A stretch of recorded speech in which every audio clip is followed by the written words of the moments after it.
so warm up to the Mr.Bill and Cobra match later. We have some coverage of the VP4 Winter 9-ball league matches. It's week 2. Good afternoon. Welcome back to VP4TV. We're here this afternoon for week 2 of the Winter 9-ball league. It starts in a few minutes. I'm worried already because Tam isn't here. We've got Bill. Larry should be here as well. Where the hell is he? Larry's in away mode, but no sign of Tam yet. And we've got about 3-4 minutes to go at the maximum. Let's find that link that I posted and we'll go to the league. Good afternoon to Semi-Pro. If we look at the league at the moment, you had 2 teams last week with wins. The Tactical Geniuses had a win over, who the hell did they play? I've totally forgotten. Anyway, it was 7-2 and the Gamblers had the same result. The schedule today is we have 9-ball shots versus VP4TV, Tactical Geniuses, and the Gamblers versus the Philippines. I'm not sure how many are here. I'm more concerned about my team. So I've got my fingers crossed. Bankster's arrived. And I don't see Tam yet.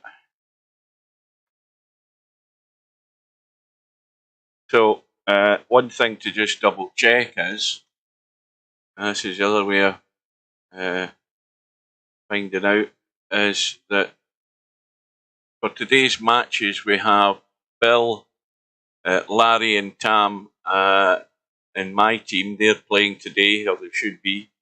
We have Chimpy, Brainfullout and Bedhead for the Gamblers. We have Bobby Barris, Sergresh and Bankster for 9-ball shots. And we have Houdini, Pectus and Maxa for the Team Philippines.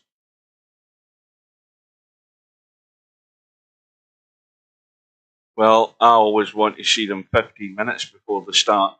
I mean, that is knocking on 5 o'clock.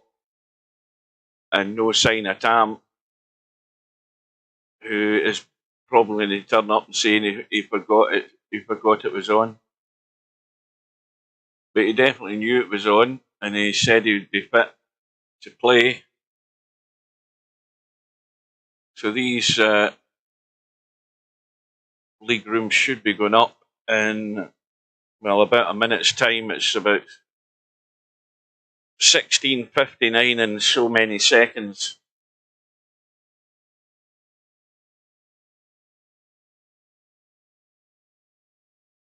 I think you're the only one in the chat. Oh, there's Coldest Pillow. I'm worried. I was worried 15 minutes ago when he doesn't turn up 15 minutes ago. Ah, there he is. He's in the lobby now. Thank God for that. Never saw him arriving. Oh, I'm scrolled up, that's why. Right, the rooms are up. So, is Bedhead here? Bedhead is already in a room. So, we've got Bedhead versus Houdini, Brainflout versus Maxa, Chimpy against Pectus. Now, again, I don't know if these other guys are here because I haven't been looking through. We've got Bankster against Larry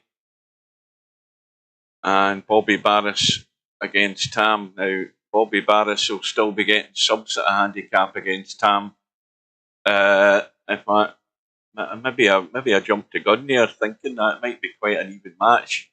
So I'm going to be biased because I'm obviously interested in what's happening with my team. So I'm going to go in and I'm going to be jumping through these matches. We'll jump from match to match. So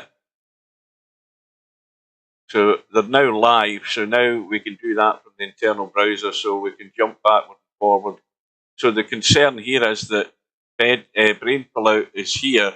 This match hasn't started because I do not see Maxer. So that looks like a letdown. This is the trouble with Maxer's a player I've never seen before. I'd never have anybody like that in my team. Really, who is not regular enough. Because that's a concern that they're going to be, they're going to be trustworthy to show up, and that's going to stitch the team up. So it looks as if it could be a walkover in that first match for brain pullout, which we don't want to have. But I definitely don't see him here. Right, so I'm going to go in to Bobby Barris and Tam. So we can see that player 1 is Bobby Barris. He's getting the 6th ball, which is still dangerous enough.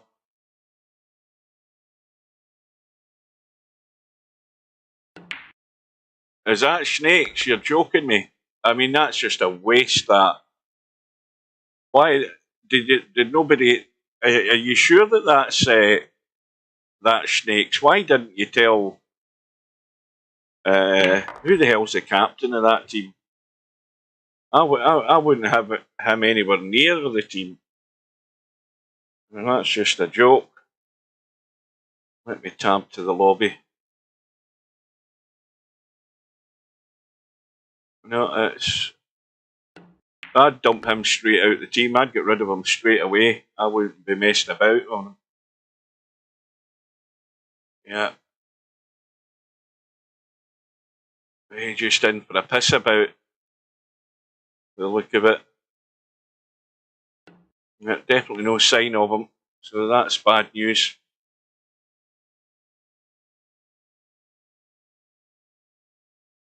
Right, so Bobby Barris has a good chance here. If he can get the cue ball out and get anywhere good on this 6th ball.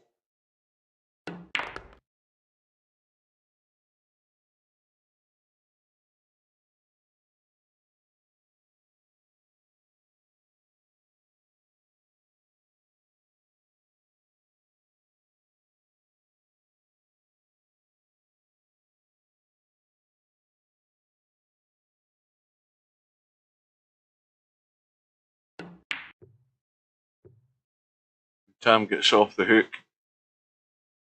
Now he needs to obviously protect the 6th ball. Whatever he does, he must cover the 6th ball. And that's tricky, but he can dink out behind this 8 ball. But he's going all out for the cut. Needs to either slow down or bounce. So now it's a wee bit more comfortable for Tam because Bobby Barris has to pot all 3 of these to win the rack. And that looks good enough.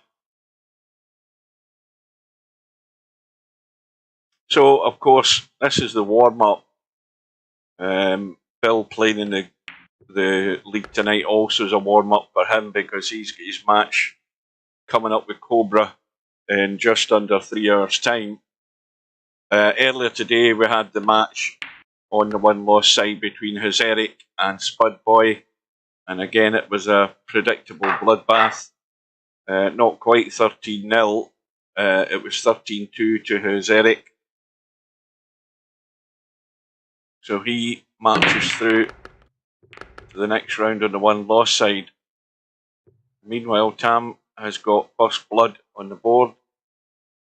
He's got a couple of balls. He's got no great shot in the one. He really should be. Well, what he should be doing is, if this was me, I would be sinking that 6 ball. I'd be comboing the 6. And that's unlucky. But that was the right shot to get that comboed and get the 6 ball out of the way and make it tougher for Bobby Barris. Yes, I did have an early dinner, yeah. And I was watching the Celtic game there. never saw the end of it. It was just about finished, but and then I was getting ready for the stream, of course. So the 6 ball is fairly well protected, which again, if you're given, well, I say fairly well protected, I mean, there is a shot on it, but yeah, Maidstone beat Ipswich. I mean, that's a shocker. That's worth a sack in that result, so it is.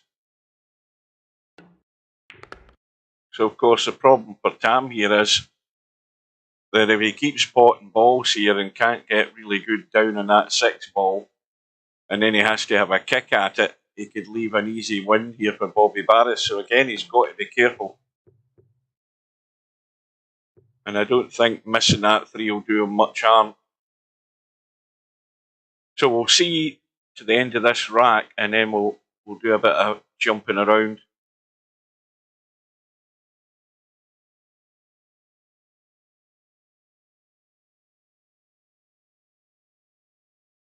Why is that, Spud? Why are you bailing out?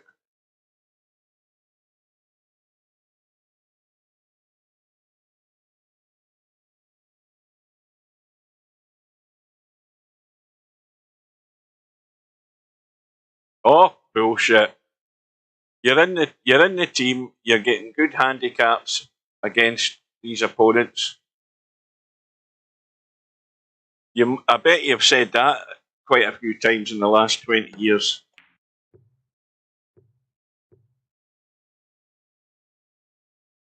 Right, so here's the tricky one. Even if you dead weight this in, you can still leave yourself partially hooked on this 6 ball at that angle. And this is what I was talking about earlier on there in the rack, that if you don't get good on it, you're going to have to kick at it.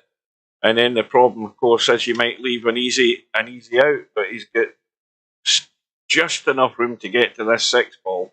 Not a lot. He's got to get the line. Now, was that a foul? I think it might have been a foul. Or did he hit that 6 and then he bumped the 9? Yep. Commentator's eye. And that's the perils of not getting good on the 6 ball. It's a gift for Bobby Barris. So that's 1 apiece. If he doesn't follow this in and do something silly. Right. So let's go in and have a look at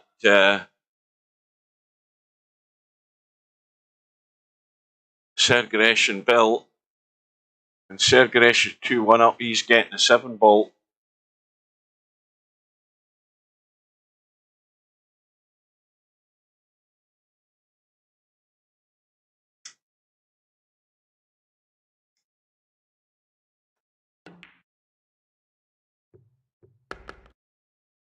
It's a good shot.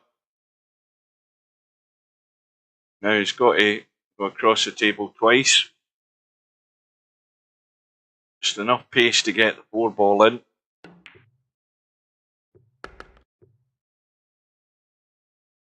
And Bill's in a wee bit of trouble here early on.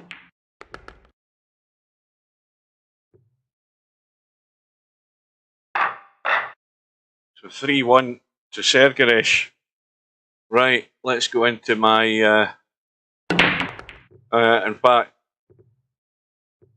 we're behind... VP4TV is behind in every match at the moment. Into Bankster and Larry.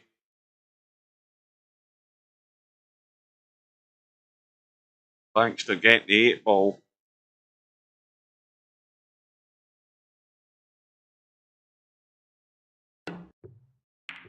And he's kicked the 2 in. He's ended up hooked. I think he has. Yeah. Well, that's disappointing. That who's the captain of the? Who's the captain of the Philippines? Is it Paul? Is their captain?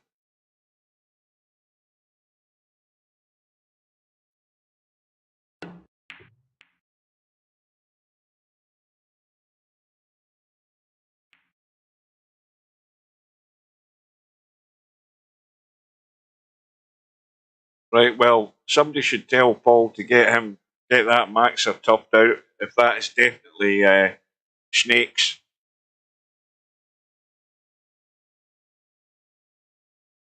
In fact, it'd be crazy if he kept him in the team.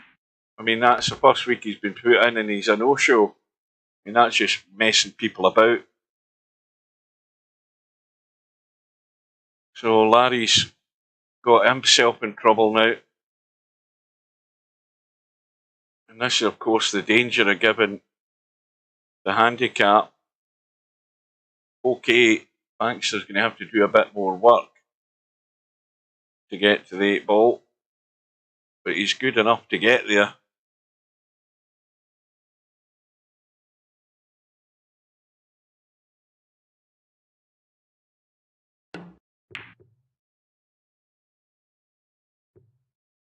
Well, this is a good angle in the 4 ball to pot the 4 and make sure you get yourself heading across and up the table on the right hand side to open up the 5 ball. And Bankster's missed it and he's going to get away with it, I think. Well, Larry, I don't think Larry can pot that. Can he? Oh, he can. He could just squeeze it through. And he's dead straight in the 5. He's going to try and pinch a wee bit here. Yeah, that was well done. Just sent it into the far side of the pocket just to use the spin and top right English to get himself out. Now this is tricky as well. Now the safest route is to come up the table and leave the more awkward cut. If you try and get into anywhere here, you're in trouble if you don't get there, but he's got there. So no prizes for guessing what he's going to do here. This is just dinked in and play the 9 ball down the other direction. So Larry's got it back all square. And now we'll go into the Houdini bedhead match. 2 all there. It's 5 and out for Houdini.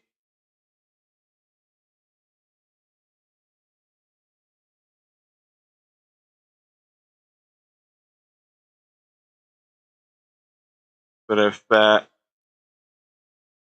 if bedhead plays to his standard and controls the table, Houdini shouldn't be getting that many shots, but clearly he has done, because he's got 2 racks on the board. But of course, with this setup, you know, Houdini has probably had a break and potted 1 or 2 money balls off the break to win one of these racks.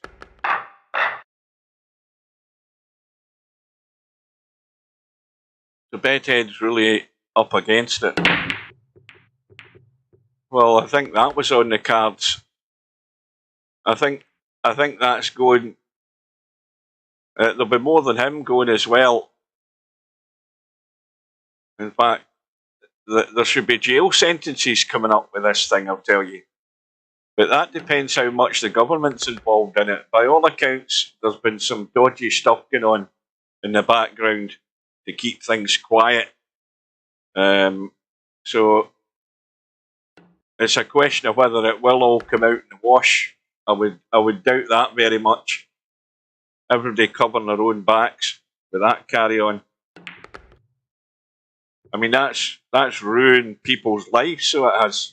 It's ruined their reputation in the community, you know, so it has.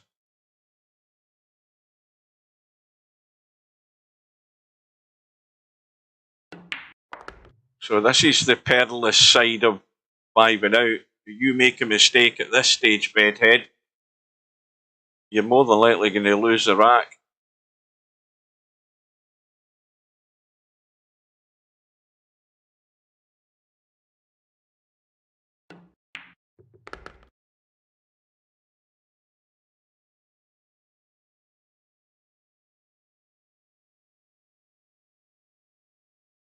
And that's another reason why. Another reason why you should stay in the team, Spud Boy, because this Maxer guy, he should be getting the push. You bailing out at the same time isn't going to help him.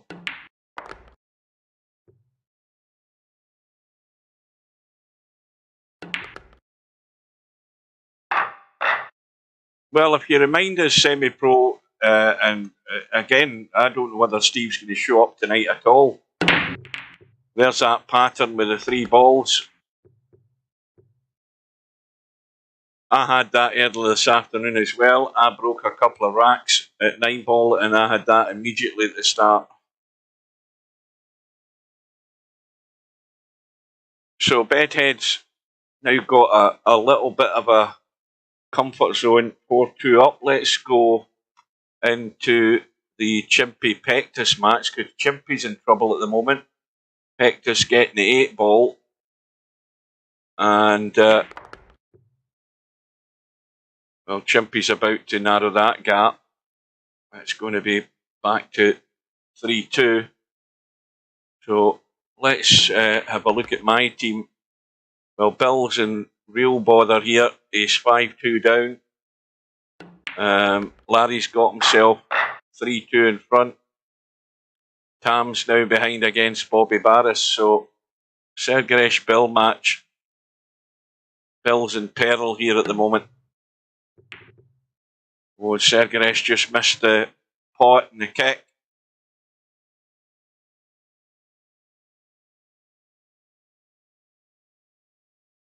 Well, that's another name I'd never seen before until last week.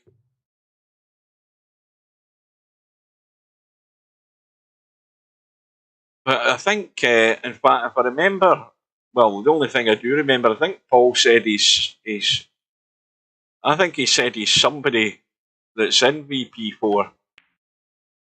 Oh dear, what the hell's happened to Bill here? He's blown a gasket with that shot.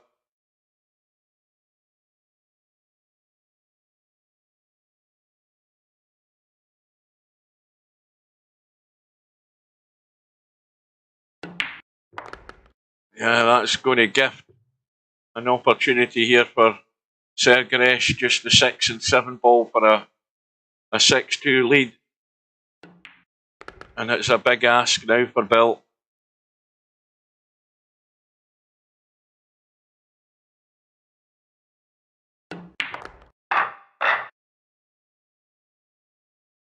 But of course, we need to remember it's races to 9, it's not races to 7. Sergeresh has got the 5 ball, 8 balls going in. Not got a great shot in the 1.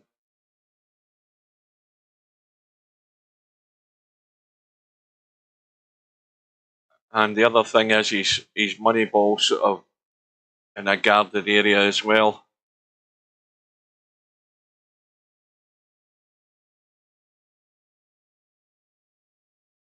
Oh, that's another bit of a shocker in the FA Cup.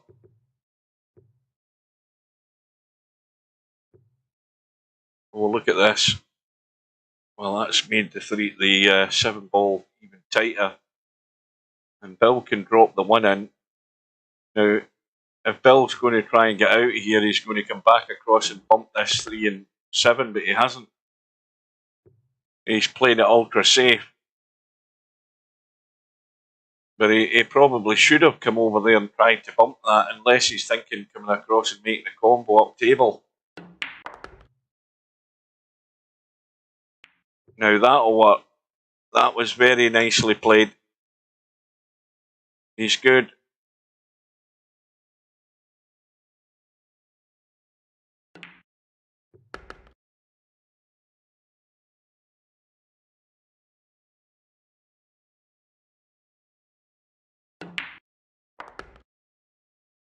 He's the angle on this 7 ball. He really should be stopping the cue ball right there.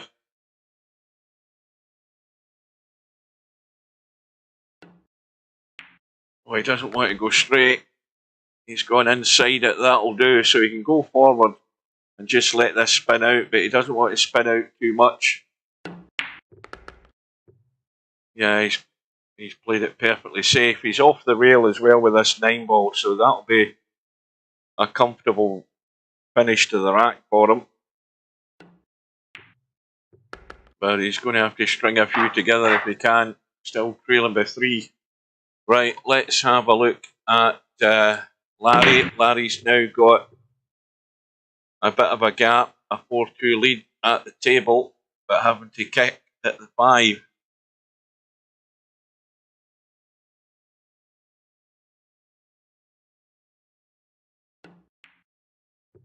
Oh, he had an edge on it. That was well done. I thought he had to kick that. And he's got the cover.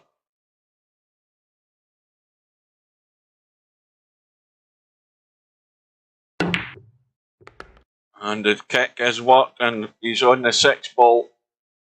And Baxter will be back within 1. Shouldn't be any issue here.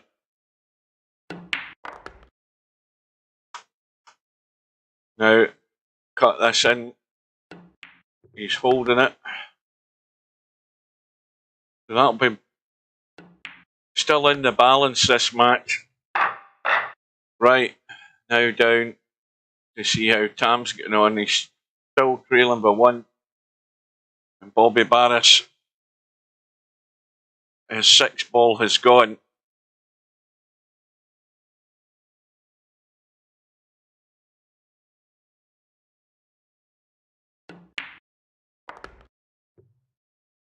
And it looks like it's going to be a 2-rack deficit for Tam here. If Bobby can hold his nerve.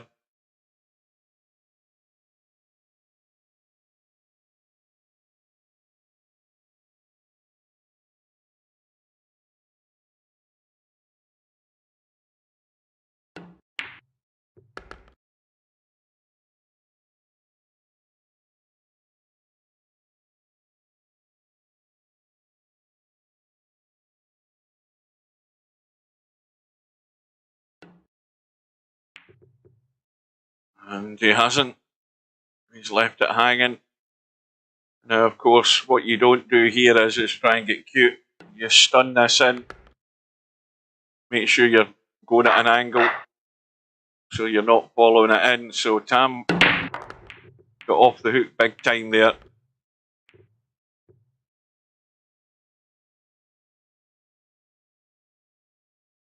Now that 1 will cut.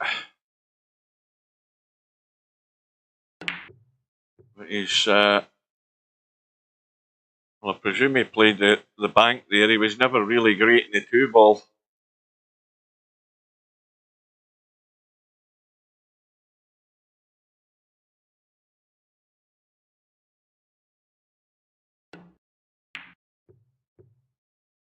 Bobby overcuts it. Well, Tam's not got a pot in the 1. Is he going to have a bang at this 1-9?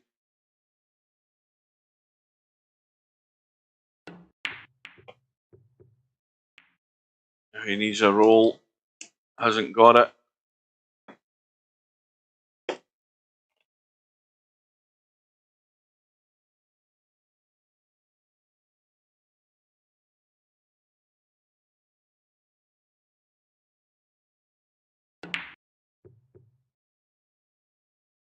Well, clearly Tam's going to get loads of opportunities here.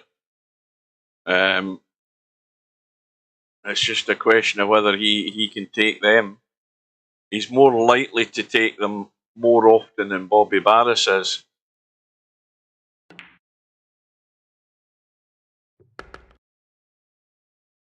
But that ain't going to help his cause.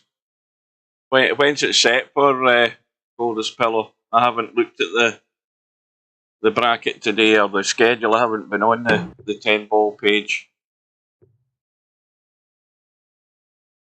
So Tam's more than likely going to get at least one other go at this, if not a couple more. 11 PM on Tuesday. You're joking me. That's excellent. That is excellent because, of course, Tuesday morning I finish my shift and I'm on my days off from there on in, so I'll be up for that. I'll be there. You rest assured I will be there.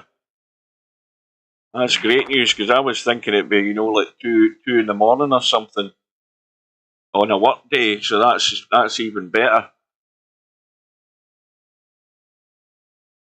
and Steve will be there for that. I'd be very surprised if he isn't there to see that one. And I think we'll get. I'm right in thinking we'll get the match before that, haven't we? We've got. What's the big match before that, though, on Tuesday? We'll get Albinario and Spectre Dawn. So we have before it. It's at what time? 8:30. So 8:30, 9:30, 10:30. Yeah, so that match, let's say that match is certainly a couple of hours. That'll be like 10:30, maybe 11:15. Then there wouldn't really be much point in killing the stream. So it'll be a long shift on Tuesday.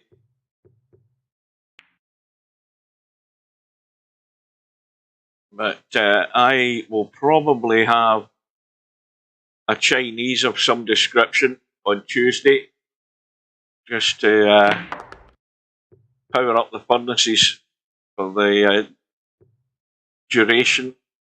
And I'll probably start falling asleep about 8:30 as well, after having had a big meal.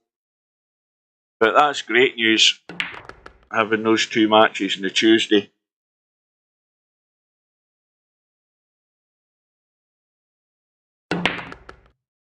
So Tam just needs to roll the 9 ball in for a 5-4 lead.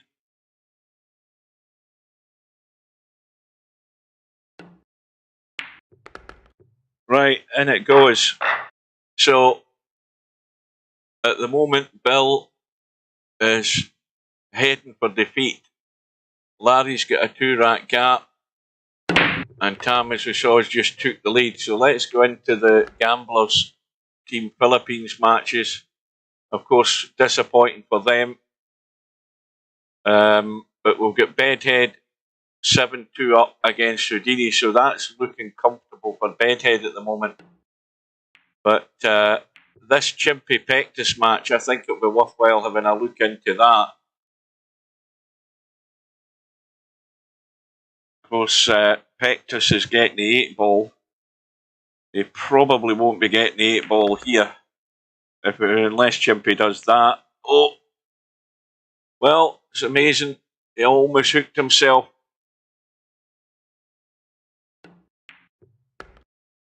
And that needs to keep rolling. It needs to. You want that to be as easy as possible, these things, in case you start twitching. And Chimpy has twitched big time. What did I tell you? This is why you want to make your life easy. You don't want to leave yourself them nervy ones, because then the sphincter starts tightening up. And that's a gift. So Chimpy's now in trouble. And that 9 ball's gone, and he's in even more trouble.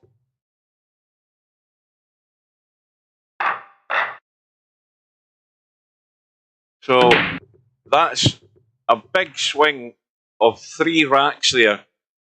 So it is. It should have been Chimpy's, but suddenly, bang, bang.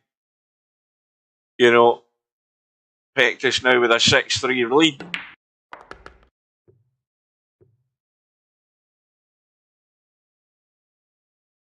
Aye, well, she's chosen to have a break.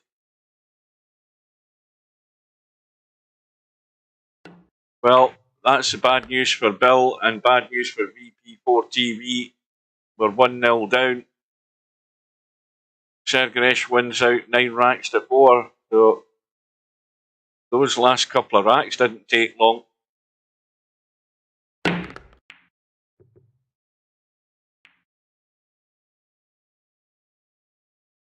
Well, Chimpy just needs to keep his discipline here. You've just got to stick to the formula.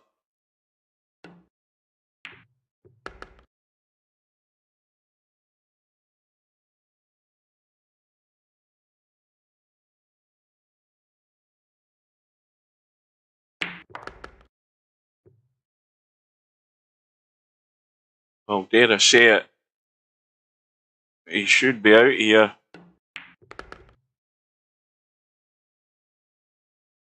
Now, see, that's just the wrong side again. just the wrong side of the 7 ball. It just means you're having to do more with the cue ball. But this is fine. Now, you can go forward, spin it to the long rail, or come straight up, whatever you're happy doing. So this will get them back to within 2.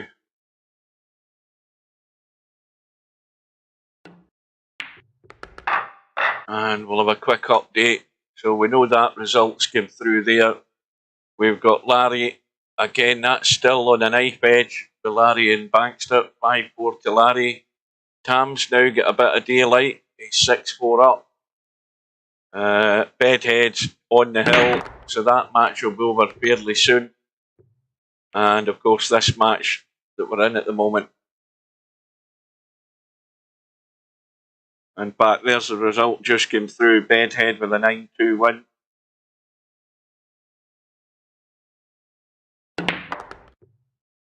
And there's that pattern with the balls again. Look at that. I mean, that's twice you've seen it tonight so far.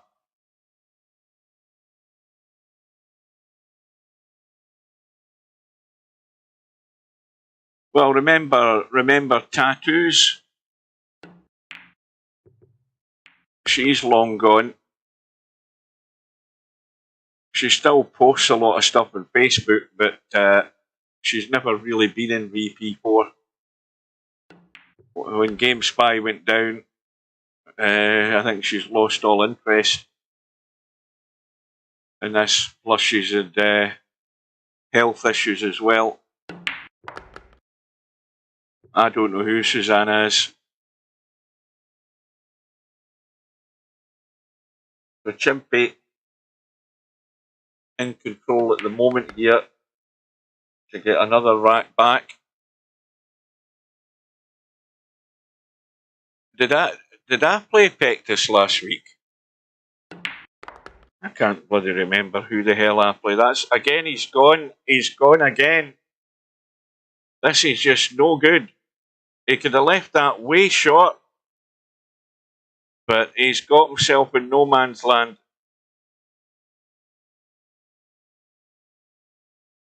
Welcome to Bedhead. Well, Chimpy had to bail out of the bank there, but he should never have been in that position. He's walking a thin line here. So he is. Remember Jessica? There used to be a Jessica in VP3, but you need to have been around VP3 for a long time. There's the pattern again. So that's the 3rd time tonight we've seen it. The same bloody pattern, 2 balls and then 1 isolated. You're all my witness to this crap. I mean, that's just so annoying, seeing that again and again and again.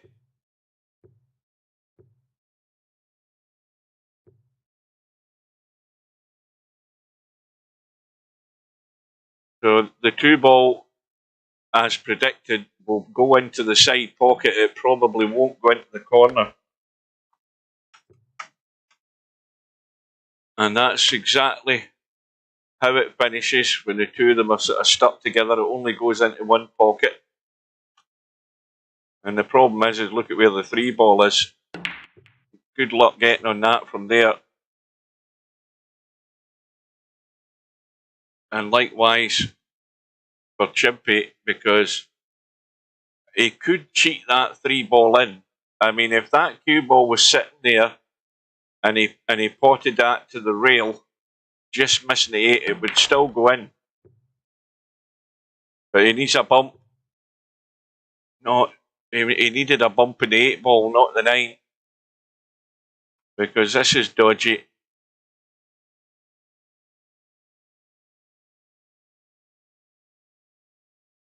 Well, we've seen it 3 times so far in the space of a few matches. And goodness knows how many more times it's happened in all the matches for the times I haven't been in the rooms. I mean, it's just ridiculous. I don't want to see that at all. So there's something wrong with the rack that this is happening, and it hasn't been fixed with the change. It doesn't matter where you break, because these breaks I've been doing when I've been in a 9-ball room practicing is practicing the break basically, and it happens anywhere because I was breaking from the right hand side with the brake box on, right up in the corner of the brake box. I was braking with top right English and cutting the brake to the left, and so that meant that balls were bouncing across the table, including the cue ball. And if you didn't get it right, if you cut it slightly different, I had the balls lying in that exact same position. Okay, maybe the other way around, but you know what I mean, exactly the same thing. But well, it wouldn't surprise me if I've seen it in straight on. But there's something weird in the setup that happens. So Chimpy's now back 6 apiece here. Let's have a quick update. Well, we know Bill lost. Baxter is now trailing by 3 against Larry. Tam's now 3 up against Bobby Barris. So at the moment, it's looking quite good for VP4TV to come out 2-1 winners in that match. But don't hold your breath because anything can happen. Bedhead, did you know that this? Did you know that this Maxer, if you're still there, that is, maybe he's in plane now. Did you know that this Maxer guy supposedly, what's his face? That idiot. Snakes.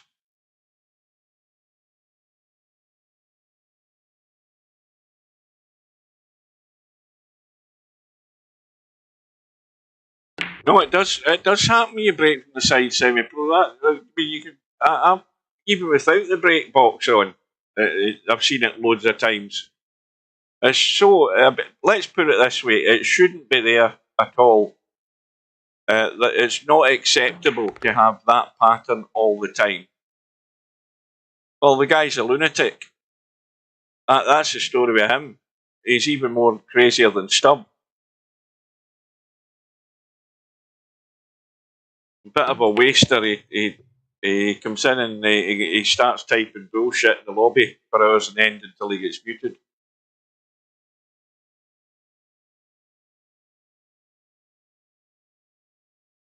I mean, the odds in that happening as often as it does, it's so regularly. I mean, you can't. I mean, Steve doesn't see all of this. It needs everybody to tell him. I mean, and I'll say this: it was me that first spotted it in Friday Night 9-ball. This pattern. Nobody ever said anything. Oh, you see that set? We've got an issue where we're seeing these balls in a certain place each time when we're having a break. And then I say it to Steve, and then of course he eventually says because he saw it when he was in some matches. He then says, right, well, I'll tweak this and I'll do that. It's done nothing. It's not done a single thing that's put it right. If anything, it's still the same amount of times you've seen it, which is once too many. Big mistake from Pectus there.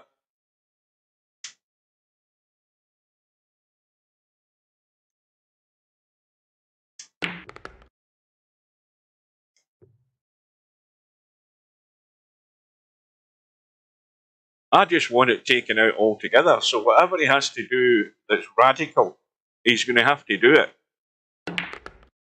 You know, he has to go the other way. If he's doing little tiny tweaks and, slight adjustments, it's no good.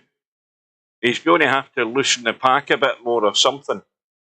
Maybe the balls are too tight.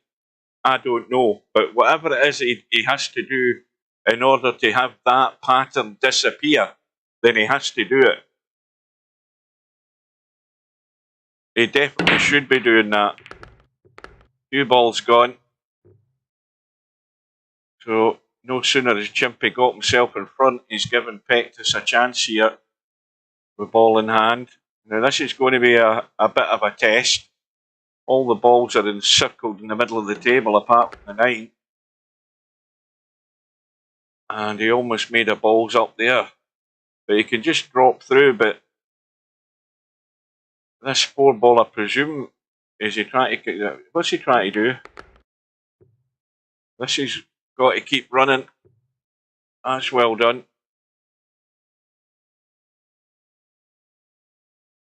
No, it isn't okay. It's pissing me off big time. I mean, I just don't want to see that. And I mean, if it was if the game physics was correct, you wouldn't see it at all. So I'm going to have a good rant at him, and I need you guys to back us up, for God's sake. Oh, I mean, coming out with a response in the chat saying, "Oh, it's not that bad. You don't see it that often." You've seen it far too bloody often. It's annoying. So we're still waiting on other results coming in here.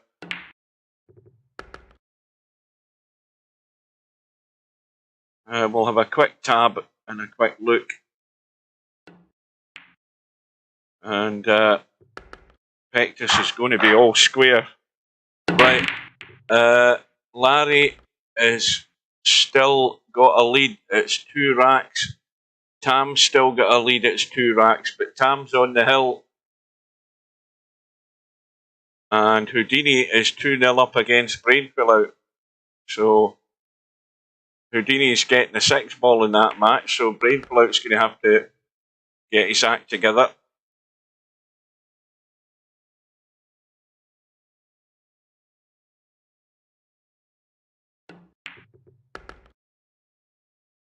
Well, he probably does. He probably does roll his eyes, but I'm telling you, that's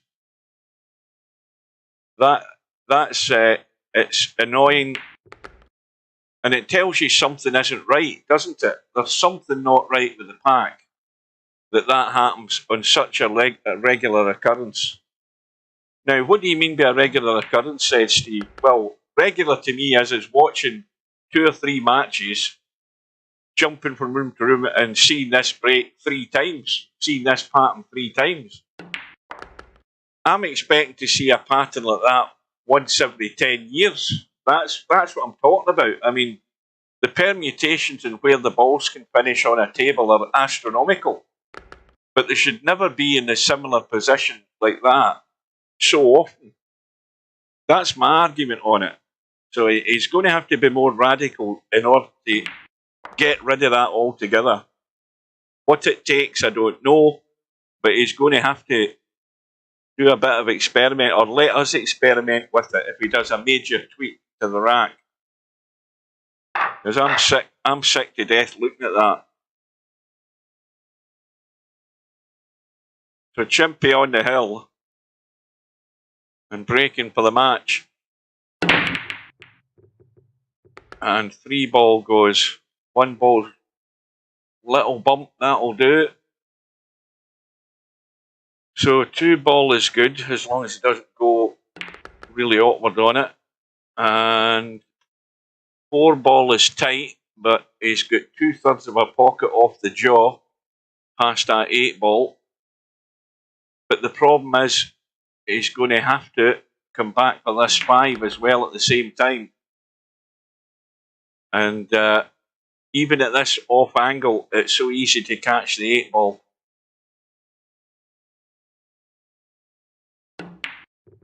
But he's used all the pocket, got a little brush on the 9.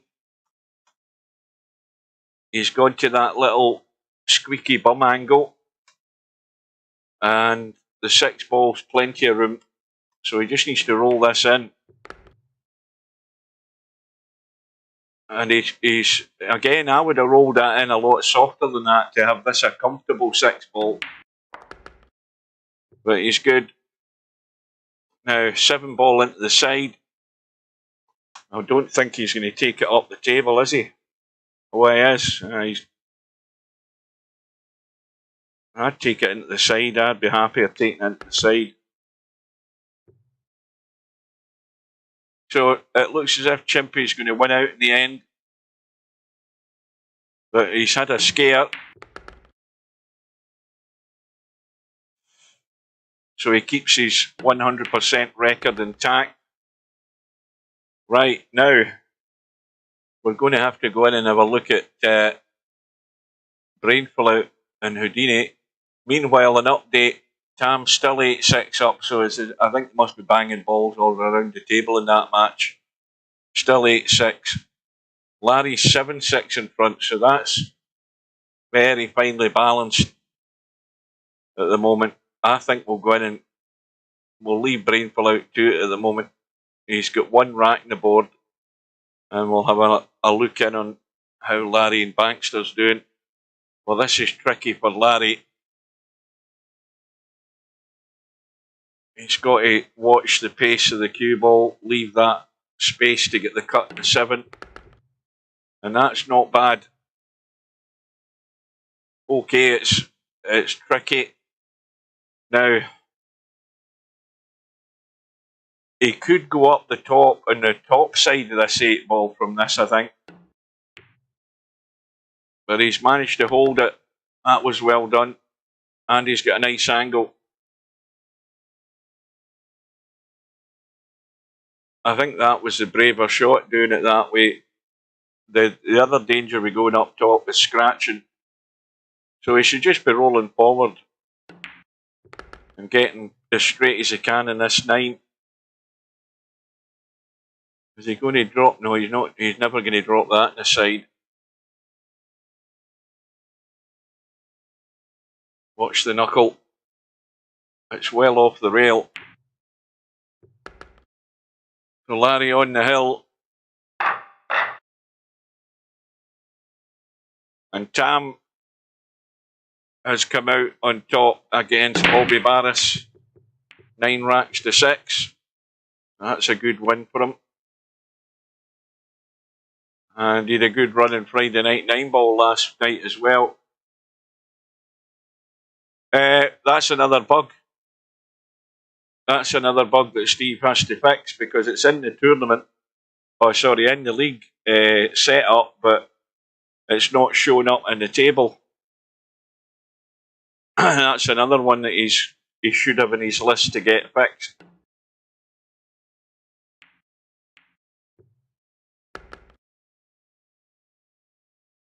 So push out played. Question is whether Larry wants to try and do anything with this 1 ball.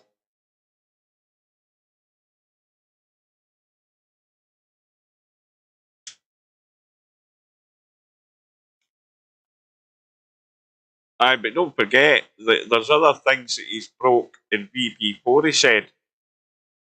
So we won't have an update until he's fixed what other issues that he's found or that he's caused by bringing this 8 ball different rules game that he was talking about. I think he said he's broke some other things by adding that game to the list.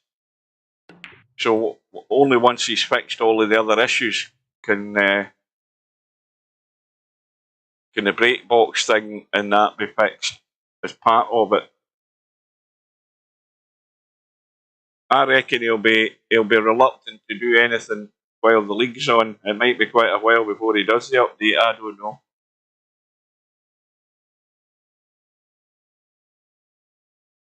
So Larry, 1 away. Now how's the angle on the 2? Now he could jack up here and stab this in and just come into the table. He'd end up going up here somewhere probably, but he would have the cut in the thighs. I managed to play it a lot more comfortable than I thought. That's even better.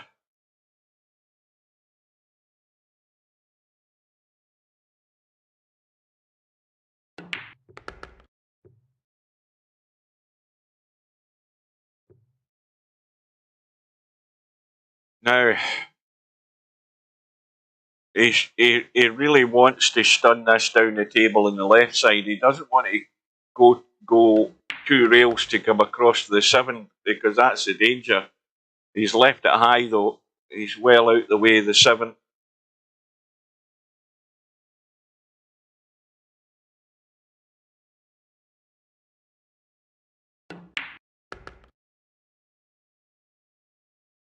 Again, a quick look. See, he's gone dead straight. So all he'll do is just stop the cue ball, play the 8-up table. He won't be doing anything acrobatic. And this is just come back off it and leave the slight cut in the 9 for the match. So VP4TV Tactical Geniuses have recovered. And a win for Larry by 9 racks to 6. So now we'll have a quick, well, this will refresh in a second. So that's the first lot of matches done. Meanwhile, Bill is up against it again. Of course, he's given 5 and out to Bobby Barris. But Bill, even given 5 and out, he really should be too clever for Bobby Barris. And Larry now is up against Sergaresh in the second match. And Tam and Bankster are just getting underway. So further down, we've got Bedhead 1-all with Pectus. Pectus getting a 5-ball. Now that is a very dangerous 5-ball he's given away there, Bedhead. Brainful Out is now back 2 racks all with Houdini, and this Maxer guy is nowhere to be seen. At least I think that's the case. Yeah, no sign of him at all, and that's a shame.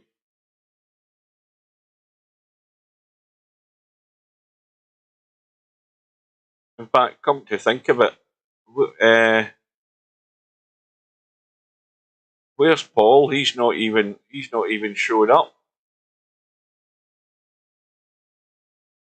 Obviously, he's not playing today, so he's obviously found something else to do. I thought, but it'd be handy if he gets told about this numpty he's added to his team. Right, so let's go in and have a look at Bedhead and Pectus. Into rack number 3.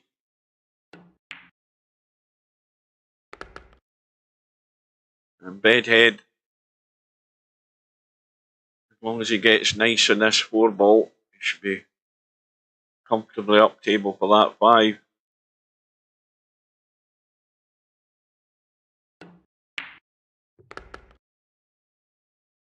That isn't where he wanted to be. Not in a month of Sundays did he ever want to be there in this 4-ball. Especially when the 5-ball's the money ball. He's overcut that by a mile. And he's lucky. He's sort of got away with it. I think Pectus will have a go at the bank past the 5-ball. Or at least he should be. Because you never know, it might come down. I mean, if he misses it on the way up, he would need to go very close to the. I don't think he can. I don't think he can double bank this to this 4-ball if he misses it on the way up and it comes down and knocks a 7 in. That's not going to happen. But he's going to have to cut this to make the bank. Oh, he's not cutting that into the corner for there. Is that what he's trying? It looks as if he's trying to cut this for the bank past the 5. That's what the commentator's eye thinks. Yeah, that's what he's doing. Oh, that looks good. This is well, this is as good a set for playing a 5-7 combo.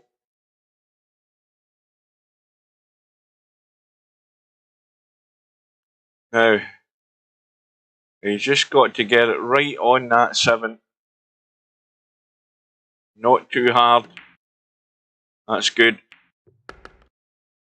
So Bedhead dug a hole for himself there.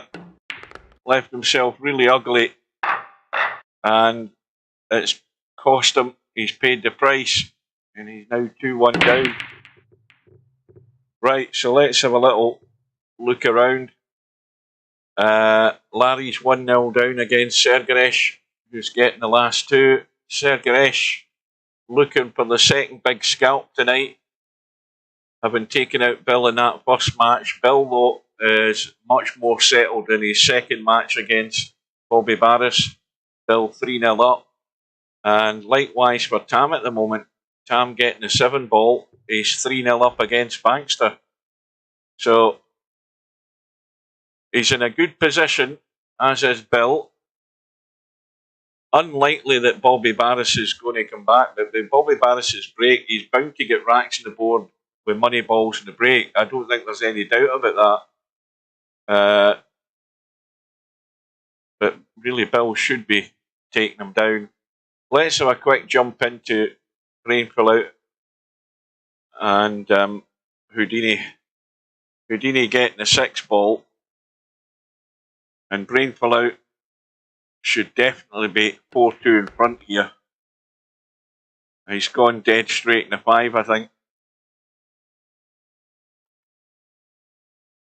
Yeah, he should just be coming back out into the table and leaving the cut in the 6. He shouldn't be coming out quite as much as that, but this is a tricky little cut. The cue ball's doing its thing. He'll be on the 7, but he doesn't want to let it leak away, and he's made a bit of a hash of it, and this is a good bank, this 6 ball. And if this goes in, it's all square. Well, he hasn't made the line at all. He just hit that straight. You got to cut that to make that bank. I don't drink any of that crap. I don't drink anything. Well, I haven't drunk for a while. No, I'm strictly Guinness and vodka, not in the same glass.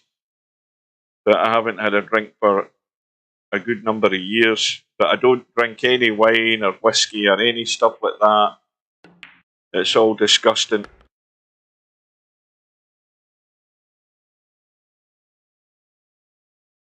Well, anywhere on the bottom of the table will do. That's the rule. That's dangerous though, because look at where the cue ball's going. He's overhit that by a country mile, and suddenly it's a lot more difficult than it ever should have been. Well, Chimpy broke no sweat in his second match.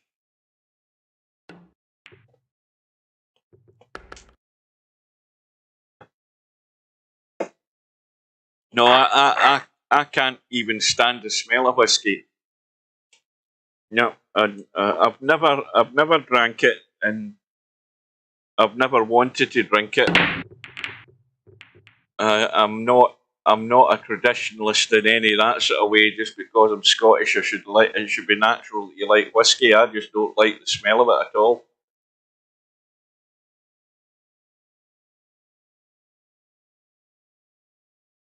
The thing is, you know, back in the day when you first start drinking, if you decide you're going to take a drink, you have to find a drink that agrees with you. You know, something that at least you'll be standing up by the end of the night. You might not necessarily be walking all that good, but at least you can stand up. So I found that out by drinking Guinness, starting off with a few vodkas, moving on to the Guinness. That I was good. I know where I am. Stick to what you like rather than just want to be drinking something to be one of the crowd.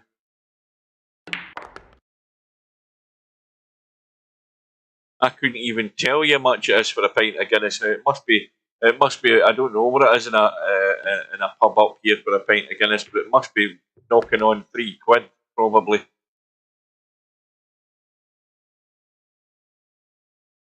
So Brainful Out's got daylight.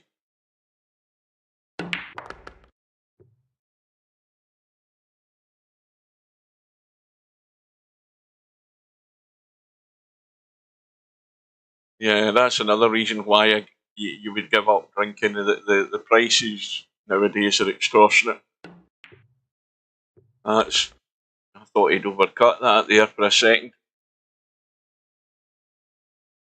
Right, so that is us. We've been underway for an hour, and we're 2 hours away from the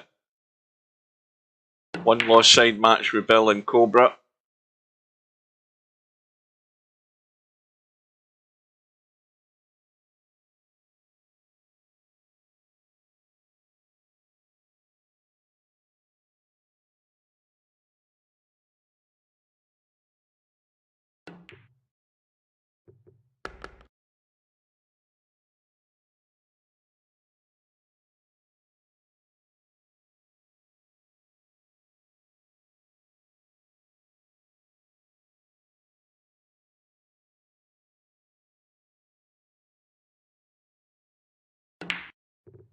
Oh dear. Well, he'll be thankful that the 6 ball has gone. So Houdini just needs to draw back. I don't know what the line is whether he's heading to the pocket. No, he isn't. And that just needs to bounce. That's pretty good. That's a good shot.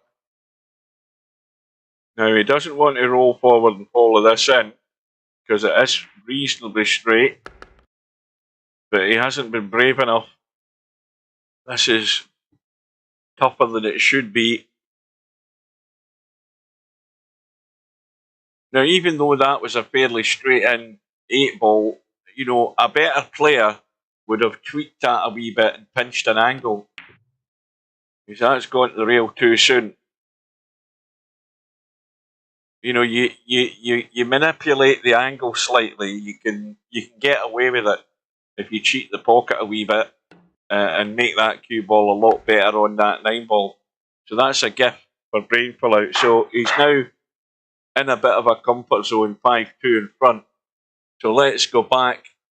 Larry's 2 apiece with Sergaresh. Bill is in trouble again against these heavy handicaps. Well, it wasn't that heavy a handicap against Sergaresh, but you know, Sergaresh is a far better player than Bobby Barris, and Bill is 5-3 behind, and meanwhile Tam is 4-1 in front. So let's go in and see if Bill can get himself out of trouble.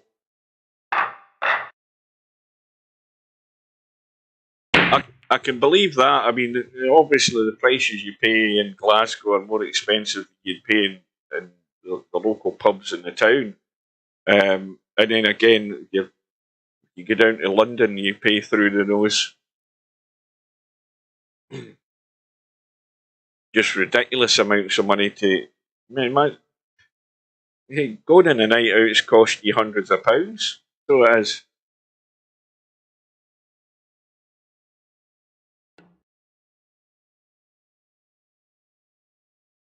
So Bill's back to within 1. The push out from Bobby Barris. Is Bill going to have a go at this? Yes, he is.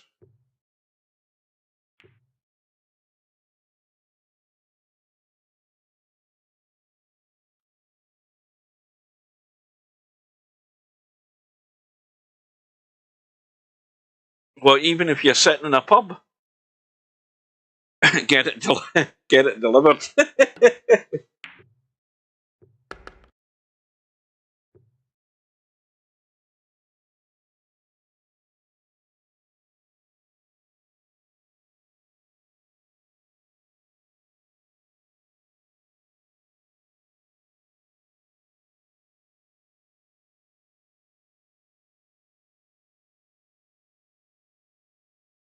Oh, Steve's finally woken up.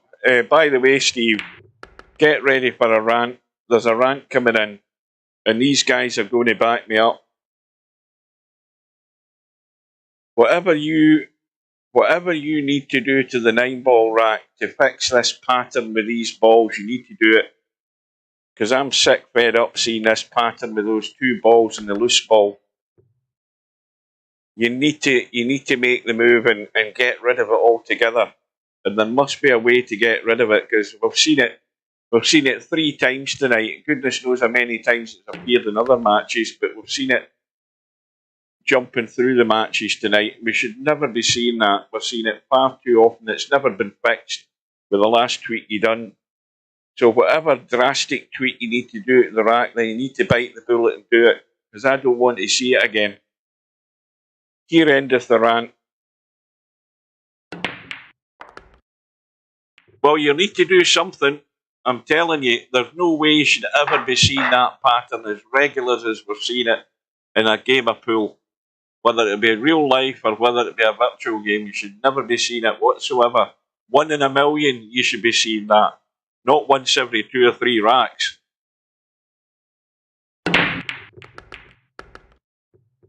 And Chimpy's just telling you he had it. Well, you might have seen it in real life, but I'll tell you something else, Steve. You didn't, 20 minutes later, you didn't see it again. I can guarantee you that. Nah, I don't believe it. And Bill's just said that's, I don't know what he meant there. Is that 5 breaks? Maybe Bill, is Bill part of the conversation here, or is he? Because is that 5 breaks where he's in a money ball, I think.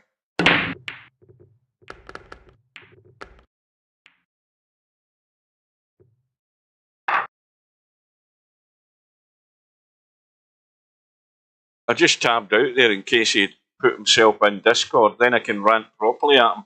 That's why he'll probably stay out of Discord now.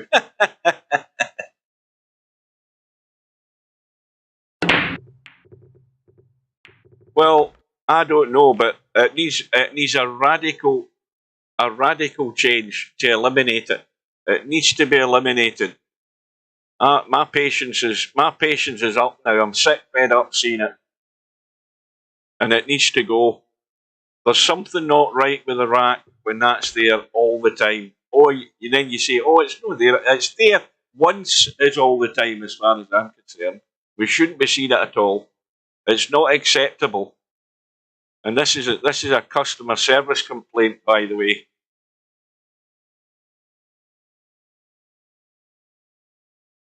Oh, aye, that's the other rant, Steve. This is on behalf of Semi-Pro. What we want changed in the league is we want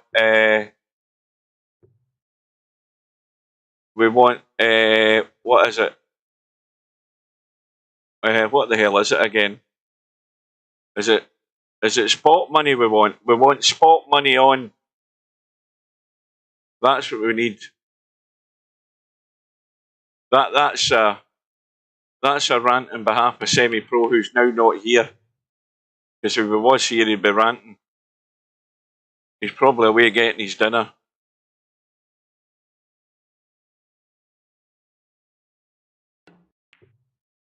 And I think I think Bill's making a point there that 5 breaks now that Bobby Barris has had, he's won racks with them with all these multiple money balls.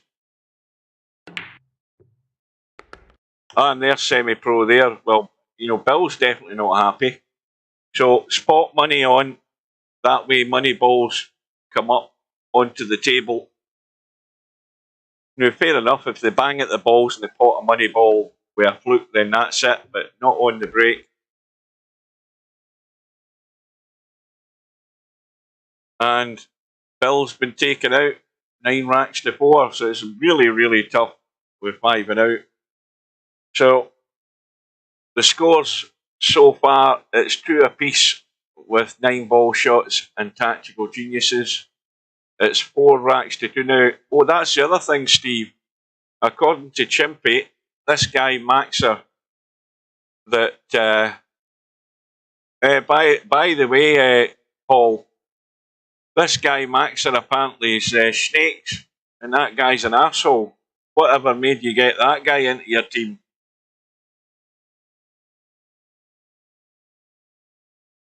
Get him tossed out. Get him tossed to hell and get somebody else in.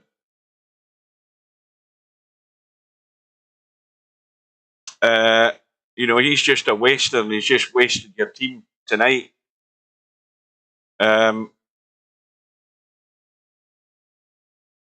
Right, what was I doing there? What was I going to do? Right, Tam is 5-2 up against Bankster. Larry's 4-3 up against Sergaresh. We've got Bedhead 4-3 up against Pectus, so that's running closer. We've got Brain Pullout 6-3 up against Houdini, so Brain Pullout's looking good at the moment. So let's go in and have a look at Larry and Sergaresh, because that's a tight match.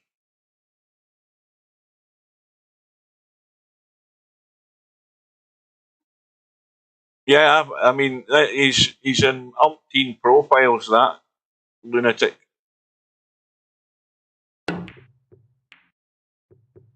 On the other good news is, Paul, that Spudboy was talking about bailing out the team as well. And I said he shouldn't. But I think Spudboy's just a bit depressed after his result this afternoon. He'll recover. He's been around VP4 too long to bail out and leave you hanging there.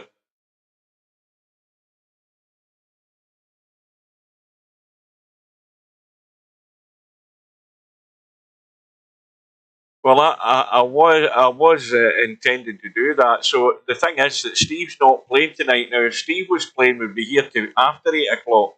The Bill match would have started. We're what, an hour and a quarter into it. I might just put some music on and go and have a coffee and take a little sort of interlude, but just leave the stream running. See, there you go. Spudboy's depression lasted all of half an hour. I told you.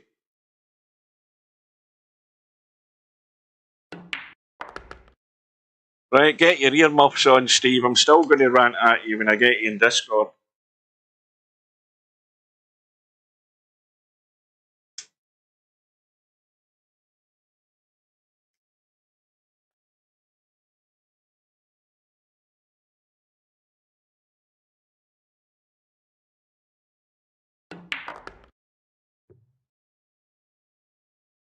There you go, Spud. Get yourself in next week. You'll be getting a decent enough handicap.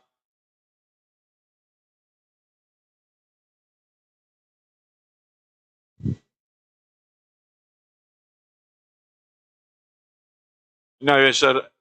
Let me just tab to the manager thing at the moment. Let me have a look at the manager thing. Hang on. Team modification not allowed. All right, that's fine. We know about that. Right. I don't know who that is. Because again, this is somebody I don't see in the lobby very often. I'm always wary about people you don't see very often. There's bound to be somebody out there during this league season who will change their mind and join up the teams.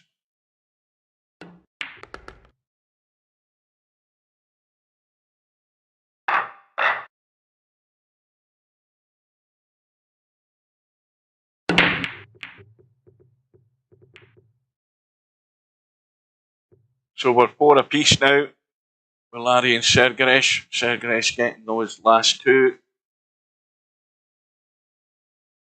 Larry with no shot.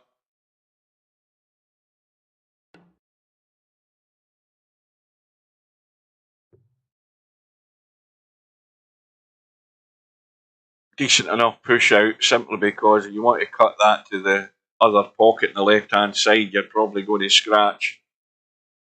It's just a question of whether Sergaresh wants to be in control of the table. And he's not going to get covered, I don't think. Or is he? I think he has. Larry can't pot that. Well, none of us knew it was Snakes. It was only Chimpy that told us in the stream. I didn't know it was him. But now that you know, Paul, get rid of him. Don't hang about. As soon as the league night's over, toss the bugger and get him out. Get him out your hair.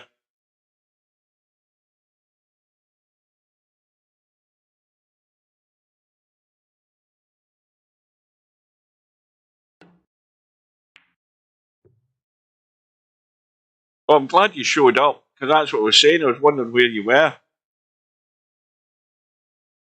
But that's on your list of the first thing in your list of things to do, toss Maxer and see if you can find. You're bound to find somebody else, but somebody that you know and we know, and you know that they're going to show up.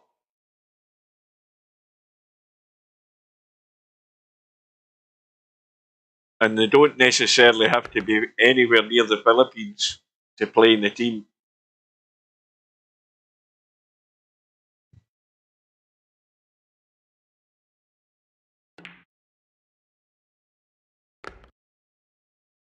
This is going a bit awkward. But if he goes in the gap between 4 and 5 and he gets into the table, he should be good on the 4.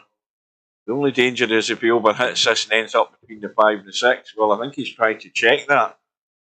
That's why he missed the 3 by so much. Now, Larry's got a similar problem here, but he's actually got a better line, even though the cut's still dodgy. And he's got to watch the same thing with this cue ball. And he's making sure he stays below. And again, when you start putting English on it to stay below the 4 ball, that's why you end up missing the 3. Nah, Stubb won't. He won't play in the leagues.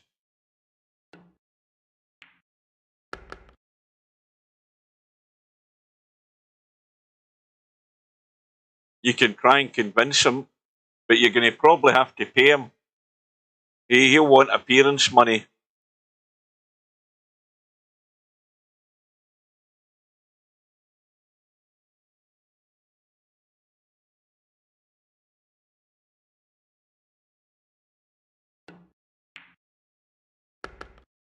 Well, Sergeresh is leaving things tough for himself.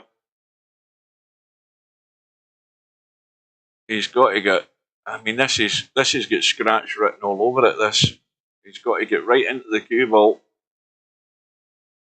and even then he might be lucky and he's controlled it well enough. But everything's going to be tough.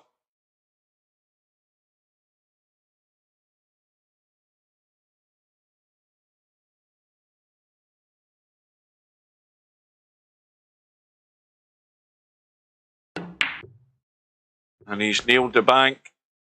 And it's going to be a 5-4 lead for Sergeresh. Right, time for a flit around here. Let's have an update and see how Tam's getting on. Well, he's now got a comfortable lead against Bankster. I daren't go into the room in case I jinx him.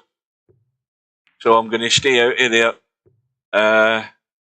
We've got Bedhead now with a good lead, 6-3 against Pectus. You've got Brainful out 7-1 against Houdini. So that looks like possibly another 2 for gamblers. It could be a whitewash.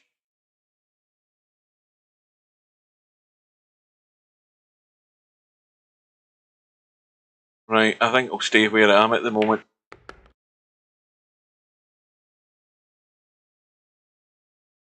No, I'm not going in there.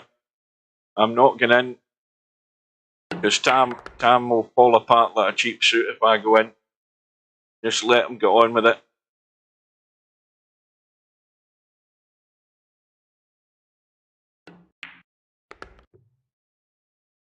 Oh dear.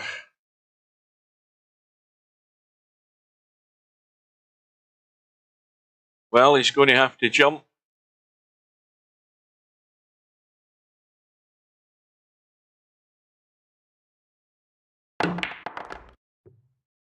And this is going to be nowhere.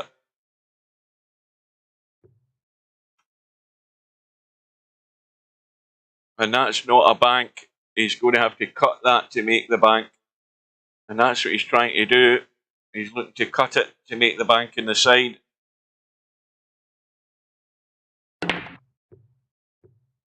And Larry lives again. He's going to be all square.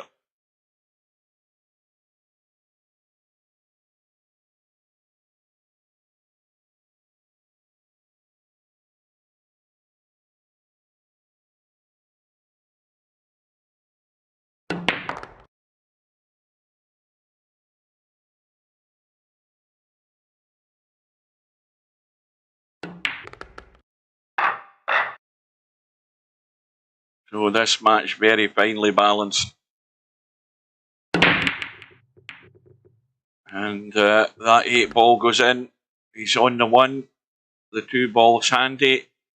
Now, the 2 ball's handy. It's a narrow pot to the side. I think he might want to play this up table so we can roll through for the 3. I can't believe he's going to do anything else. Well, he's going to be playing. He's good. And he's perfect because he's got a nice angle in the 2 just to drop that in off the jaw and go forward. That'll do. He should be sitting right on top of the 3, even if he bumps the 9. So all he does here is just pot that, let the cue ball roll out past the 6, but must have the angle in the 4 to get back up for that 5 ball.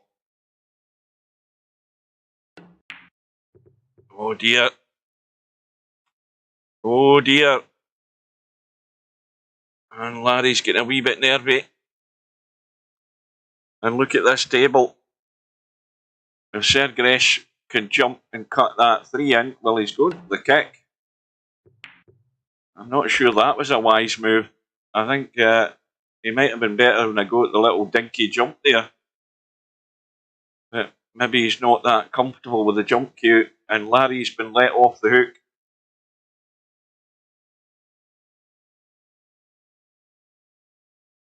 But Larry's still got the same problem, getting from that 4 up to the 5. So he'll be trying to go to the rail, come in that gap between the 7 and 6. And that'll do nicely. Now this is just a soft little dink, bump to the rail and out for the 6 into the side. He's overhit it. He's overhit it. Oh, Larry, you've got a touch like a sledgehammer with that bloody mouse. And suddenly it's become all too difficult.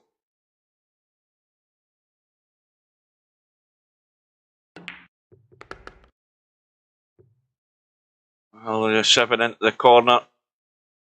Now, Larry's not doing this for show, by the way. He better not be. But he's making his life a lot more difficult than it could be. So, 6-5 to Larry. We need to have a quick look and see how Tam's getting on.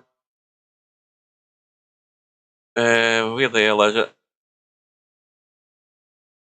I can't see the match we're looking at. He's 6-4 up.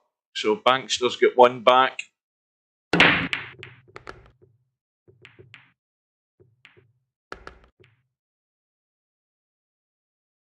Well, Bill's had a bad night so far. Up against Sergeresh in that first match, giving him the 7 ball, and Sergeresh is good enough to get to the 7 ball. And then, of course, up against 5 and out, where balls are flying in the break for Bobby Barris.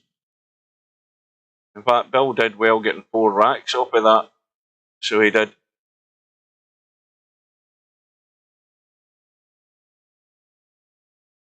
So Larry's break has given him the 5 ball and no shot.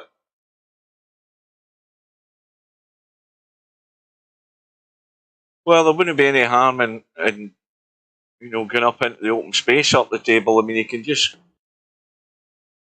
see, I don't like that. I don't like that shot.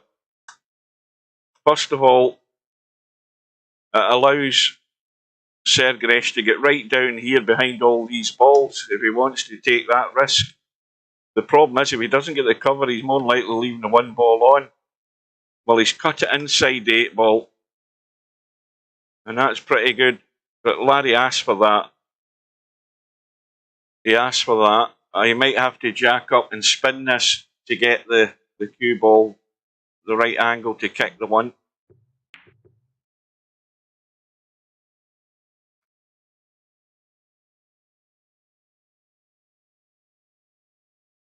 Well, it will go into the side. It's tight.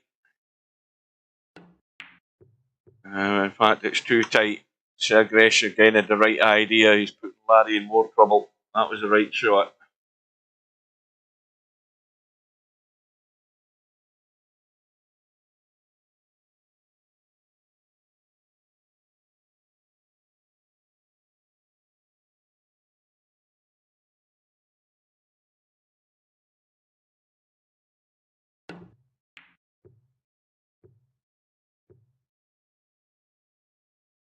Well, I want to see if I can give Matt a game next week. So I need to talk to him first to see if he's going to be around, because I think Matt likes to have a night in the town now and again. So and the thing is that Saturday's a good candidate for that. So his time and availability might be few and far between.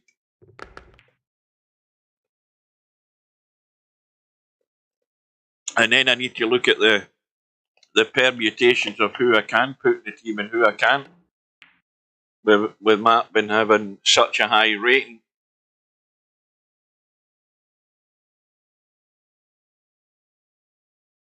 So Larry's having to do a bit of kicking here. I think he's lining up a little nick off the rail, and that was well played. Now that just needs to keep bouncing. It's in that no man's land area. Now it does go though, and he's got a good angle just to stud across and hold this cue ball for the 4. And that's well done. So now, again, nothing to do with the cue ball, then just maybe check it with a wee bit of right and let this 4-ball pot and send the cue ball over that direction. He's not doing it at the moment. It looks as if he's wanting to come the other side of the 7. But the problem with that is he's got to get in a good line. He's a wee bit short. The simpler one was just to go forward with a bit of spin. But it's whatever you're comfortable with at the end of the day. But he's made it a wee bit more sort of dicey. And he's held it well. And Brainful Out has come through his match against Houdini, 9 racks to 3.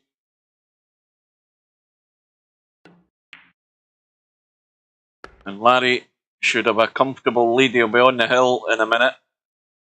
So let's have another quick update. So, of course, it's now 5-0 to the Gamblers against the Philippines. At the moment, it's still 2 apiece with 9 ball shots and the Tactical Geniuses. We've got Tam, who's still got a 2-rack lead against Bankster at 7-5. But anything can still happen in these 2 matches. And I think Larry's break's dry. I don't think I heard anything go. No. So Sergresh, an easy 1 ball, easy 2 and 3. And how he gets to the 4 is important. So it's where he finishes in the 3. And that's not great. At best, he's going to leave a high cut in the 4, I think. Somewhere over that right-hand side. He's trying to get push across. That is really well played. The angle must have been a lot better than it looked from here, because he's got that spot on. And Bedhead has come through by 9 racks to 4 against Pectus. Sergresh looking to nip a rack back here. Quick. It's now 6-0, of course, with that result coming through.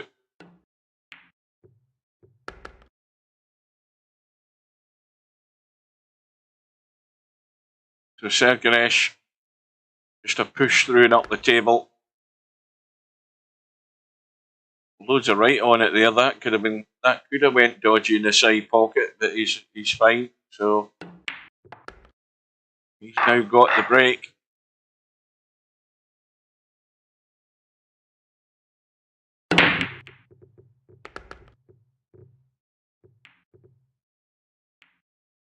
ball has gone in.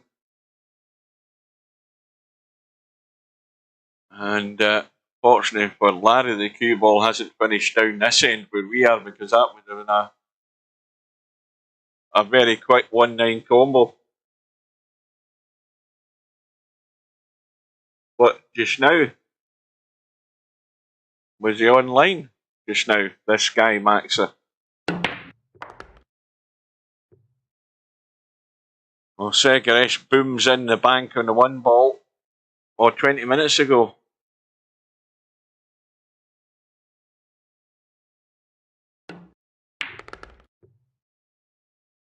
I don't think Segaresh is done yet. Far from it.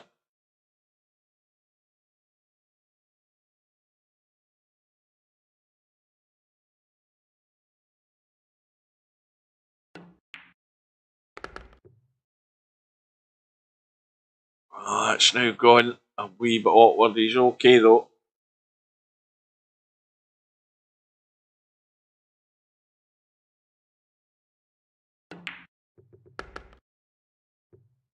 So just the 6, the 7 and the 8. There's no problem. And he should be back within 1, so he's breathing down Larry's neck. And of course he'll have the break. And also, the fact that he's getting last 2,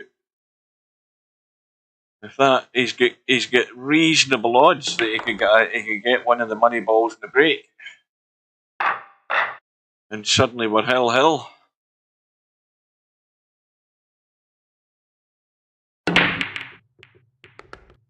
Well, he hasn't got the money ball, but something's gone in.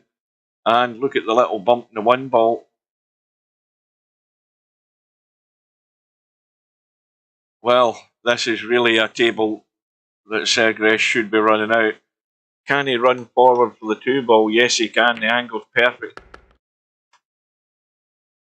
So 2 and 3, not a problem. Nothing much to do with the cue ball. Well, he has got a wee bit to do with the cue ball. If he wants to get good in that 4 where he's not interfering with those balls, that's what he really should be thinking on here. He should be thinking and trying to get right over here on this 4 ball, anywhere out the table over this side. See, that is asking for trouble. Now, there's a gap there that he may well be able to get through, but you just simply don't want to move balls when they're in a decent enough position, because strange things end up happening, and he's got away with it. But he's now going to have to make either a bank, a thin cut, and the cue ball's going to have to go 3-4 rails to go on that 6. No, he's trying to dink it in. That was well done.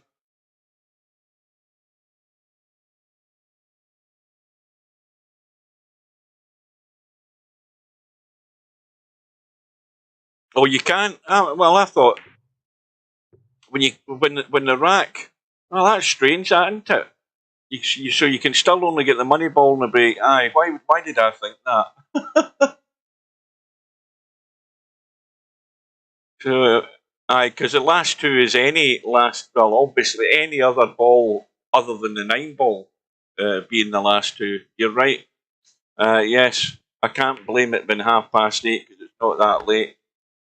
Well, this is... What the hell happened there when I was reading the chat? What did Segaresh do there that Larry's back at the table? I'd given him the rack there. Oh, mind you, he cut the 5 into the side, and clearly, obviously, he didn't pot the next ball, and that's no good. That is no good, Larry.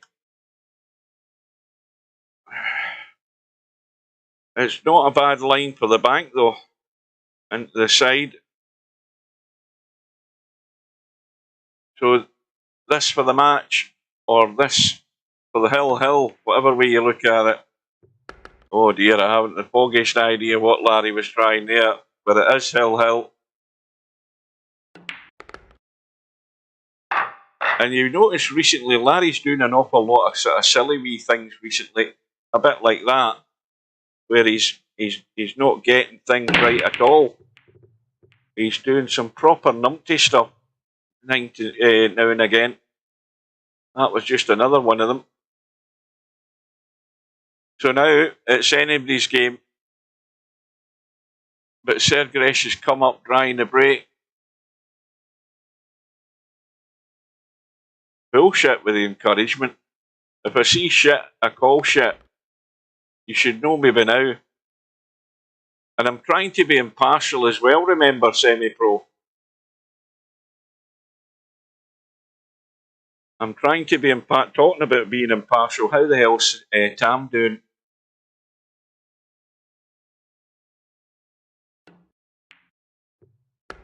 Where the hell is it? There we are. Did I miss a result there? Aye, I did. Well done to Tam. He's taken out Baxter 9 racks to 9. I'll say that again. 9 racks to 5.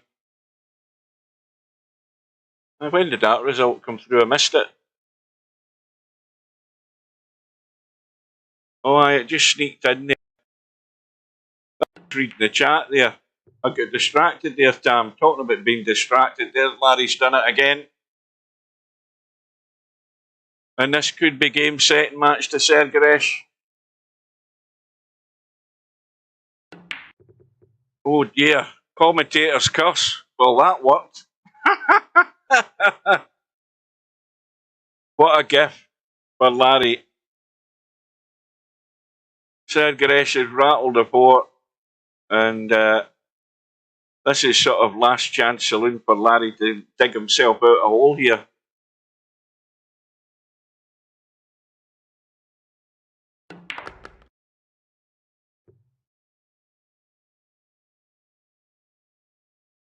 Well, he's sort of on the 5. It's not comfortable, I can assure you that, especially where the 6 ball is.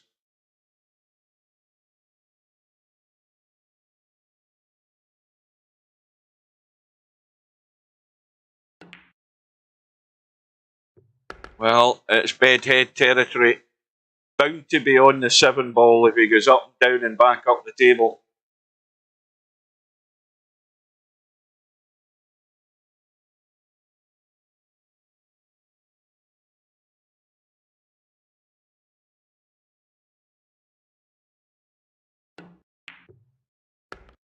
Uh-oh.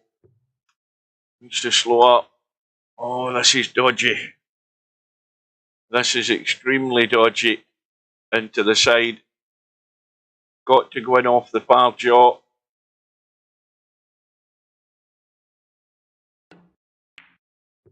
And in it goes. Well, big sigh of relief for Larry. Good evening to Hazard.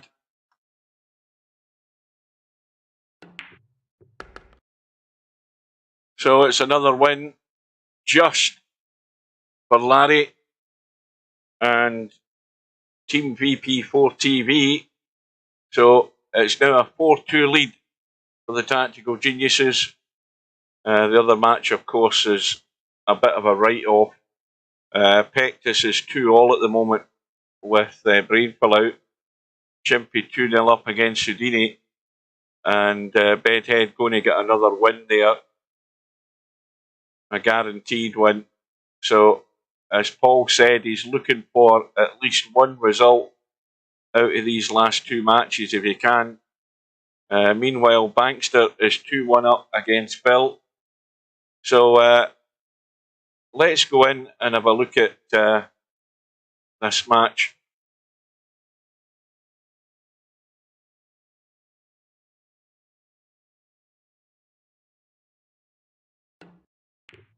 So this is the one where sort of, I think when we look at what's left, you know, this is really the one where Team Philippines have got a chance of getting a point here tonight.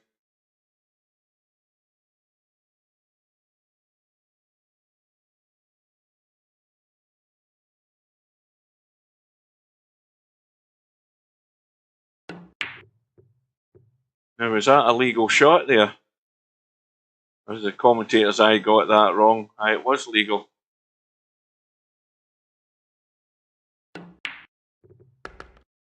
So Pectus with a chance to get himself in front. He's getting last two. So just stun that 3 in for the 5 into the right side pocket, I would think. Nope, he's playing it long.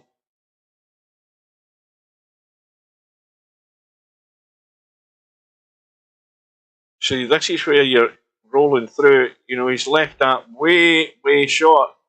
And now it's a dodgy cut.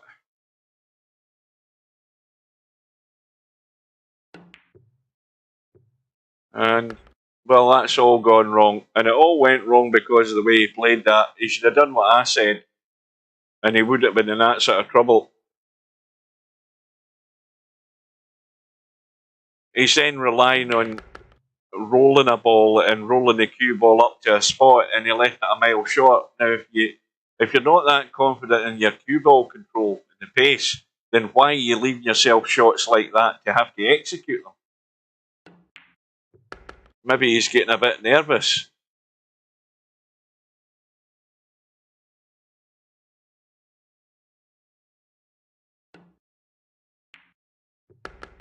So that's definitely let Breen pull out off the hook there. In fact, did I say Pectus was getting last two? Maybe I did. It's Breen pull out that's getting last two.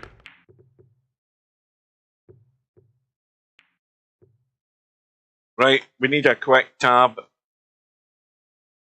Chimpy now 4-0 up. I think it'll be a miracle recovery for Houdini. He's getting 6 and out. He still might get a rack or two with the money balls and the break. You never know, but Chimpy, I think, has got that under control. Tam has started his match with Segaresh. Bill 2 apiece with Bankster. And Larry and Bobby Barris are just underway. So we'll be nipping back up there in a little while, but I think we'll stick with this one for the time being because it's if it then goes on a match count at some point at the end of the season, then this rack could be very, very important, or this win, I should say, this point, if Pectus can get through the match, it could be very important. Welcome to Cobra. We're now an hour and 15 minutes away from the main event of the evening.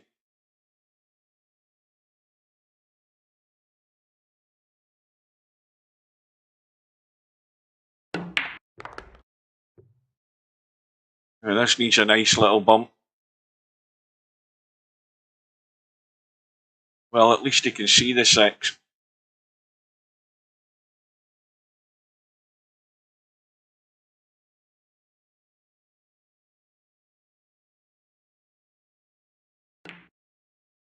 He's overcut it.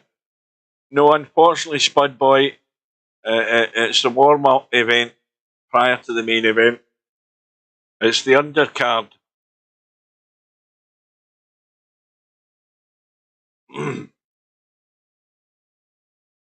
Oh no, the big match tonight's more important than what's going on here tonight, I'll tell you. Bill, survival man Bill, who came through that crazy ending against Matt. He's got to have the luck with him now, I think. Watch this cue ball.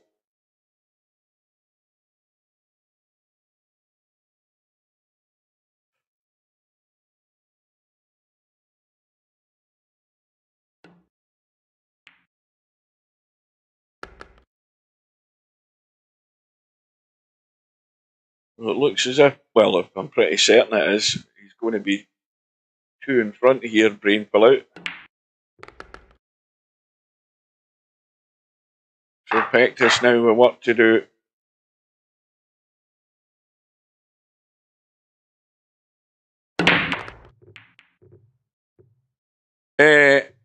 Cobra, you're not in a team, are you? Are you in a team? Are you in the league, Cobra? I'll tell you why.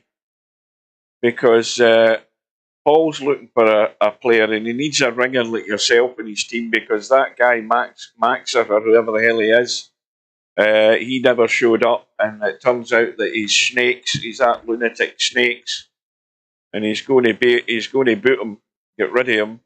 He couldn't be bothered turning up. He was never going to be reliable when it turns out it's him. So Paul is desperate for a player for his team. Even if you can play 1 week on, 1 week off, or whatever, he's desperate, and he needs somebody of quality to take the place of an umpty.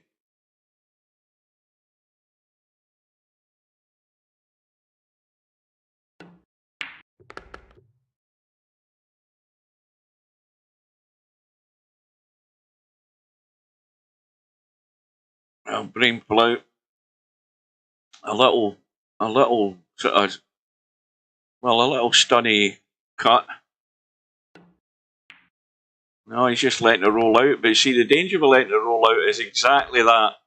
Now, why he didn't see that coming, that's got me bewildered. You've got to play the little stunny cut to avoid the scratch. You know, the little draggy stun. You're still going to have a shot, and you're not letting the cue ball get anywhere near that corner pocket. So this is what Pectus needed.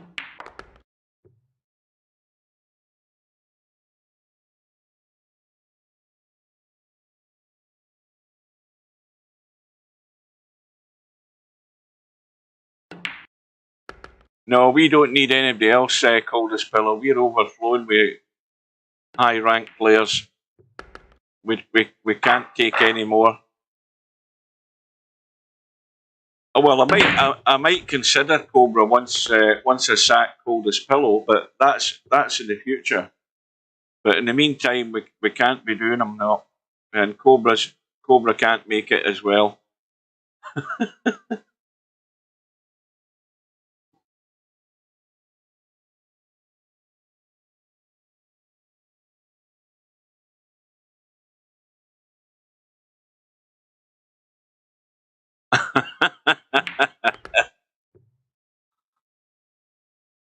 But you've got plenty of time till next Saturday, Paul, to start hunting people down.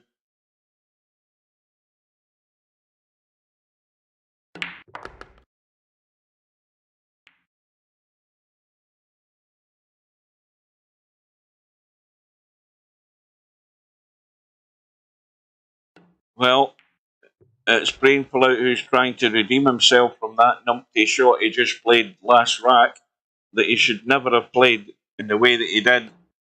Took a big risk and ended up paying the price, and once again, he's hung the 5, and Pectus is getting a fair bit of assistance here from Brainful Out to get himself back in this match. Well, that 7-ball goes, but this cue ball's got to go as well. I don't believe he wanted to do that. He didn't want to do that. He wanted that to go straight forward and back up the table so he could cut the 7. Now he's having to try and manufacture some sort of combo. And now he needs a lucky roll. And he's got it, I think. I don't know there's enough of that 7 showing to be cut. If it's cut, it'll go to the short rail.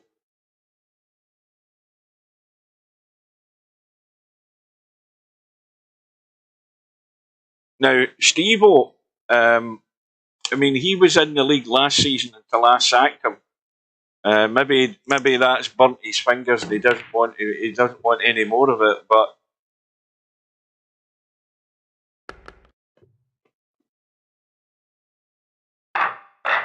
considering that he's only got here at this time, then it's too early for him as well. But even if we could play, you know, like once every 2 to 3 weeks, it would still be a player in the team that you could put in at some time. Not everybody has to be available every single week.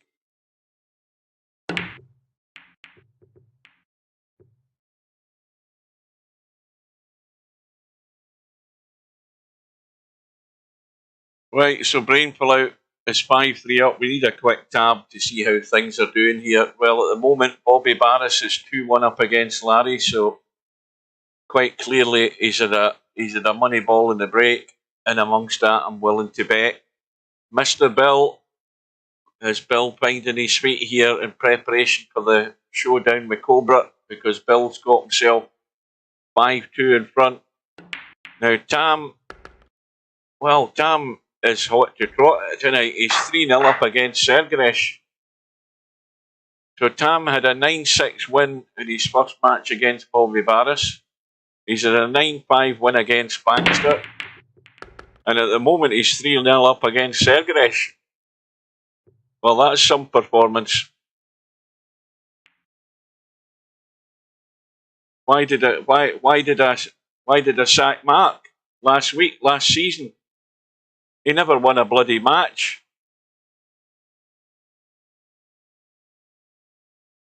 He never won a single match, I don't think. So I'm ruthless when it comes to that.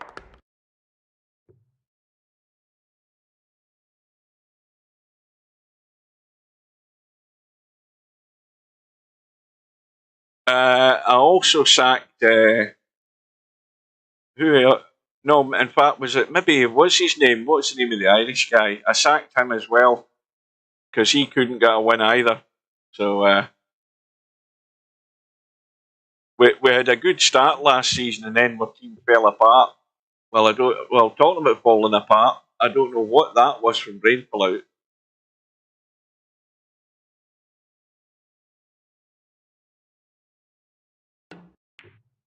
Well, I've got to look at the bigger picture, cold as pillow. I've got to look at the team rather than the individual.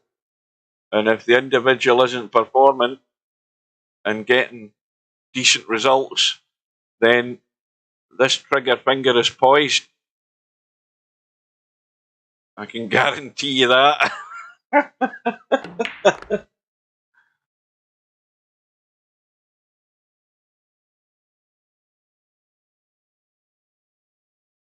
But as I say, I'm going to have to look at. I'm going to have to talk before I do anything. I'm going to wait until the beginning of the week, and I'm going to try and get a hold of Matt on Facebook and see if he's going to be available. If I know he's going to be available for next Saturday, then I have to look at the setup of the team and who can't play, because he's going to burn a big hole into our rating.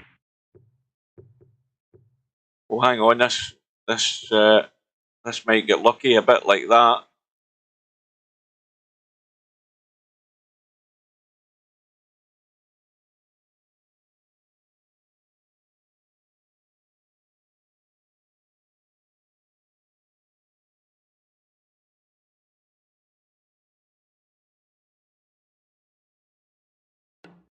Well, that is a point, Bedhead. I could kick whoever it is live on the stream and just show you them getting tossed off the team.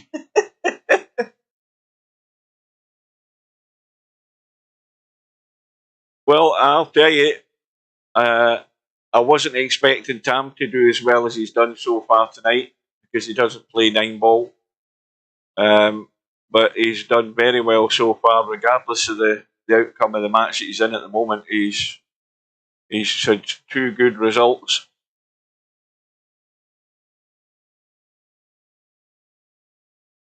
I mean, Larry, you can't have a go at Larry. I mean, when you're up against 5 and out and money balls are flying in left, right, centre, you're always pissing in the breeze up against that.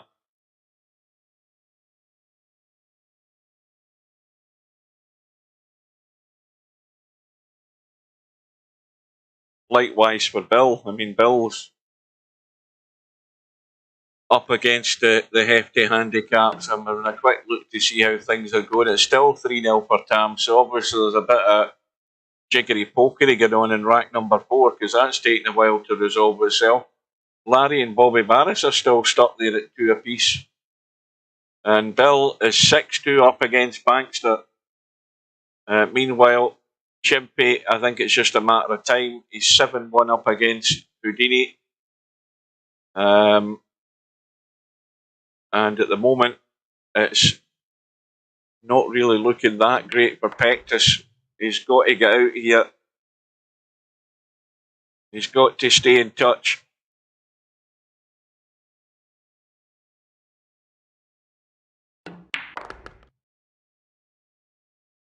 So we are, what, an hour and 4 minutes away. I think, here's the plan. I think what I'm going to do is that when these matches are finished, well, that's what I'm dreading, CP. I'm dreading that.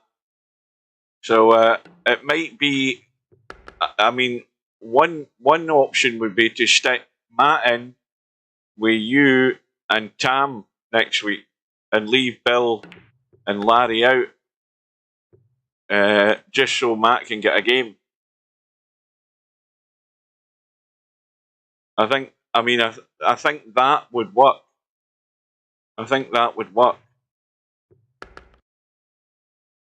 I'm trying to avoid playing at all costs. So Pectus has got one back. I mean, I'll watch the cue ball's gone. I'm a great believer in quitting while you're ahead. I think I've played my best and got my best results in that first week, and everything else after that's downhill. So I'm gonna try and stay in the sidelines.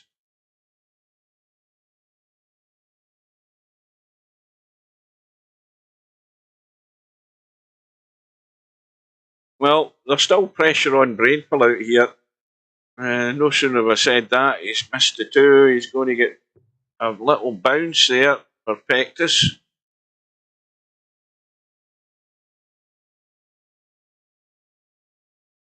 Well, look what happened to Stephen Henry. He stayed out of the game too long, and he's proved one simple fact, that you can't do that and come back if you're not putting the time in or the practice in. And he's not got the notion to do that nowadays. He's too busy playing golf half the time anyway. Oh, Pectus has a chance there, but he's blown it. There might be loads more chances coming here the closer it gets to the finishing line.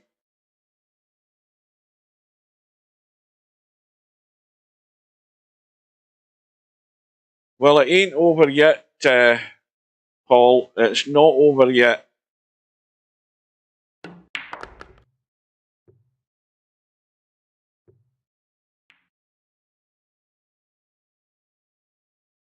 Well, this is still tricky. The safest route is to stay up table and leave the cut in the 6 and go up and down for the 7. Oh, I forgot. I thought that was the 8 ball that was down here. It's the 4. That's what happens when I lie back in my chair. I'm looking at that 4 ball thinking it was the 8 ball. Now, what's the cue ball? That's the problem. He had to stop that. He had to stop that cue ball there. Look at where the 5 ball is. He would have at least had a shot in the 5 ball. He had to stop that. He let it run forward. He should never have done that, though. Well, that's a bit of a gift for Brainful out here. 9 balls off the rail. So it's now going to 3 racks. And Chimpy, as predicted, ends up with a comfortable win. So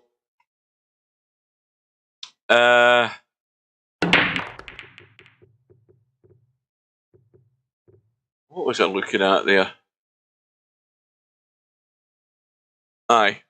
So Chimpy had the first match win with 9-7 against Pectus. Then he had the forfeit against Maxa, of course, and the 9-1 win. So Chimpy's 100% for 2 weeks in the trot, but he's got a long way to go until he matches Mooncake last season. Now that's a surprise. you know, Mooncake was in the league last season, and he had a great run where he was unbeaten for goodness knows how many weeks. Now there would be a good player to get into the team, Paul. I don't know whether Mooncake's. He's not really been around an awful lot recently. He was in the stream the other night there.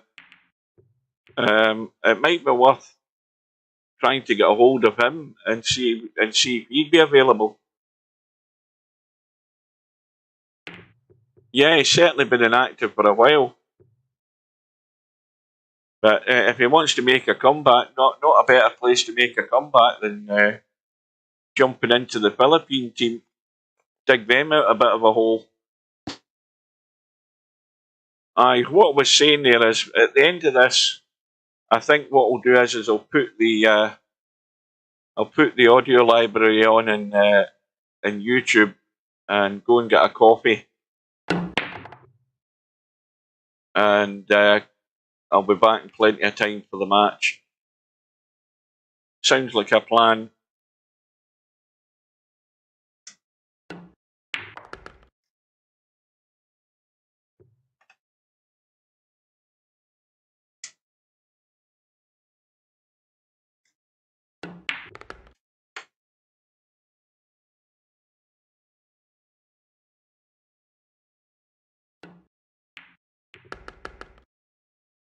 Well, the 5 ball did go in, but he's got a decent enough angle in the 6. Just drop the 6 in.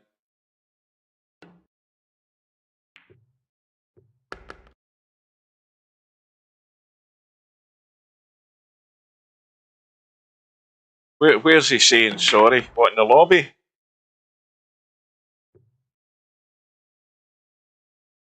Overslept. Bullshit.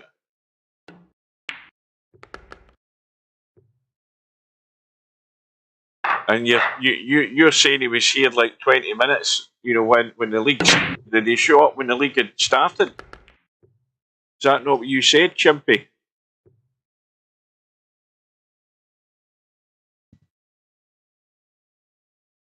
Aye, well, he wasn't asleep then, was he? Or did he log in? Did he log in his sleep into VP4? Hang on a minute. Look at that for a fluke. That 1 ball hit the point and it hit the cue ball and then hit the pocket.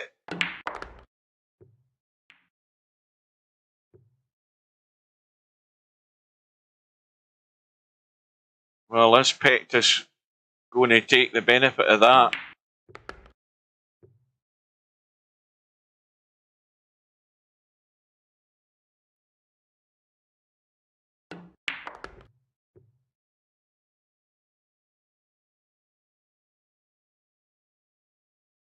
Now, this is the one that's tricky. You've got to leave yourself high in this 7 ball. And this is Dyson with death here. He's gone below it. It's a big cut. Cue ball's running all over the place. And this might finish on top of the 8 ball. Well, he's got the severe bedhead cut of the bank. And he's got it. So it's 2 in a row for Pectus. He's another good run to make a match of this. Still with a chance of getting a point tonight, Team Philippines.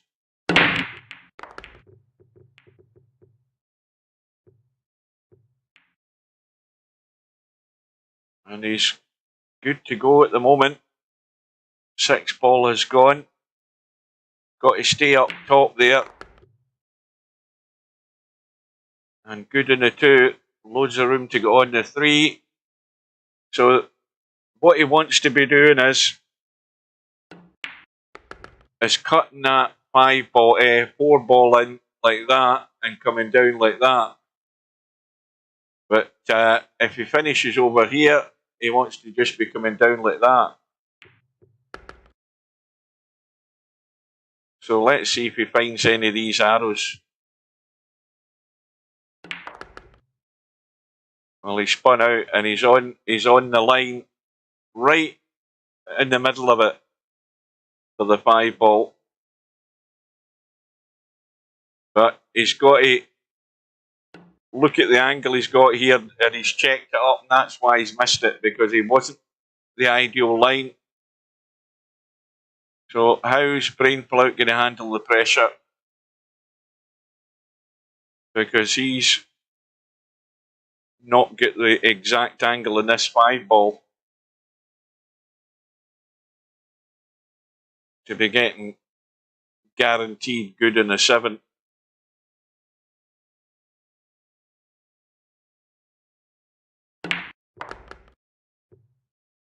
And that's going to hit the point. Oh, that's a good bank though. It's a good cut back bank. Is he going for the thin cut though?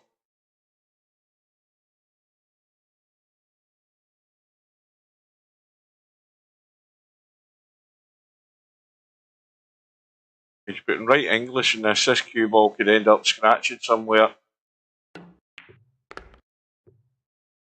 It's going to bump the 9. And it's a testy 8 ball. Very testy 8 ball.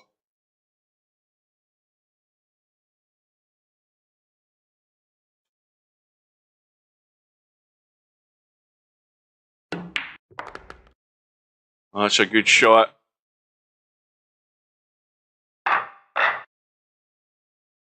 £40 a ticket. Oh, God. I would never pay that to get into a football match. Never. Well, Brainful Out held his nerve there. Fair play to him, because he had work to do there. And that was a good out.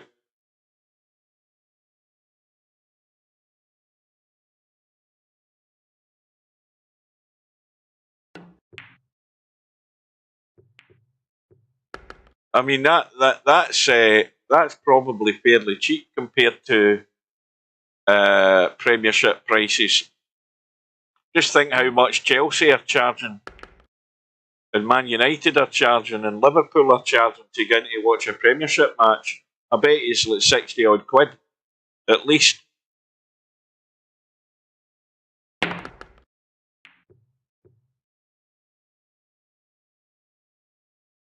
I'd never ever part with money like that to go and watch a football game, no matter who's playing. No way. Oh, rail hasn't been hit. Well, that 3-4's a pretty easy combo.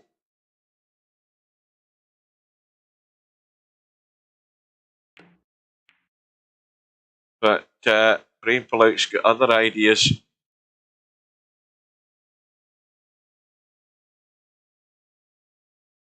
I haven't a clue.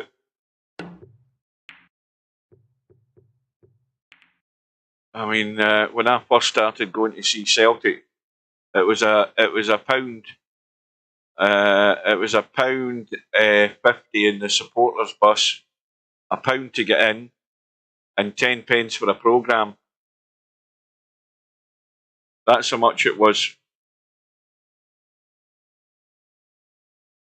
That was probably 78 I started going. So I was like 14. I started going in the supporters bus. So basically you could go to the football with a £5 and still get a pie in Bovril. Uh-oh.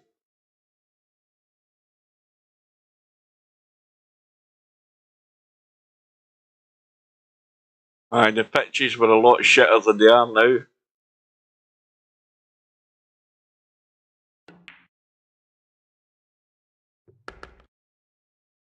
Well, I can say that I saw George Best playing, and he scored a brilliant goal for Hibs against Celtic at Easter Road. I was at it, and George Best had come back to the States. Of course, he was well past his prime at that time, but he was still a brilliant player, and he scored a cracking goal against Celtic. And of course, that was back in the day when the Hibs Celtic game wasn't televised. There was no cameras at it. But I was there and I saw it. And all the Celtic supporters were applauding him. Because I think every Celtic supporter just wanted to see George Best playing as well, so that you could say at least you saw him play. Okay, he was well past his prime, but he still had more talent in his 2 feet than all the rest of the players had that were on the pitch that day. And Bankster has taken out Bill. Well, that's a comeback there, because I think Bill was in the lead all the way. So that's another point for 9 ball shots. And now it rests with Tam, and Tam is 7-5 in front. Larry is 6-2 up against Bobby Barris. So, in fact, Tam's just gone, no, Tam's 7-5 in front. So, we're still looking reasonably good here. Hang on a minute. I've just come back in and jinxed Pectus. Apologies for that, Paul. Who else is in the room? Chimpy.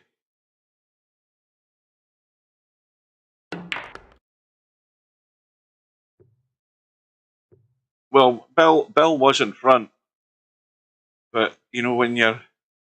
And don't forget, Bankster's a very dangerous player, especially when he's getting the 6th ball. He's more than good enough to get to the 6th ball. So Bill's had it tough tonight.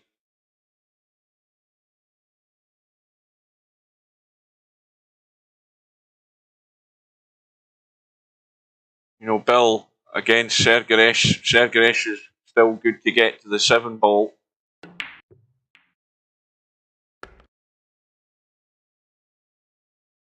Right. Well, Brainful out on the hill. And really not an awful lot to do here to take it home. Watch that 8 ball. Watch that 8 ball. Is okay.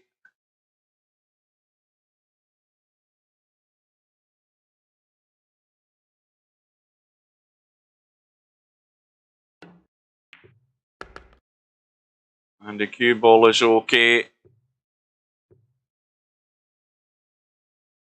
Now, this needs a good stun draw here to just roll the 8 into the side. But at this distance, it might be the old VP4 escape route draw that he's going to do. He's not going to try and pinch anything here, is he? It looks as if he is. And he's... Well, is it got the legs? That's not really where he wanted to be, but this for the match. Scratches on in the side, scratches on in the corner.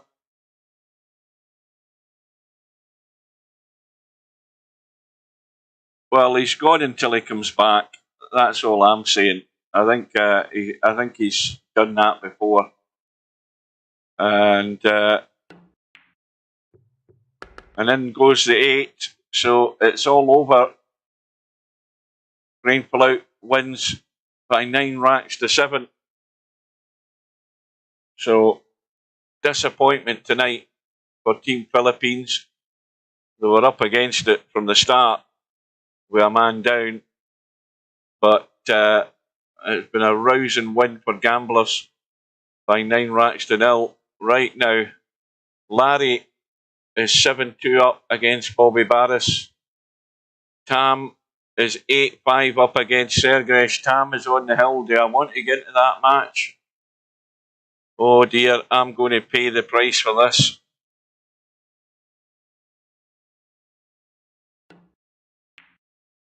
His game on the bracket says hasn't been scheduled. What are we talking about?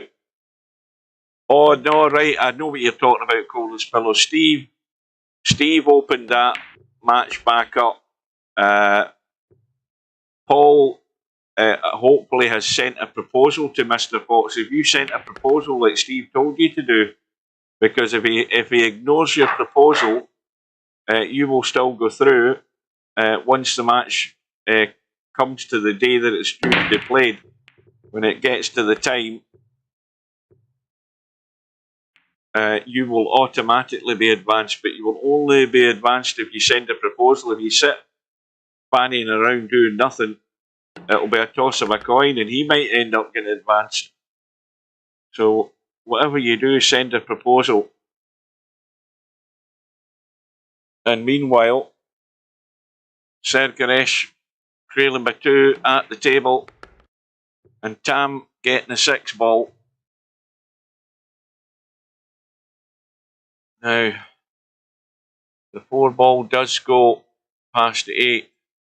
Now, if he runs forward, that 6 ball could come into play here. He's got to be careful with this, because the line is going to the rail, so he's just trying to hold it off to play this 5 on the side. He's not going forward, and that was sensible.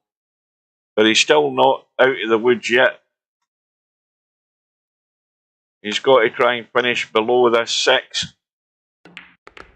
You know, he's playing for a bump, and that wasn't the right move there. Well, you held your nerve, Brainful out. And I think Tam's got the room to get to that 6 ball. He needs to be looking at this close. He's not doing it. I think he can get to the 6 ball. He's trying to cut it the other way, but I think he can get it up in the other corner. How's his luck? Pretty good. Because I think the cue ball's it's more or less where it was, the cue ball, but the 6 ball's a lot tighter. Now, Tam could try the billiard onto the 8, and the 6 ball would come into the table. Then he's relying on luck as to whether he'll have a shot. Now, he doesn't want to leave a 6-9. He doesn't want to do that, and he hasn't.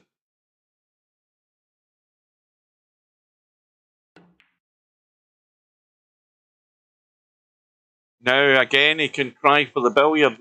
I mean, he can just brush that 6. Just feather it, and if he hits the 8 is bound to go in. That's a bit heavier than brush it. Yeah, that wasn't the way to play it. He had to hit it a lot softer than that. But he's got away with it. And this time, the billiard's gone, or the billiard opportunity's gone. And he doesn't want to leave a combo. Oh, fact, he's got ball in hand. What am I talking about? I never even noticed that. He hasn't hit a rail. But he doesn't want to leave the combo. Well, if Sergaresh, I don't know whether he can get to that to cut it. He can certainly try punching the 6 ball out the way, but is the 8 ball in the way of that? And try and lob the cue ball behind the 9. Yep, the 8 ball was always in the way. Look at this 6 ball, it's spinning to the pocket. That little spin that was left on the ball there, and this is a gift for Tam to win the match. All he has to do is roll it in.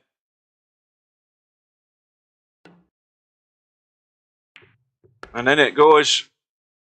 So well done to Tam. Excellent performance tonight. No, wait a minute, what the hell's happened? I thought, what's happened? The match should be over. That took 2 seconds too long, that there. Right, so that is it all over for week 2. We've got a win again for the Tactical Geniuses, 6 matches to 3. Tough for Bill, tough for Larry as well. But Larry had that 9-7 win against Bobby Barris. He had that 9-8 win against Sergaresh. But, you know, up against the big handicaps, you're really going to be up against it. That's how tough it is with multiple money balls like that. But we've come out on top, unlucky to Team Philippines. It doesn't help having a man down. So, that's where we stand. If we look at the overall standings, we've got the Gamblers at the top with 16 wins. Of course, they won a shed load tonight.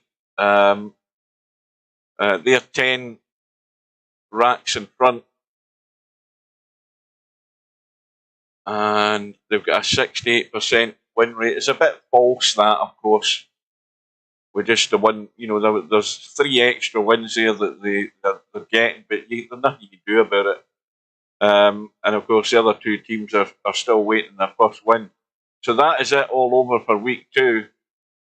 The schedule for week 3. Now let's see if this has been updated. All this is still to be fixed, because you should be seeing results in there, and that doesn't work.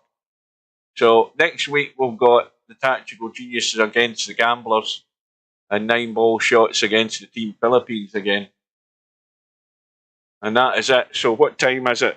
Right, we are 38 minutes away from the big match. Was it 9-2? What did I say? I can't remember, Larry. Well done. Well done to my team. Especially well done to Tam, because I wasn't expecting him to win as he's won tonight. So he's done extremely well. I thought if he gets one win for our team tonight, that would be good. But tonight was a real bonus, Tam.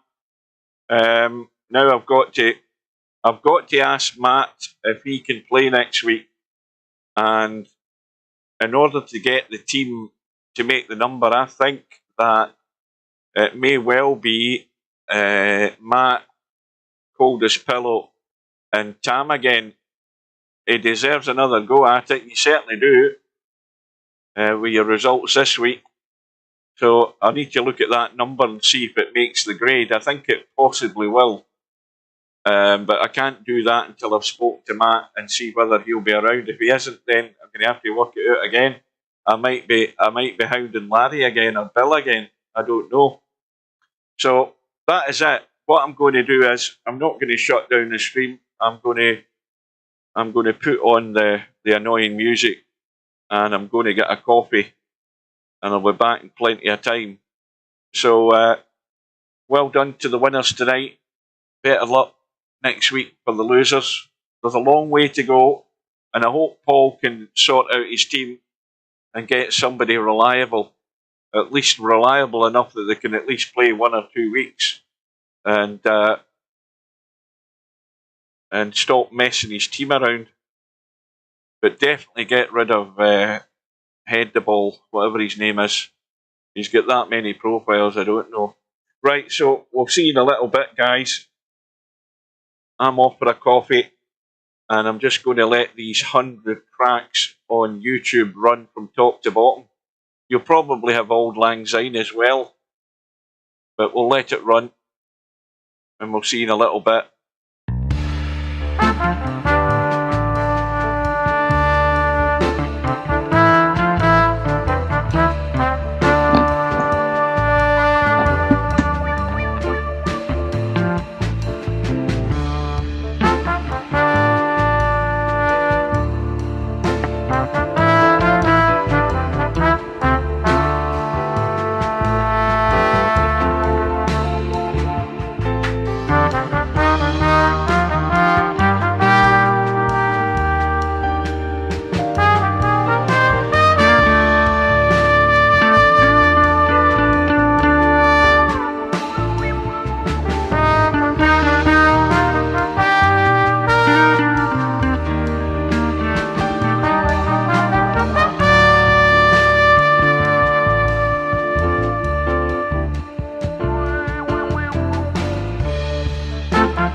Our hearts beat to the city streets.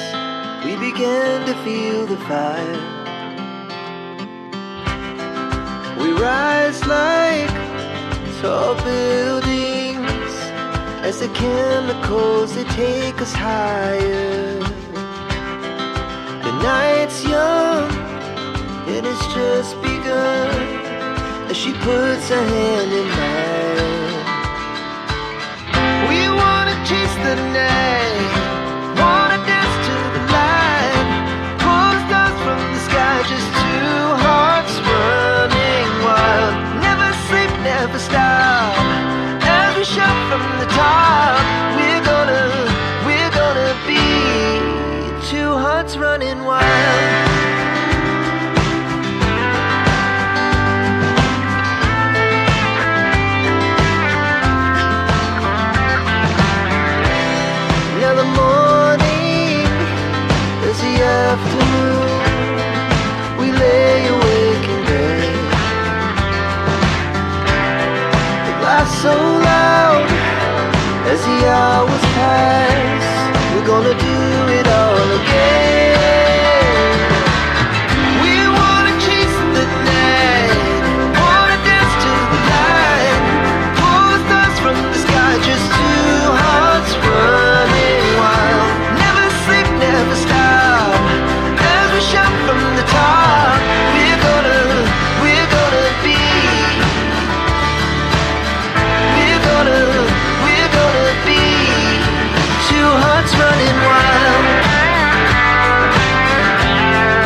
I die.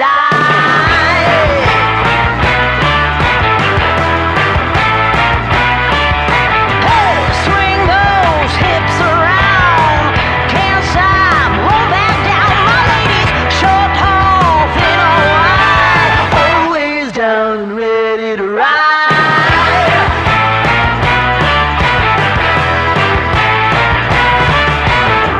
One by one, billion by billion, been holding up half the sky.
whip up my appetite.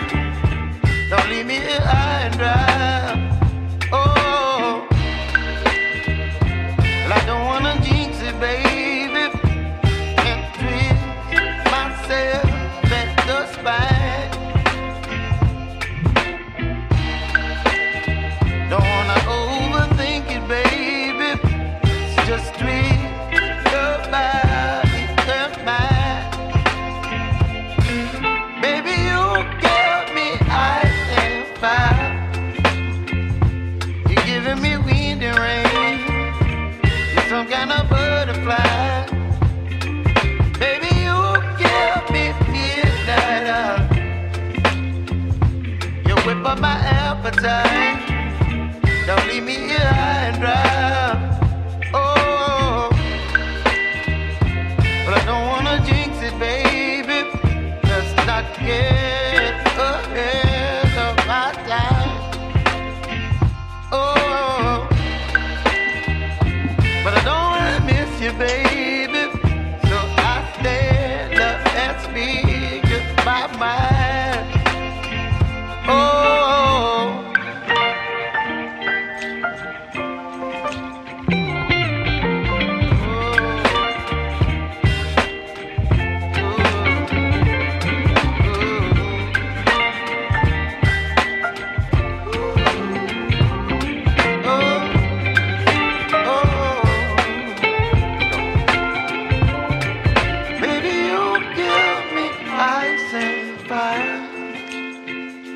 You're chilling wind and rain.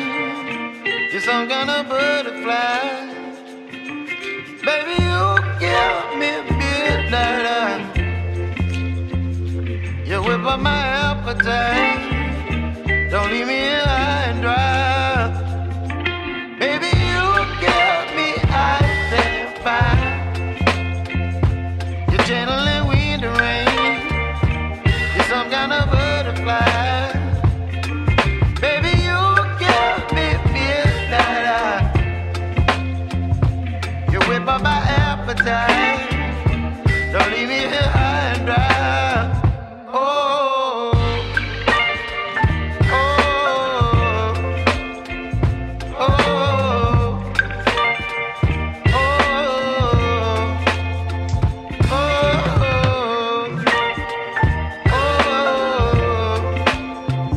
oh.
Well, good evening, everybody. Welcome back to VP4TV. We've had the league night tonight, but the league night is now over, and we're back for the match that's due to start at the top of the hour, the one Loss SideMatch match in this year's VP4 2023 Virtual World 10 Ball Championship. It's between Bill, Mr.Bill from the USA, Cobra from England, or the UK, depending who he wants to represent. Race to 13, and we go in 2 minutes' time.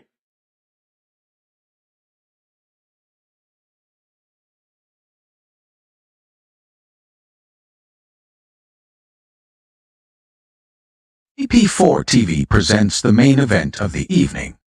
It's the one Loss SideMatch with Mr.Bill and Cobra in the 10-ball Virtual World Championships. Race to 13. Right, so all I need to do now is tab out and see if Steve's there, because he said he's going to join us.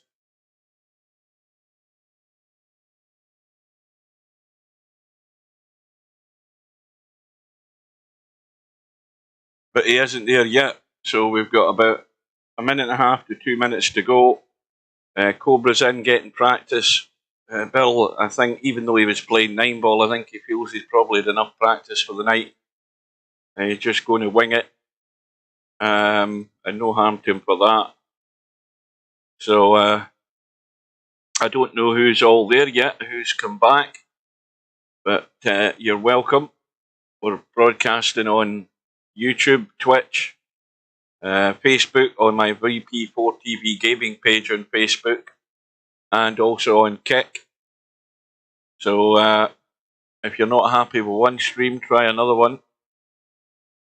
Hit the like button as well while you're at it. Please do that. I'm going to do one more tab. Well, good evening to Steve. There's nobody here. Everybody's gone for a break. I left the live stream running and nobody's here yet. Yeah, well, I mean, you know, the team thing is over, the league's over, so. Haz has arrived. He's there. I noticed who's in first place. Oh, you need to excuse me. I'm drinking coffee at the moment. Well, that's a bit by default, though, isn't it? Can't be helped. That's what happens when you end up having an umpty in the team. Well, I only played once. No, I'm talking about poor Paul with his team. Oh. Well, you know, I mean, that's a shame. I mean, he was desperate to get people, and he didn't. I guess he didn't realize about. Well, I never realised either until Chimpy told us in the stream. I don't think anybody knew that that's who he was. But he's only got 4 players now. He definitely needs to get at least one more. Well, he's got a week to try and get them in. So, and then he showed up. Yeah, he showed up. Said he fell asleep, but he was in. I think Chimpy said he came to the lobby while the matches were actually underway, and then he disappeared again. So he just wanted to mess people about, and he achieved that. So welcome back, everybody. He's got a guy that wants to play. Got a low number, so it wouldn't be a problem putting him on. Well, if that's the guy that's on that list, I mean, that's another guy that I've never seen. So, you know, people that you've never seen that go on the list are unreliable. They can't be trusted. You need somebody regular. I'm looking at his page. He's played quite a bit, but he's kind of an off and on guy, so I would agree that he's probably not the best guy. Well, Larry had a tough one tonight. He had to battle. I mean, you're in a battle with anybody when you're given 5 and out and money balls are flying in the break. So that's why quite a few players want the spot money on. Well, I can understand that. I've played a lot of handicap tournaments, and I will tell you this right now. Either it's a huge advantage to the better players, or if you make it fair, then, you know, the better players can lose a lot of times by luck. The better players, you know, I mean, I've played in tournaments for a lot of money where I'm giving up, you know, I'm going to like 9 or 11, and my opponent's going to 2 or 3. And let me tell you what, it's brutal. You make one little mistake, they get lucky. Well, the So room's up. I understand where they're coming from. But on the other hand, look at Bobby Barris. He lost 2 out of 3 today. I mean, if you're going to play a guy like that, you got to keep him off the table. You got to keep him from breaking. I mean, I can make it so that, I mean, I'm a little hesitant to turn the money off. I could make it so that the spot's less if the money's being in play. I mean, Well, honestly, players' attitudes don't make sense to me. They want to play 9-ball, which is a luck game, and then when they get beat by luck, they complain. Obviously, if you're getting a lot of balls spotted, then you have more opportunities for luck. well, Larry got lucky tonight. Then he's saying he had 1 golden break, Well, and they never had any against him. I mean, I've been through this a lot of times. It's cost me a lot of money playing some of these guys where they shit out, and I don't know what to say. I mean, we can make it unfair, but the problem making it unfair is that you're going to lose a lot of the lower ranked players in the league. I mean, you're either going to have to live with some lucky losses, or you're going to have to make it unfair where a guy like Bobby Barris is never going to win a game. I mean, if you look at his record, so for the last 2, we've got the results for 2. Okay, so he was 1-2 today, and when they played us, he was. Now that's a weird thing. I've not touched the camera. Look at what it's done. Look at what it's done to the camera view there. That is really weird. That's your special thing I put in for you. It's called God View. Well, that wasn't me that did that. Right now, Bobby Barris is 2-5 in league. He's won 2 matches and lost 5. So, you say, oh, well, this isn't right. We should take that away from him. Well, he's 2-5. So I know what it feels like to have a guy get lucky against you and lose. I mean, that's sort of the nature of 9-ball. And, you guys want to take the luck out of the better players so that, they just can't lose that way. Well, Bobby Barris is never going to beat anybody that's a good player.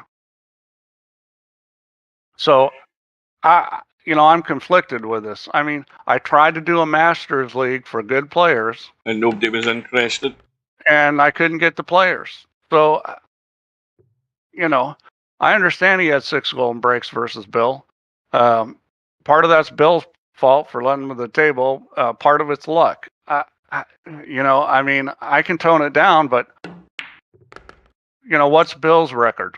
What's your record? What's Bobby Barris's record? And I think if you look at it, you're going to go, well, if we look at wins and losses, it's really not that unfair. I mean, it's the nature of 9-ball. You're going to lose to luck a lot. So, don't play 9-ball. We play 10-ball or something where it's not lucky. Yeah, Bobby had 6 golden breaks. Well, he had 6 money balls going. But anyway, I think you guys got to realize, looking at this tournament that's going on, this World Championship. I don't know if you've noticed, but these matches have been fantastic, and they're not guys losing to luck or golden breaks or There's a lot more to this game. You can't shit balls in. It takes a guy like Stubb, and his style makes it hard for him to win because he doesn't play safe. He doesn't move. It's the nature of a 9-ball. If we went to game spots, it's not any better. Wait till you play a Bobby Barris, and you've got to go to 9, and he's got to go to 3, and he shits a couple 9-balls in, and you miss one, and you lose. What are you going to say then? I mean, well, it makes no difference to me because if everything goes according to plan, I won't be playing anymore anyway. I'll just be playing. I'm quitting while I'm ahead. I mean, the thing is you basically want to say, well, the guy can't get lucky against me. Well, how's he going to beat you? I Well, understand what you're saying, Chimpy and Semi-Pro. You guys still won because you kept them off the table.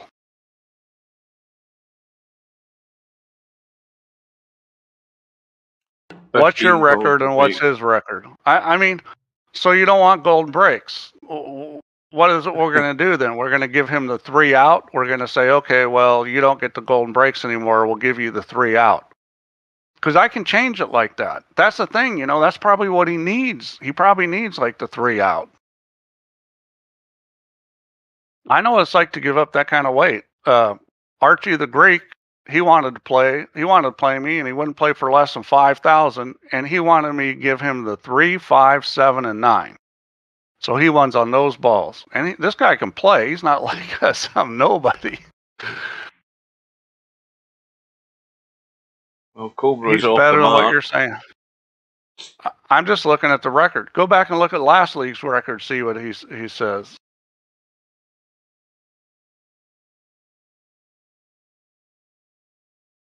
His stats say only 10 golden breaks. I don't know.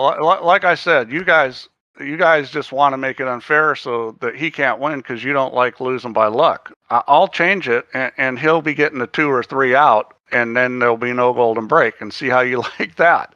And then you complain because he's gonna just shit balls in, slamming it. He's gonna get up to the table and just slam at the balls and shit something in. You're gonna go, oh, this is no good. It's the nature of 9 ball. For somebody way below you to have a chance, then there's going to be a lot of luck.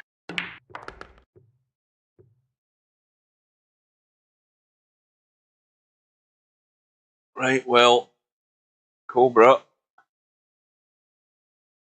Yeah, I don't know whether he can hold this cue ball and just play the 7 on the side with the angle he's got. I was playing this girl 9-2, and I didn't miss a ball, and I lost 2-2. I didn't miss a ball, and I lost 2-2. Trust me, I know how it feels. And I'm playing the tournament where if I win it, I'm making like 7,000 or 8,000. Oh, he's bumped to 8. The 8's good. Everything's good.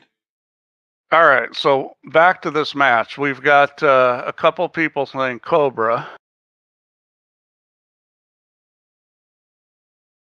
Well, this might all be going according to Bill's plan. He's going to wait until he gets behind far enough and then make a move. I didn't say you did, Semi-Pro. You just don't want to have people get lucky on you, and he's one of the guys getting a ton of weight.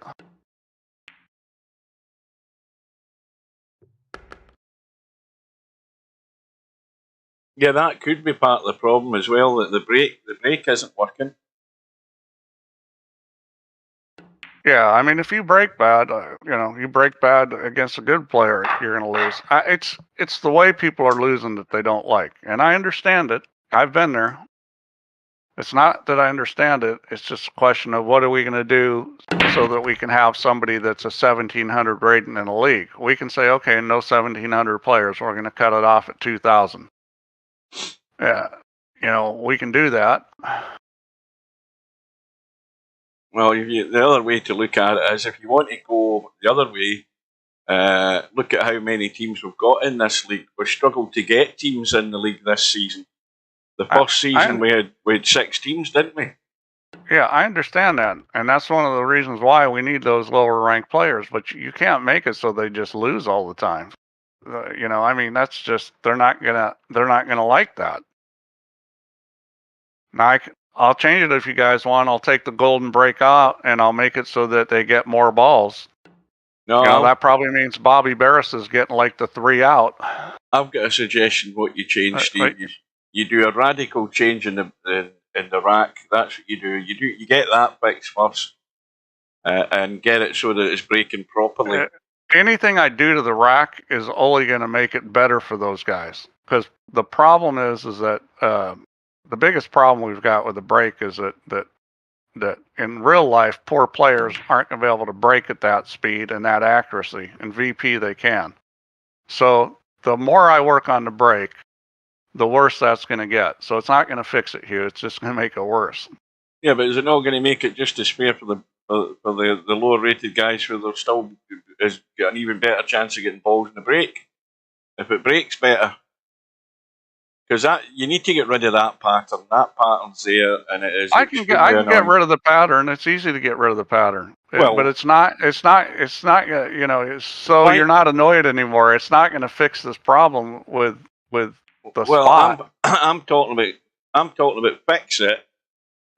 Do it when the league's over, and then see how things are, and run it in a test for a while. Because I can fix it tonight. It's not hard to fix. Well, fix it tonight then.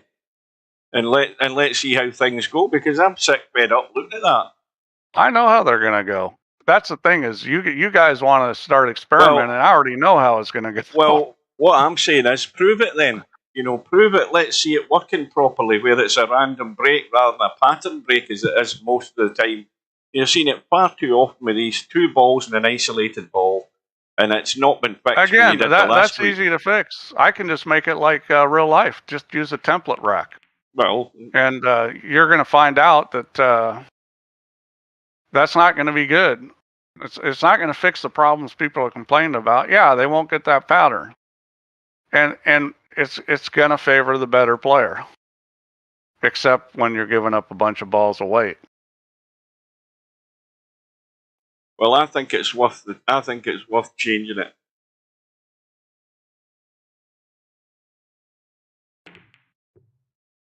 Well, Larry needs that kind of help. That's what Larry needs. He wants to be making as many in the break as he can. That means he's got less work to do. And the reason I didn't do a template rack, at least with the one ball on the spot, you'll make the wing ball every time.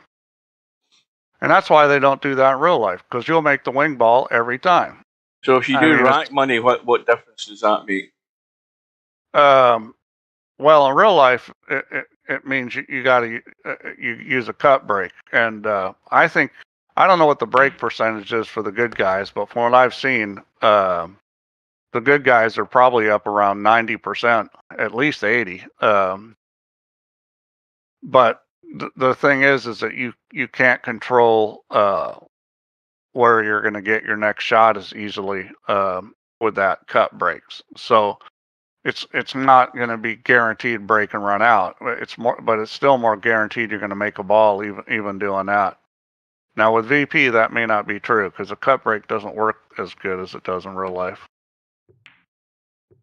Well, Bill's going to get a shot here. He's got a 5-6 combo to follow.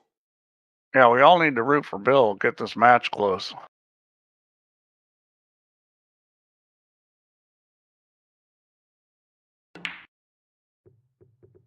I must admit, I haven't heard that. I haven't heard that at all. Because it's not as if they're trying to.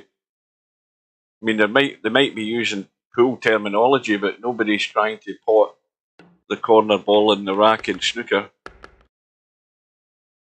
You know, part of the problem is 9-ball is just a shitty game. You know, so we're dealing with a lot of issues because 9-ball sucks. I've said that for years. Everybody wants to play it because they play it on TV, and now it's got worse because Matchrooms decided this is the game, you know. Instead of being smart and doing 10-ball, they've decided it's got to be 9-ball. And I'll tell you what, a pro pool player, if you put up money, they're going to show up no matter what it is. You could be playing frickin' tiddlywinks. They're going to show up if they think they get a chance to win money. I stick call shot on then. There's a suggestion from Larry. Well, I can put call shot on, then I'm going to have to give people more weight. It's a vicious circle. I mean, with call shot, I mean, if I just took off spot, if I just turned spot money on so that there was no money balls on the break, I have to give a bunch more weight.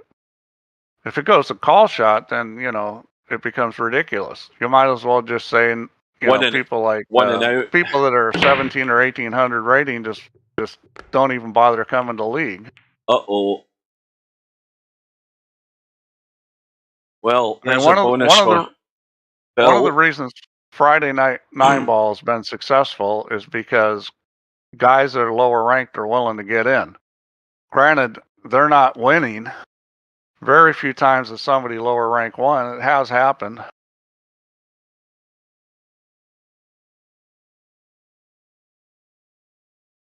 So, ball in hand for Bill.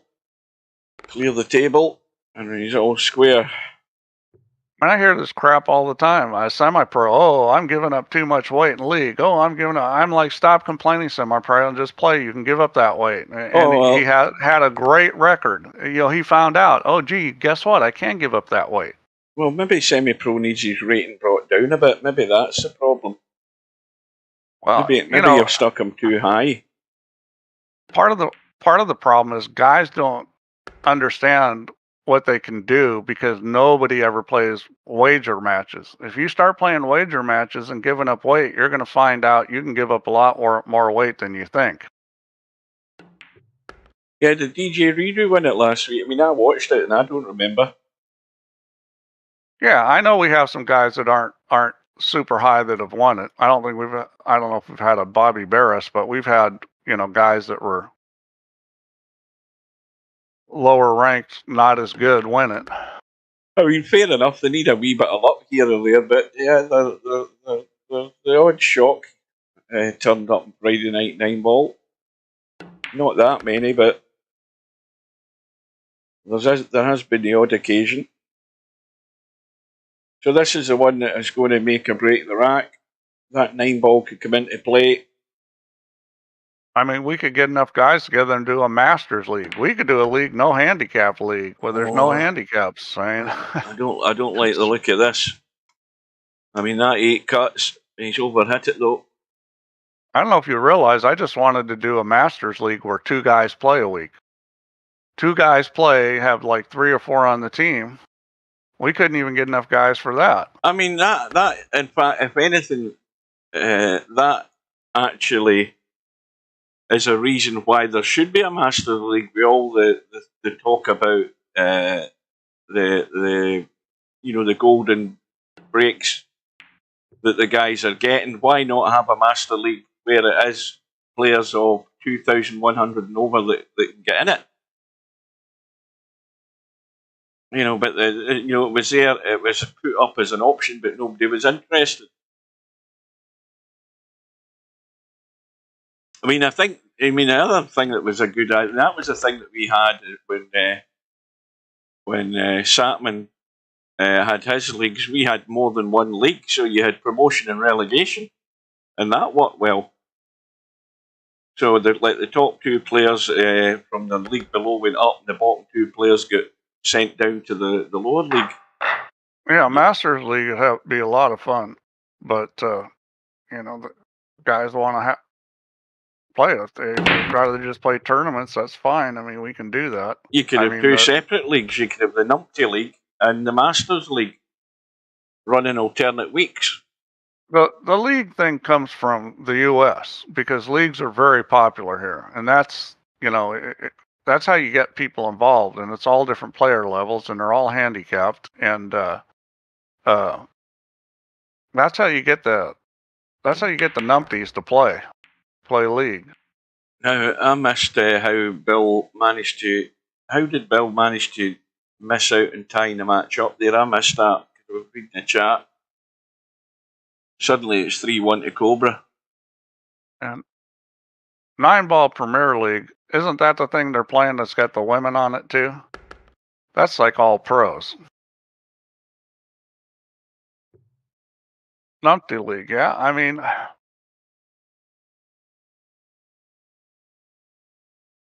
oh, by the way, have you made any sort of progress on these things that you broke that you're trying to fix? yes, but it's still broke.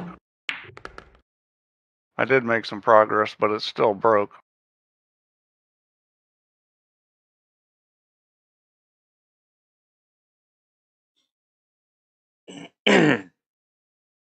Well, this is a bit of a tight space to get into. Is that the 4-ball that's up there? Oh no, it's the 5. I thought that was a 4. Is he in the space? Yes, he is. Yeah, it's looking like it's going to be 3-2. I mean, Bill plays good enough to win this match. Well, that's Spud Boy's got the right idea as well. Why not make it 10-ball? 10 ball league. Well, we could. I mean, we could do something like a 10-ball league. Why not? I mean, here's another thing. You know, the one thing that would attract a lot more players, and especially the lower rated players, why not have, and don't shoot me down after I say it, why not have a 3-ball league? There you go. I mean, that's going to be fun, isn't it? I mean, matches, races to what? Races to 11 or whatever, and everybody's in it. I think you get a lot more players in that because they all fancy a chance, even them that can't pot balls. I think the problem is I think a lot of guys aren't going to want to play. A lot of the regulars aren't going to want to play a 3-ball league. I think they would. Well, if you don't build it, they won't come. I mean, I know One Pocket Slim would play. He loves it. But I think you would attract. See, even Bedhead's scared. Look, you see, that's frightened Bedhead off. You know, it's a boring game. If you're gambling, it can be now. If you gamble on 3-ball, it can be a good game. That's the thing. Certain games are fun when you gamble, and they're terrible when you don't.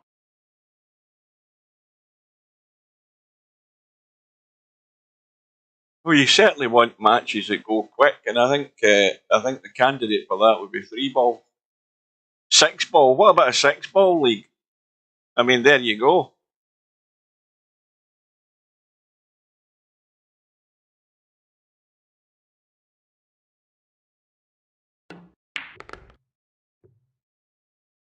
Right, so 5 up the table for the cut in the 6-ball, 7-ball into the side. Problem is the 8-ball. How does he get to the 8-ball if he's cutting that 7 in the side? Is he playing to bump the 10-ball out of the way or come up top to the 8-ball? I mean, if he gets there.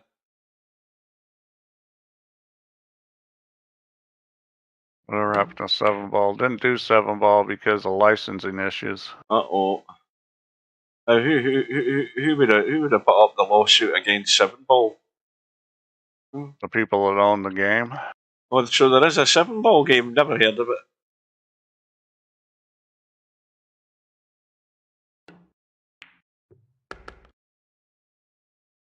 Right, so we'll give him the 6 and the 7, provided he gets out of the table. But how is he going to deal with the 8? I don't know. The best game I could put in would be a pattern game. I mean, that's a blast. I've played in a tournament like that, and it's a lot of fun. Everybody plays the exact same table, and you can handicap it too by giving strokes. Oh, look who's arrived in the building. Right, so this is the one that I'm wondering about. How is he going to deal with this? Is he playing for a bump? I mean, he can actually draw. I would run into the 10-ball. Yeah, he can draw and spin this to the 10, can't he? Yeah, because you're going to get a shot. You're going to be close to it. Oh, he's fancying dropping it right in. Well, this is it's a wee bit touchy. Now, how do you get to the 9? Tough. Well, draw and left English and go around the 10. He's going to try to play off of it. Yeah, that was one shot too many. So there you go, Bill. Cobra, sorry. I would have hit that with draw and left English and gone behind the 10 and 2 rails out. But yeah, I mean, I thought the bump was the play. You were going to come up with some kind of pretty good shot.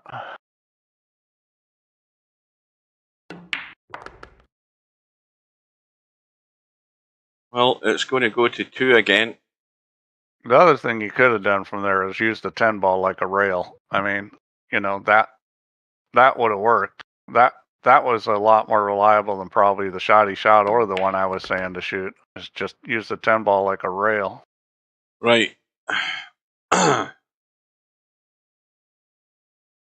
I'm going to tab out for a second to the Stubbs taking credit for training Mr.Bill. Boy, I wonder what Mr. Bill would say about that. I'm just going to tab out here for a second because I want to bring this up. Hang on a minute. because we heard somebody told me earlier that we have the match between Vinces and Interchange X. That's early hours of Sunday morning. I won't be there, but we've got Slim and Semi Pro on Sunday evening. We've got Albinario Spectre Dawn on the Tuesday evening at 8:30 my time, so that's 3:30 Eastern. And then we've finally got Stubb and Acero, and the great news for me is that they've arranged it for 11 p.m. on Tuesday evening. That's 6 p.m. Eastern. So I will be there for that because I'm off. Oh, so, good. We've got the two big matches on Tuesday evening. So let's say 2 hours, 2.25 hours for Albinario Spectre Dawn. So that would be 10:30. They may well end up almost running into one another, not quite, but I will be there for them both.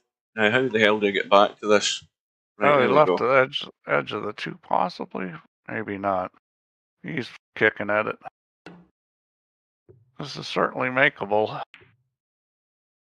Didn't get it. He's probably not going to like where he is after this.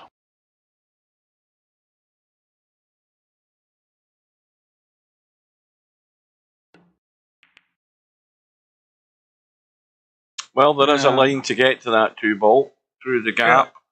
Well, he can go 2 rails here. Yeah, through the gap and around the corner. I think he needs to spin this a little, though. He's going to need to put some left English on it. He needs it hit pretty close. He's not hitting close enough to the pocket. No. He needed to hit closer to the pocket than that. I could see where he's aiming. I was right behind him. Got to be a little closer to the pocket. The English was okay, but he's got to be closer to the corner pocket.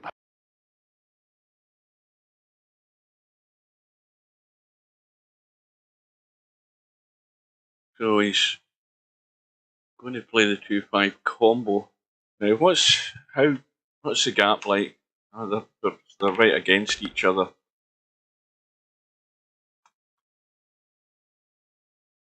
Well, all he's going to do here is just stop this, roll the 4 up the table, leave the cut in the 6.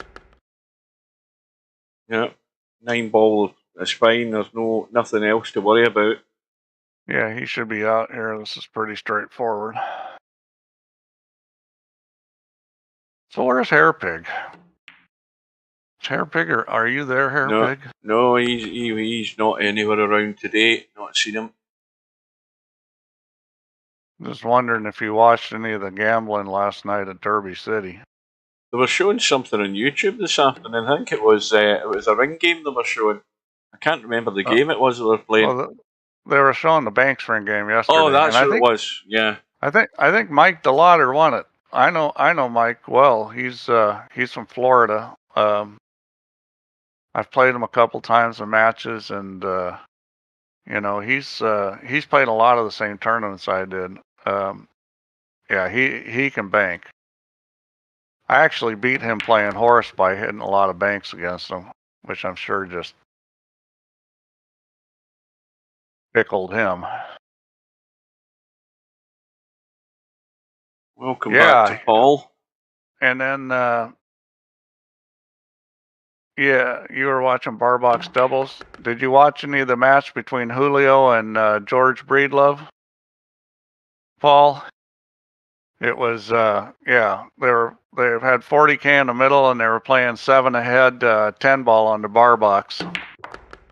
Paul, now that we've got a hold of you, if Azad is in the stream, if he's still in the stream, he might be interested in filling a hole in your team. He might not be there every week, but you might want to have a word with him. Yeah, Paul, you need to get for sure 1 more, maybe 2 more. I watched a bunch of that. George Breedlove is a very talented player. Older, he's probably early 50s now. And Julio's a Puerto Rican who I've played him. He would play in Augusta tournament sometimes. I played Julio before. Good player. Julio was given Breedlove the 8, which he wouldn't be able to do if George was young and playing a lot, but he did there, and Julio won. Well, what you need to do, Hazard, is you need to add your player you need to add yourself to the list of players that want to play. So you need to sign up to the league. Well, he doesn't have to. I mean, Does he not? Paul can just invite him. Oh, can he just? Ah, that's right. Yeah, I'm so used to just generally taking the players off the list. Paul will put in an invite, and then his ad, you need to accept the invite, and then you're on the team. Yeah, you're right, I know. It's simple. It's that time of night. It's going 8:30. Well, that's if we can make it next week. Are you available for next week? Well, that's the other thing, Paul, is you need to send out emails or messages. You probably did. You're dealing with snakes. That's already a bad deal. But, I think by maybe Tuesday, have messages going out asking who can play this weekend. Yeah, I'll do my administration on my day off. Well, let's see. I never checked to see if Chimpy got an automatic play again. Chimpy 9-7. Chimpy won that one. Chimpy gets to play. Well, again, they had that default match, remember? Yeah, and Bedhead gets to play. So those two guys, they got their option of playing next week. Brain fell out. And Brain fell out. He could play next week, too. Everybody won. So, I don't know. I'd like to get Preacher worked in. He hasn't gotten to play yet. I don't care if I play.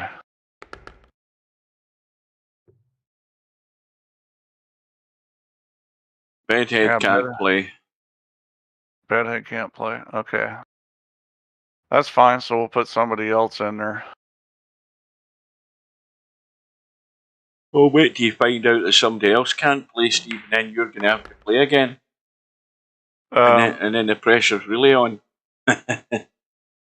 That's not really true, because I've got 2 in reserve.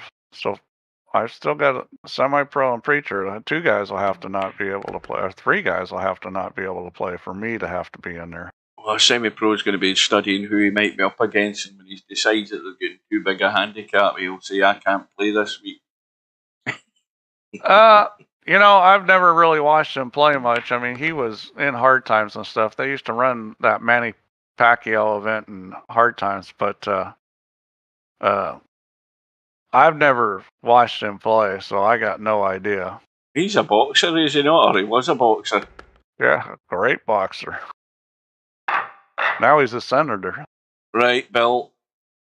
What do you justify being a crisis point in the match, Bill? Because I would suggest that there's a crisis on here. 6-2 down. He's got a ball or a couple of balls.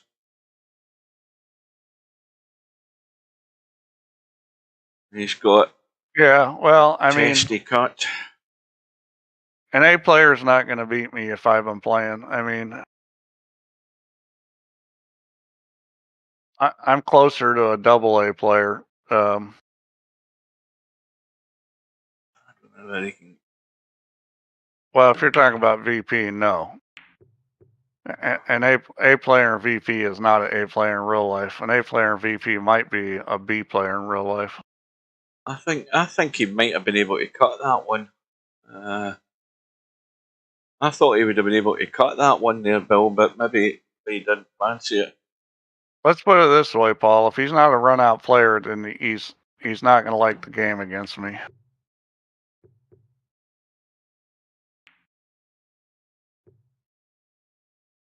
Well, there's lots of guys that are good matches for me. Shit, everybody and their mother is going to line up to play me if I go in the pool room because I know I got money. Semi-pro, that's not the way to ask Steve if he wants a game in VP4. You know that. You can't just come out and say, I want to play Steve. I don't even know why he wants to waste his time. Yeah, well, he needs to come out with a line like, I'll play you, Steve. Race to 11-9 ball. I'll give you 6 and out. I don't play lower level players in real life unless I'm given a big spot. We're gambling, and I just don't. Will I play somebody cheap? Yeah, if they just want to practice cheap, I'll do it usually. But it's like why?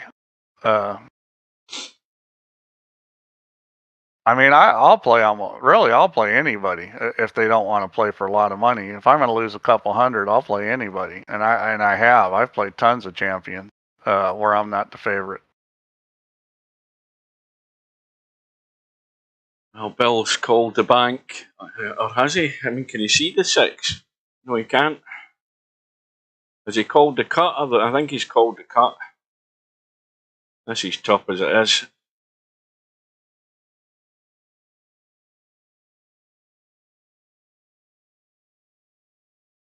Oh, there's Maxer arrived in the room. Just when you don't need him, Maxer shows up.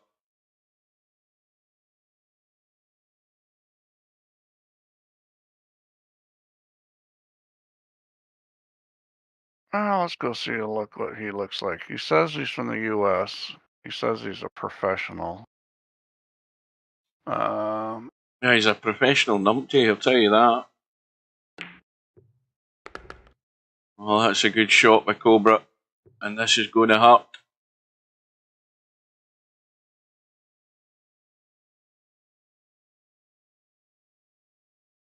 Well, usually like Redback's banning him if it's snakes.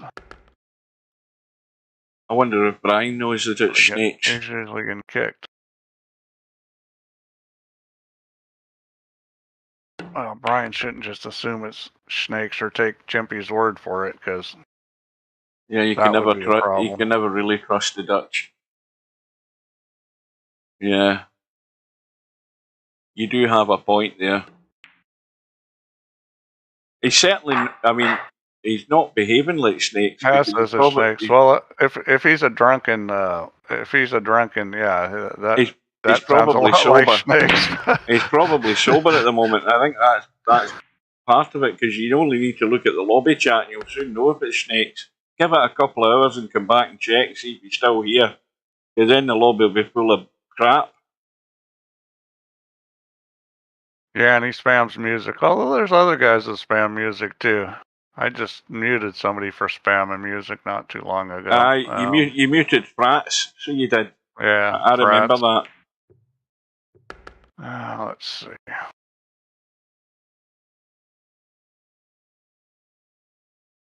There it is, him. See, there he is. He started now. See, you get him muted. Shut him up. He started in the room.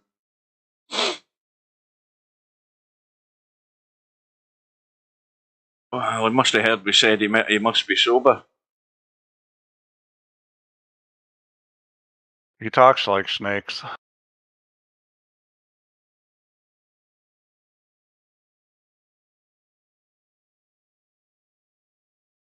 Oh, Stubb! Yeah. That's got Stubb started as well. You've got to have a lot of characteristics that stand out for guys online to recognize who you are.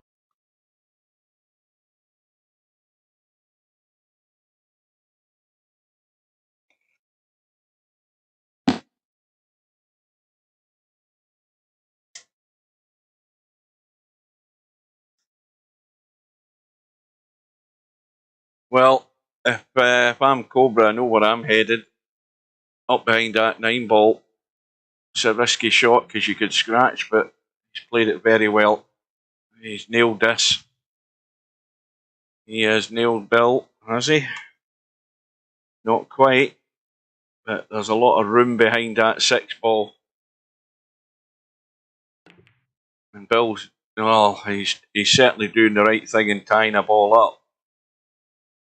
But Cobra could certainly get good on that 7-ball and end up comboing that 9 when he bumps the 10.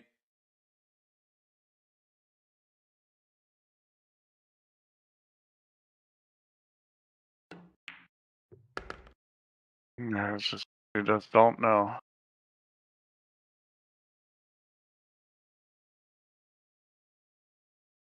So I don't think he's got the right angle. Well, I don't think he hit it hard enough. Oh, he hasn't got the 7 to the hole. Well, there's a big boo-boo. Well, this is looking very one-sided. So this is kind of tricky. I would probably try to break out the 9 now. I would have come down the rail and run into the Oh, 10 ball. he's, He should have come.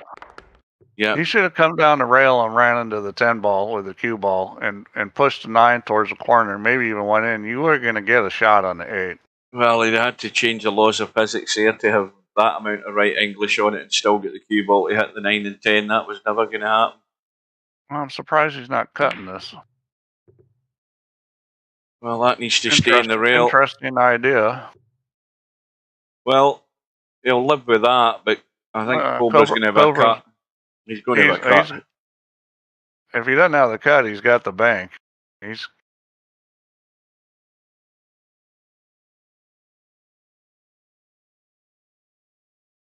Yeah, the cut looks pretty good. There's really not much of the pocket covered. And that's going to keep holding the line. So it's 8-2. Cobra's well past the halfway mark now.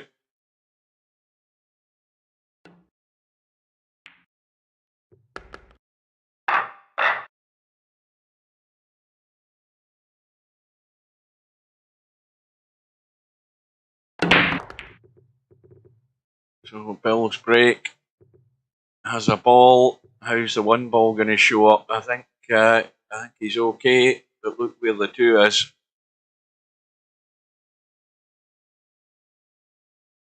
Yeah, this is doable. It's tricky.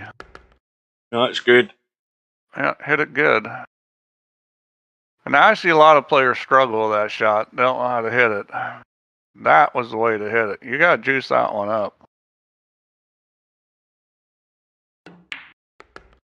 So there's the problem. Is he going to draw straight onto this? Is he? I think he almost has to. I mean, he he doesn't quite have the right angle here. No. He's going to have to hit the 10, maybe. I think he can hit the 10. Oh, he could hit the 5. Okay. And he came out pretty good. Now, does that 5 go? I don't know. It's tight. No. He's going to play safe. That's not wonderful because it's easy to kick behind it, I think. Yeah, I think he can get behind it. It's very tight whether you can go behind it without hitting a 9. I have a hard time seeing this in VP. It looks to me like it's close. Maybe not.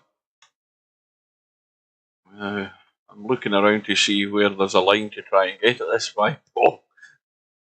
It doesn't. The prospects don't look good for getting a hit in this. I think if I'm Cobra, I'm going to try and tie something else up. Yeah, that's not usually that effective of a play, especially this late in the rack. Oh, hang on a minute. If he misses the 10, he's missed the 10. What a shot! Oh, that was superb. Well, unfortunately, he may not like where he ends up. Yeah. Well, he didn't hit it. All he need to do is hit it. Oh dear. You think Bill got a trackball too? Oh dear. Well, all he had to do was hit that. That was a pretty easy save. Rapidly going downhill this. You hit it, the only thing that could have gone wrong is potentially the 6 ball.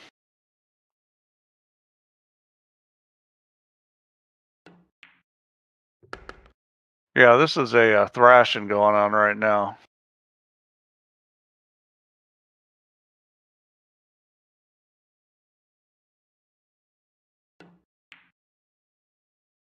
Well, I had high hopes for Bill. I thought, I think we all built up hopes thinking we're going to see a good match. It would need one of these almighty turns for that to happen, but I doubt very much Cobra's in any sort of mood to be doing anything like that. He'd need to have a midlife crisis right now starting for that to happen. By the way, Larry, excuse me, that's what I've been meaning to ask you, because I googled trackball gaming mouse, and I could only find one product that was in development.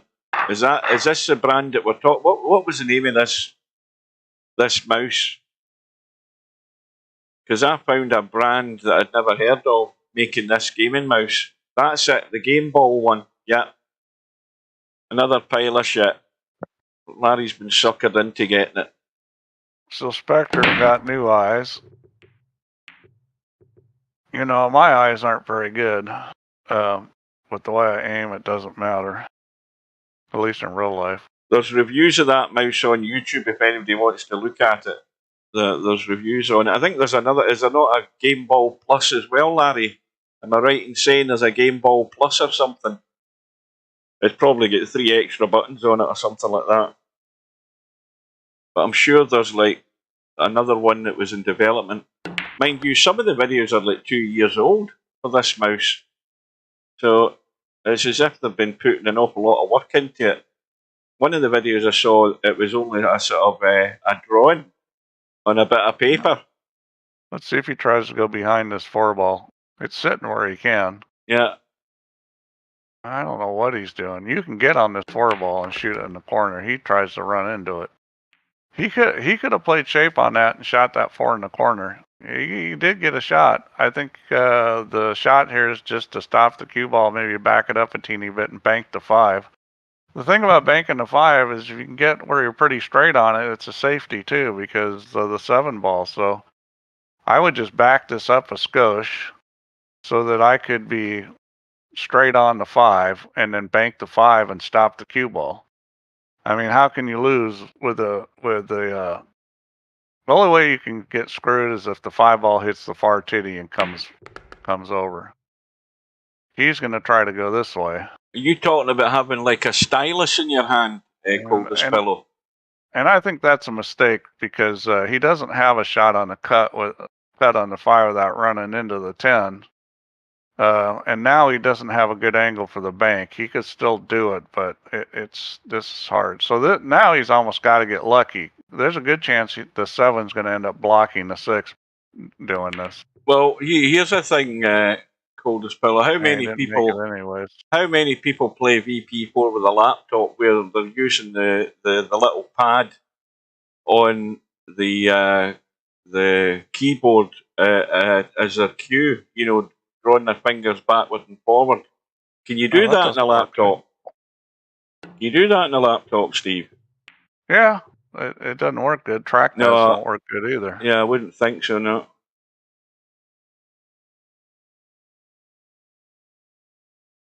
What, you used to use the flat pad to slide your finger backward and forward to cue the ball? Now, you'd be just as well off getting a trackball mouse then. And rolling the ball backward and forward and finding out you've got absolutely no touch whatsoever with the trackball mouse. Nothing reliable, I would say.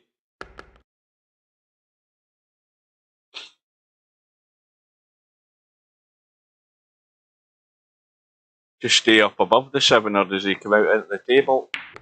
Yeah, out into the table. Yo, CK. Well, I'll be looking for a marked difference in your level of play, Larry, or not so much your level of play. The level of play is good, but the unforced errors, the dodgy control on the unreliable shots, and talking about unreliable, look at that for a mistake. Wowee. You know, wasn't expecting that. You can never take anything for granted. That's why pool's hard, is everybody misses balls once in a while. You gotta try playing pool for a lot of money. Then it gets really hard.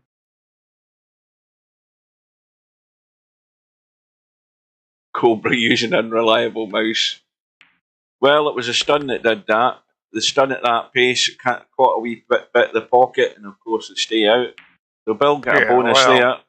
But at the angle he was at, you really shouldn't be catching the tit. I mean, it's not like he was close to the rail of the 7. But you see guys in real life miss those shots. I remember seeing Rodney Morris miss almost the exact shot, hill in the finals of a tournament that was, I think first place was 5,000. Rodney Morris misses that shot playing Corey Deuel, goes to the losers bracket. Well, he called the 1, the 2 and in as well. In the losers bracket, comes back and beats Corey in the final. Mm-hmm. But yeah, they were playing it was a hot seat match they were originally playing. He missed the same shot, so it's going to happen. And this is a pretty easy safety here. This is back and forth. Just hit the 2-ball, pass the 3, and up table. And you got the 10-ball and the 6-ball there. It's pretty hard not to be safe here. He looks like he's shooting this. See, I'd be playing safe. Well, you know what? He played it off the 10, and that was actually a pretty easy shot. I don't think. I didn't see I don't think he did because he's No, I think he miscalling it. did. No. Oh, he did miscall it. No, he was playing it into the corner pocket, like you said. I was giving him more credit than he was worth. Yeah, because really, he should have just played safe there. And you know, you dick around like that because you're up, and then Bill gets rolling, and next thing you know, yeah, but he's still going to need a few more of them. See, that's the bit I can't fathom out. I can't fathom out how people. I mean, I think Mal plays with his mouse at 100, and I can't work that out at all. I mean, I'm playing with a 3200 DPI, and I think I had mine set at 7. Yeah. So that's like would be like with an 800, it would be 28, right? Well, like I say, all my mice are set to they don't have a lot of my mice. I've got 2 mice that'll get variable DPI, and I use them from time to time. But most of the time, it's just a standard cheap mouse. And of course, 100, I'm down at 12. 100 for rotation. You'd have to have just unbelievably high resolution on your mouse to get enough accuracy. Yeah, I mean, the whole reason the slew is in there is because to get accuracy on the rotation, you have to set that number down usually. Well, mine's is down at 55. I'm certain now. All you have to do is mention Mal and his mouse, and look who comes out the woodwork. That's Mal that's in the chat. Minty. I don't understand how you can use 100 on your rotation and aim. Because just with the DPI, it's just not accurate enough. The steps between each little tick is too much rotation. He's used to it. Yeah. Well, I would think that if you're doing that, you'd have trouble with things like long cuts because I don't think you can be accurate enough with I would think more like you need to be at like 70 or 80 at most with that mouse on the rotation, and then set the slew higher so that you can get it to move faster when you need to. But for fine tuning, that just seems like it wouldn't work. See, I don't like the table rotating fast when I'm moving. It does my head in doing that, so that's why I've got things turned down low. Well, when you want to rotate around, it's nice to be able to rotate around the table fast. No, when you're trying to aim, and tune it in, you do small movements. You don't want it to go fast. I think it gives you a migraine. Well, Bill going for the big draw, trying to get a bump. I think I'm getting a U-grain.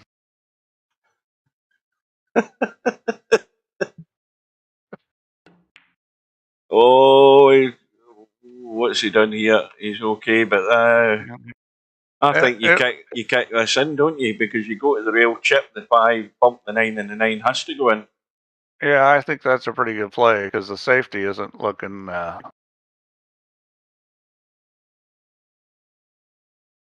I kind of think you're right that's going to be the play here.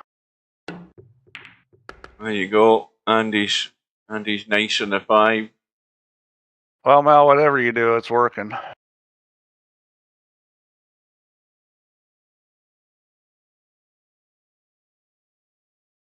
Yeah, this is looking like 10-4. Of course, last time I jinxed him saying that.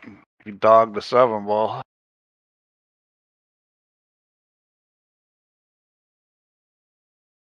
Oh, Mal's got 6 jobs now. He's never at home. Join it now. You can't join the tournament in the middle of it, Paul. Well, throw Stubb out and put Mal in his place. See how Stubb likes that.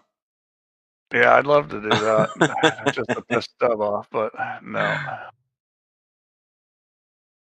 Right, so they'll, is he going forward and spinning to the left? He is, he's got a wee tad on it. So, bit of a little punch and a bit of spin. And it's 10-4. Yeah, Bill just hasn't been able to get anything going here today. I don't think Cobra's played, his best. He's certainly given Bill a bunch of chances, and Bill has not been able to take advantage. Whatever you do, Mal, don't go into Discord with Semi-Pro. All he's going to do is rant about the league and how there's severe injustice been done to him with these handicaps. He just wants somebody to moan at. He wants to cry on somebody's shoulder who'll agree with everything he says. Yeah, and I'll tell you what, by country, I've got it all figured out. I know which I got all the stereotypes. Which countries complain, which countries has the most evil people, which countries are the most racist. I got all this, all this information. Well, that's just from seeing what people do when they're online.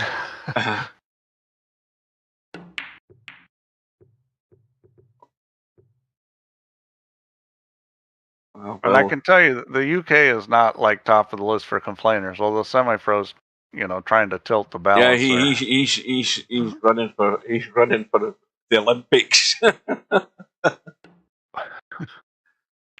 Interesting play here. Is he going to get it? Yes, he is. Nice play there. Yeah, Cobra safety game's definitely getting better. I mean, he's taking baby steps, but he's definitely improving on the moving game. And that was a good idea. He's going to be nailed here in a minute. Yeah. Well, he's either going to be nailed or he's going to run out. I'd shoot this myself. I'd shoot this cross corner and draw and write English and bring the cue ball back towards the 4-ball.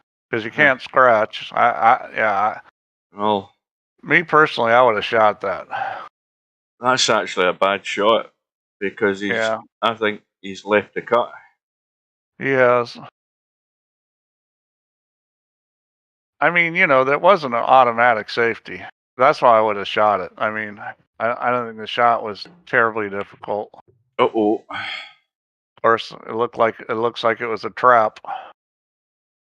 Now this I shoot every time because if you miss it, it's a two-way shot. You're going 2 rails at the 10-ball. I would always shoot this 2-ball. Just back cut it to the right, and if it doesn't go in, there's a pretty good chance you're safe. You got the 6-ball, you got the 8-ball, you got the 10-ball. I'd probably put a little English on it, try to come inside of the 10-ball. He hit it thick enough, he's coming inside of the 10-ball anyways. That'll do. Yeah, so now can he not just come up behind that to bump it at a nice pace where it's running up to the short rail, up in 3-4? No, he wants to use the 8. He wants to kick this 2 towards the 9-ball and the cue ball off the rail towards the 8. Well, yeah, he didn't get much of it. He wanted to be on that side of it. He wanted to kick the 2 towards the 9-ball because that angle makes the cue ball go to the rail and then go to the 8-ball. That shot, you're trying to put him on the 8-ball. And most good players are going to hit that shot. I'm talking in real life. Most good players are going to hit that shot reasonably well. A guy like Efren, he's going to put you on that 8-ball probably 9 out of 10 times. You say, oh no, nobody's that good. Yes, he will. Yes, he is. He is that good. Yes, he will.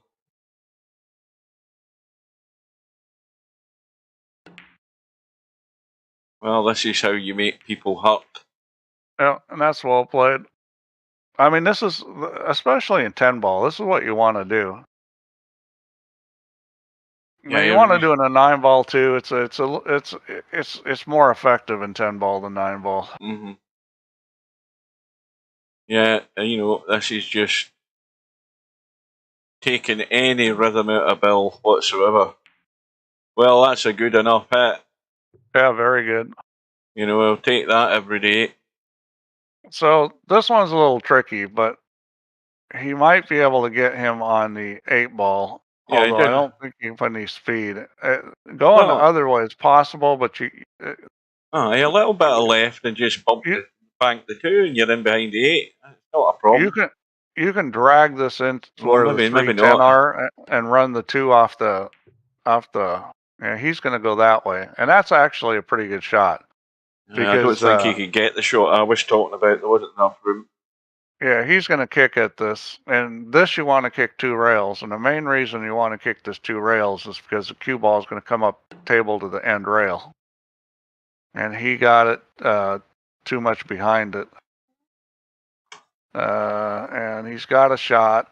See if he's going to decide to play it. He's also got a nice little safety here. You can squeak this behind the 10 ball. You could use the 3 ball. It's hard to get it behind the 10, but it's possible.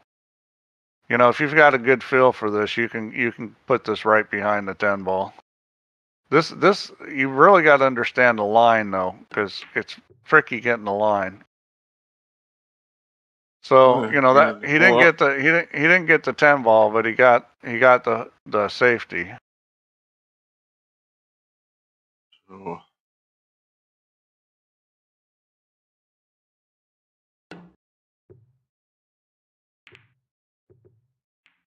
And eventually, when you're kicking and kicking and kicking, you're either going to kick it in or kick it safe, and something good happens, or you're going to sell out like this.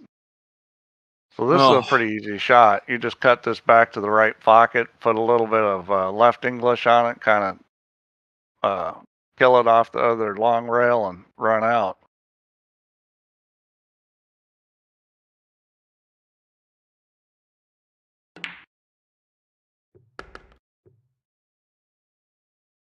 Yeah.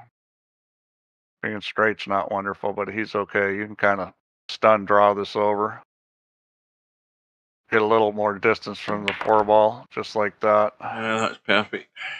Yeah, so that's what you want to do. You want to get away from that 4 ball. You don't want to try to draw it back, you know, straight back, because the line's too close to the 4. It's hard to you know, control the speed. You know, these are all things players at Cobra's level, they do in their sleep. You know, it's they're not going to make that mistake. Oh, he's doing a bit of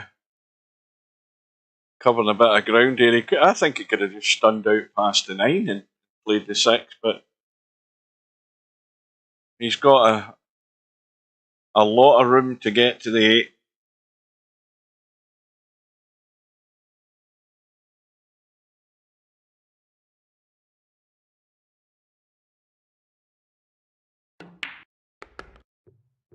Oh, hang on a minute here, hang on a minute here, hang on a minute, hang on a minute. Oh, look at this. What a fail that was. Ruh-roh. What a fail. I mean, Okay, you overhit that by 2 feet. The worst you're on the rail on the left side. You can play safe here. The safety play is to kick the 8 into the long rail and to the end rail and try to get the cue ball to hook him with the 9. You can also try to kick and make this. I would try to kick safe here myself. You want to hit the 8 ball so that it's kind of going up table, almost close to the side pocket. Well, see, that doesn't make sense because this isn't 9 ball where you can shit one in. I mean, in a game you can shit one in maybe, but you know, I'm not. If you're trying to make it and call in the pocket, I'm not sure why you'd blast it like that. That's a stub shot. Well, it's a bonus rack for Bill, without a shadow of a doubt, because that was, 99.9% certainty that Cobra was going to be out there, and how he could fail as badly as that. That was really poor. Cobra's trying to show he's a giver. Overhit it by 2 feet. He's on the long rail on the left-hand side. I mean, he's overhit it a bit, but to underhit it like that by so much. Yeah, well, maybe he's got a trackball too now. Mm-hmm. I mean, guys are going to make mistakes. I think it's easier to make speed mistakes in VP than real life. I mean, my speed's way better in real life. So, you know, you get a little belly button lint in your laser. I do think that, you know, I fooled around with those advanced settings. I do think that doing a lot longer time. Watch this 4-ball if he brushes it the wrong way. I do think on the mouse and Oh, advanced he has settings, done. doing a longer accumulation time and a longer fit time will help get rid of some irregularities with mouse funnies. Or you go over a piece of dirt, or you kind of jerk the mouse a little bit too much, or I think something like that. I think You're we not need smooth. we need a more in-depth discussion here about how you get belly button lint onto your mouse laser. Larry says 2 milliseconds, 1/8. So he's got a short accumulation time, but a long fit time. Which is fine. I mean, I'm trying to remember how the code works. But let's see, 2 milliseconds. Well, you know, you're reporting 1,000 times a second, so I've tried all of them. It makes no difference. Makes absolutely not a jot of difference to me. I noticed that it makes a difference. Aye, but does it not make less of a difference with cheap mice? Because I don't notice any difference. I can switch those numbers up and Good down. question. I'd have to take a look at the code and kind of figure out. It made a difference with my mouse at a 1,000 time a second report and a 3200 DPI. It definitely made a difference.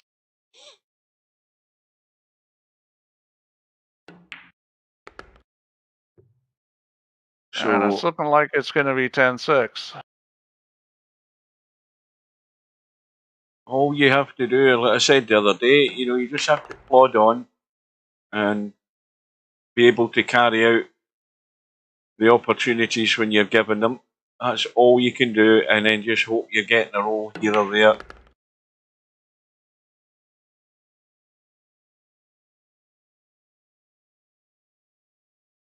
Go on, Stub. I dare you. What is it starting at? $1,000 V? Yeah. I don't know why Stub he wants to tempt fate. Yeah. Yeah, he's tempted to get in the room. Go in the room, Stub, and see what happens. There you go. And just keep a check in your bank account after you do it and see what happens. He knows I'll find him. I already have. I have find several people for stuff. Here's another suggestion. Those fines, they should all go into a pot for a tournament. I think that'd be a good idea. Well, what are we going to call it? Stub sponsored tournament?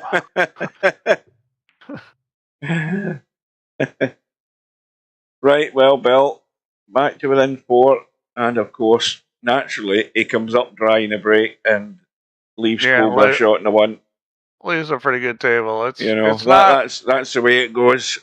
The only good thing is it's not a connect the dots table.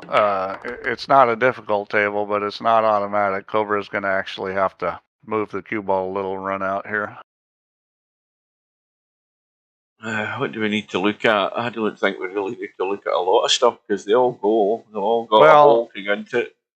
He kind of got where you don't want to get on the 2. He's too straight. So now this is all draw control.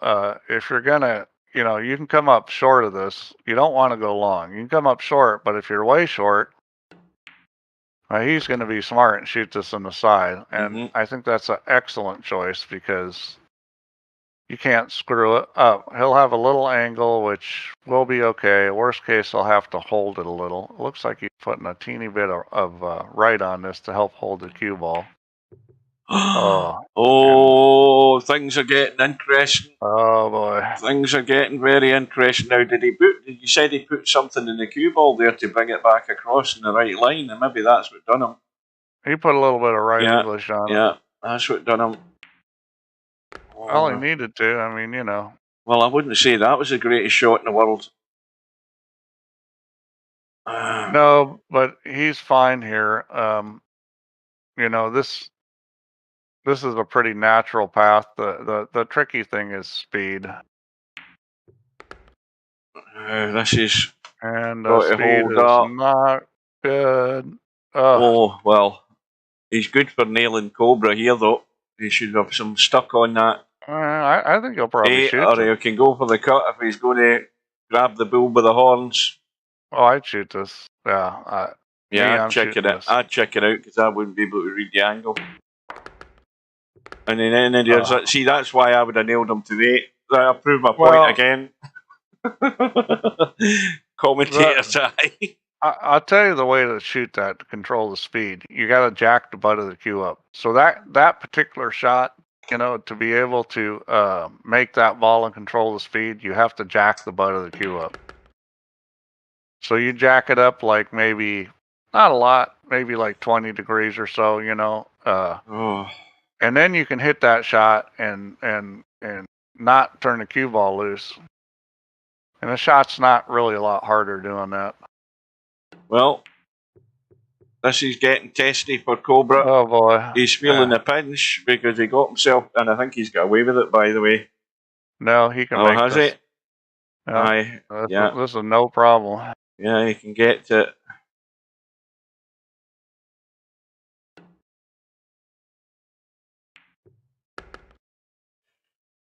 Well, Bill, you are definitely treading on thin ice here, my friend. And I'll tell you something else, he's going to have to do a bit of tweaking here. Yeah. And that's good. That's perfect. Needs to just bounce off the rail. And that will do very nicely indeed. Up the right-hand side of the 10 as we look. So now it's 10-7, Cobra breaking. Cobra won't be happy with his match tonight, I'll tell you that. He'll be moaning. He's made far too many errors for him. I think he's maybe he's beginning to feel a bit of tiredness as well. He's been up and around all day. Who knows? He might have been working today. Then again, I think he's been in the lobby most of the time. I've been in the day as well.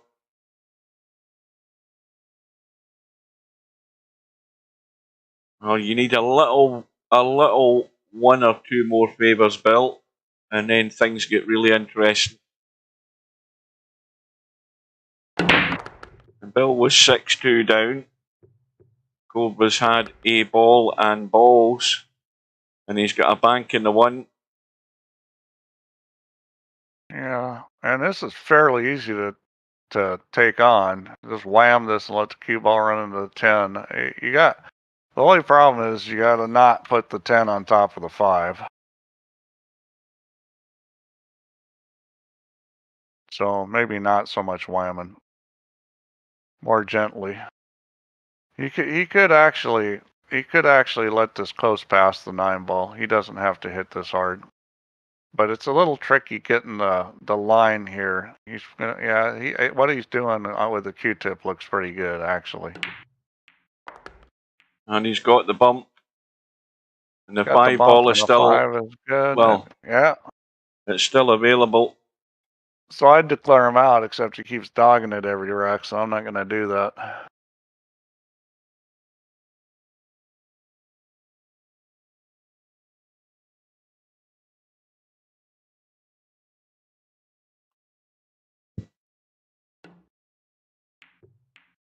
We didn't want to do that, though. He didn't want to do that. I'm not quite sure what he was trying to do there. You know, I mean, he could have gone wide on that 4 ball and gone up table with a cue ball. You know, he didn't. He could have just spun the cue ball up past the side pocket. I'm not sure what he was doing there. Whatever it was the wrong choice. So you can't play safe here. Is he going to try and get really cute here to try and I don't. Yeah, I mean, you can get him on the 5 ball, but it's a little tricky speed-wise on the 4. You don't need a bit of bottom and right-hand English.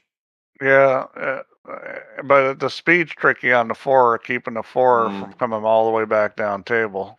He tries to get him on the 9, and that's no good. He's left a pot now. Well, Bill's if he's going to do anything here, he's certainly got to get the cue ball moving. He needs to get out into the table. Well, the tough thing here is the 9-ball. It's easy to come around. You got to look at either speed or running into the 9-ball. Oh, that'll work. That'll work. That was fortunate. Or will it work? Oh, he's maybe going to have to tweak the cue ball a bit here. I think he's okay. That was fortunate, though. Yeah, he's got it. Needs to keep running. Needs to keep running. Oh, he's in that funny spot, guys. The one I keep telling you about. The English killed it. This is not a shot you should be missing. I mean, guys miss it, but it really isn't a shot you should be missing. Suddenly it's 10-8. Difference now is Bill's breaking. I mean, those shots are a lot harder in real life when you're right on the rail. Now, what did I say? Right on the rail. What did I say about Bill? And I mean, I'm tempted fate saying this, but maybe it's Bill's tournament. Maybe it is Bill's tournament. Maybe he's destined to do it the hard way. Maybe he's paid Cobra off to lose. Maybe when it was like 9-4 or something. You think money's changed hands?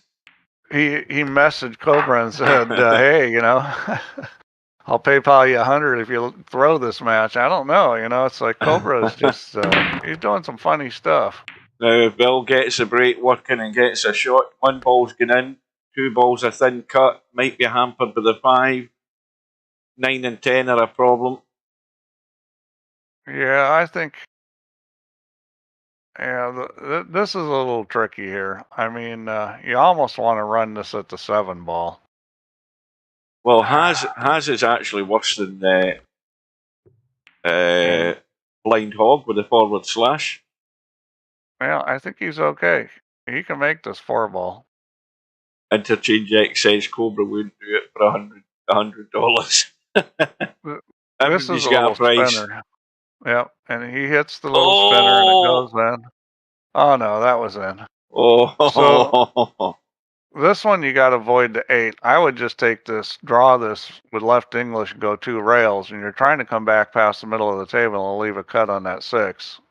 He's going in the corner pocket. That's even better than my idea. No. That's the right shot because that was simple. Well, if he comes up this end of the... How does he get up? Let me have a look.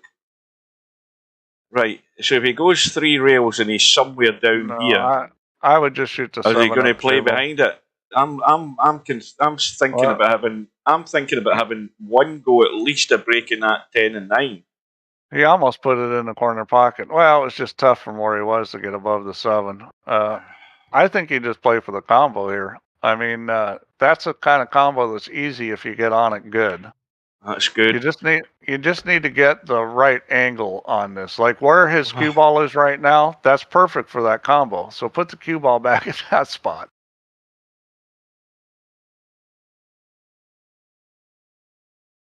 He's checking it up to hold the line. No, he isn't. He's trying for the bump. He's trying to get behind it. Oh, what a shot. Yeah, that's going to work. I don't know what he was trying, but if that's what he was trying, it was a fine shot. We'll give him the benefit of the doubt. I think we all think he tried to have a bump there, but the fact is he missed it and came up smelling the roses. So, it's now interesting. His stub is a commie.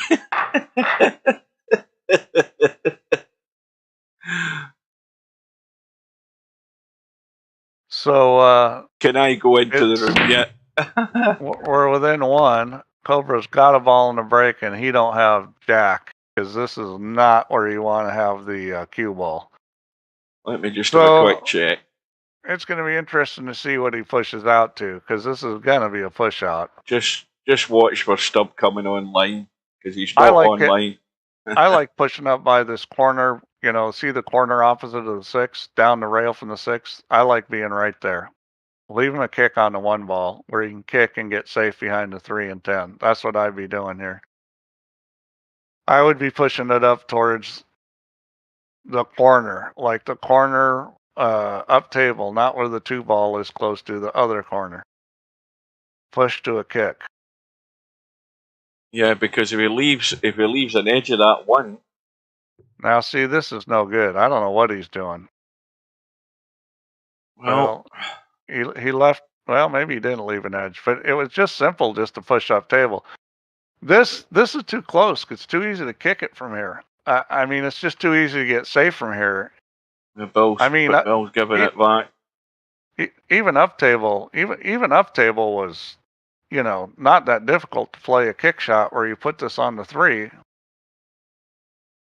Now, see, this makes no sense unless you don't want to hit this with that much angle. He should be calling the corner pocket because that's more like what he wants to kick it at. Yeah, He's left it on. Obviously, Cobra hasn't gotten on offline and practiced kick safeties. He's That left one it was on.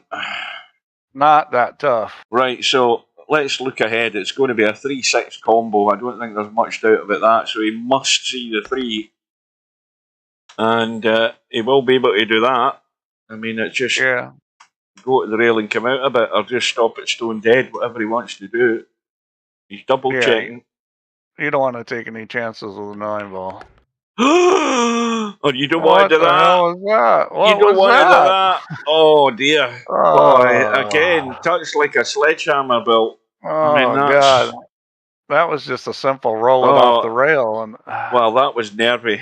I mean, that was just an easy dink to roll to the rail and come out, or just a kill shot. Wow, that was sad. He's got to risk the jump. He's got to risk the jump. I think Bill's pretty good at jumping. Hopefully he's been practicing. Oh, he's got it now. How's his luck? Is he going to finish the gap? Yes, he is. Oh, dear. Oh. He's going to go forward on this. Just got to watch out against hooking yourself on the 10. Watch the cue ball. He's running too far. He's running too far. He's gone to that spot even worse than the one before. Well, this is tricky because you really got to play 2 rails. You got to go long rail and then long rail just past the side pocket and let the cue ball come out and either bump the 9 or go past it. He's going to try to hold this. Oh, it's gone in. It's gone in. Yeah, that's a heck of a shot holding it. Yeah, he hit that one good. That's a hard shot. Being on the rail, putting inside English on it and hitting it that speed, that's a difficult shot. I'm getting a bit excited now, folks. Even though it's past my bedtime. Now he's in no man's land. Now is it side pocket? No, side or is it pocket. down in the corner? You can just roll this in the side pocket with a little bit of right English.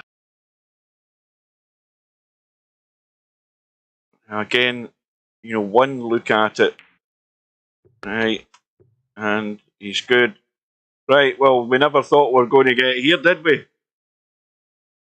10 apiece. I think Cobra might have got out the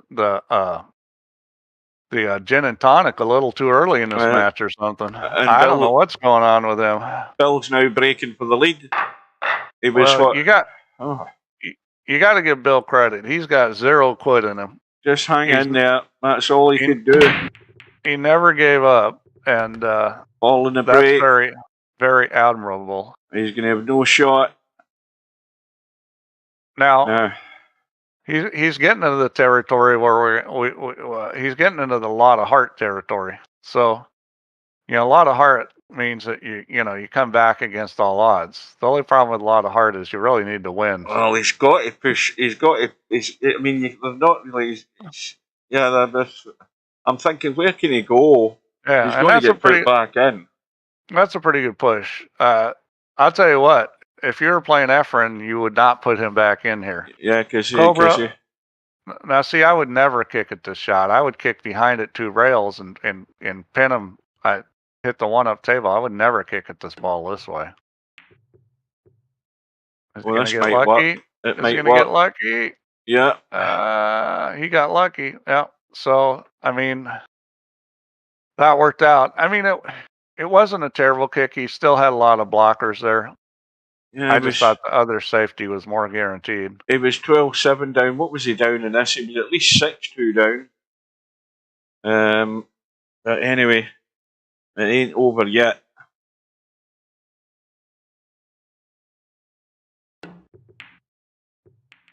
And that's a good hit, and he's got a shot. Nope. But this is a pretty easy safety. You just go forward a little right English and come right back up on that 4-ball. I mean, this is, you know.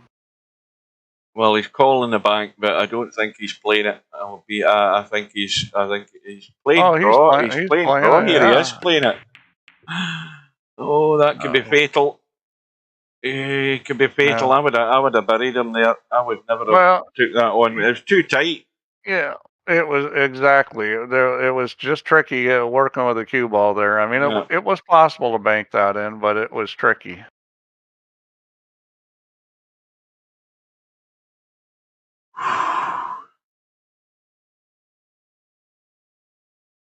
Well, how's Cobra's nerve going to hold? I gotta go check on something. Cobra's gone again. Bill is in. Shot in the 1 shouldn't be a problem. Shot in the 2, not a problem. Shot in the 3 to the 4, problem.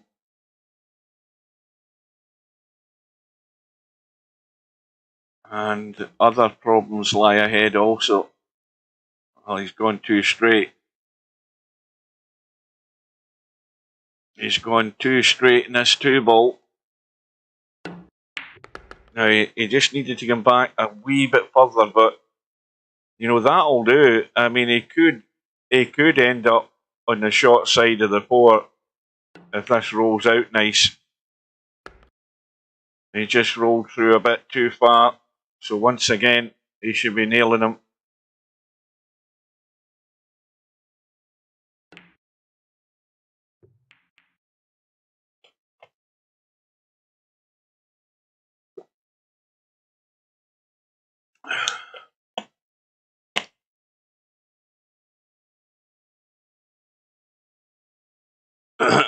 Maybe Cobra's wife has him by the willy.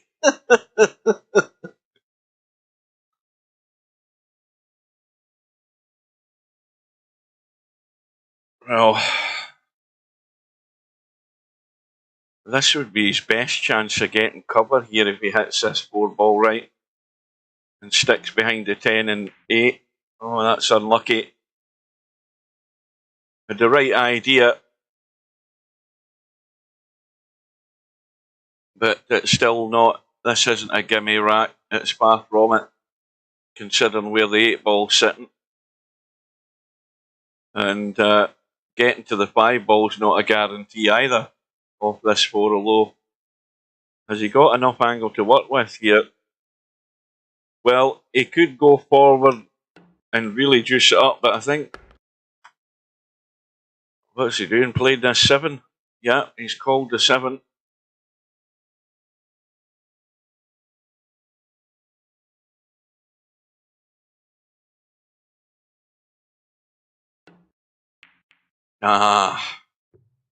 He's called the 7, but he's done the right thing. He had the line to push it through, and that cue ball is almost wired to the 7, which then forces Cobra to look at multiple rails here.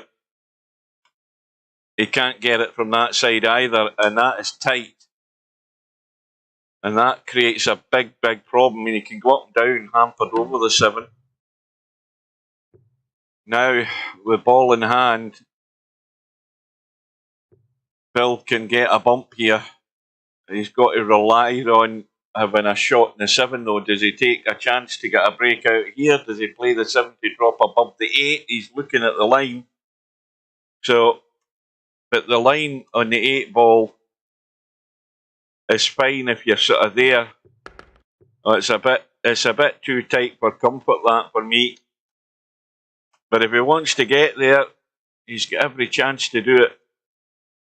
And, well,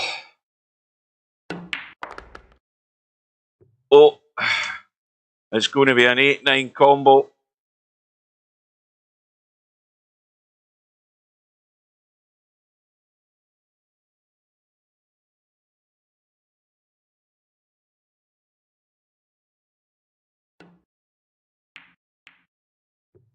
And it goes. Right. Got to think about the cue ball here. You got loads of left on it to come into the short rail and around and out. And how's his luck? Not too great. This is dodgy.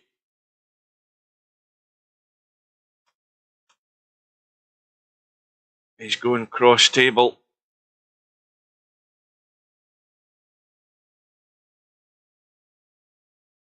This for the lead. And it goes.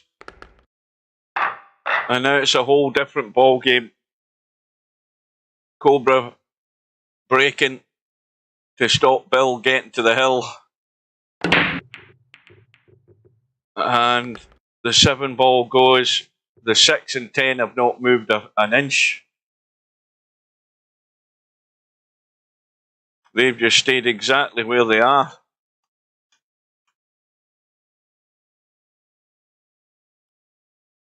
Well, it's going to be a test for Cobra's nerve now.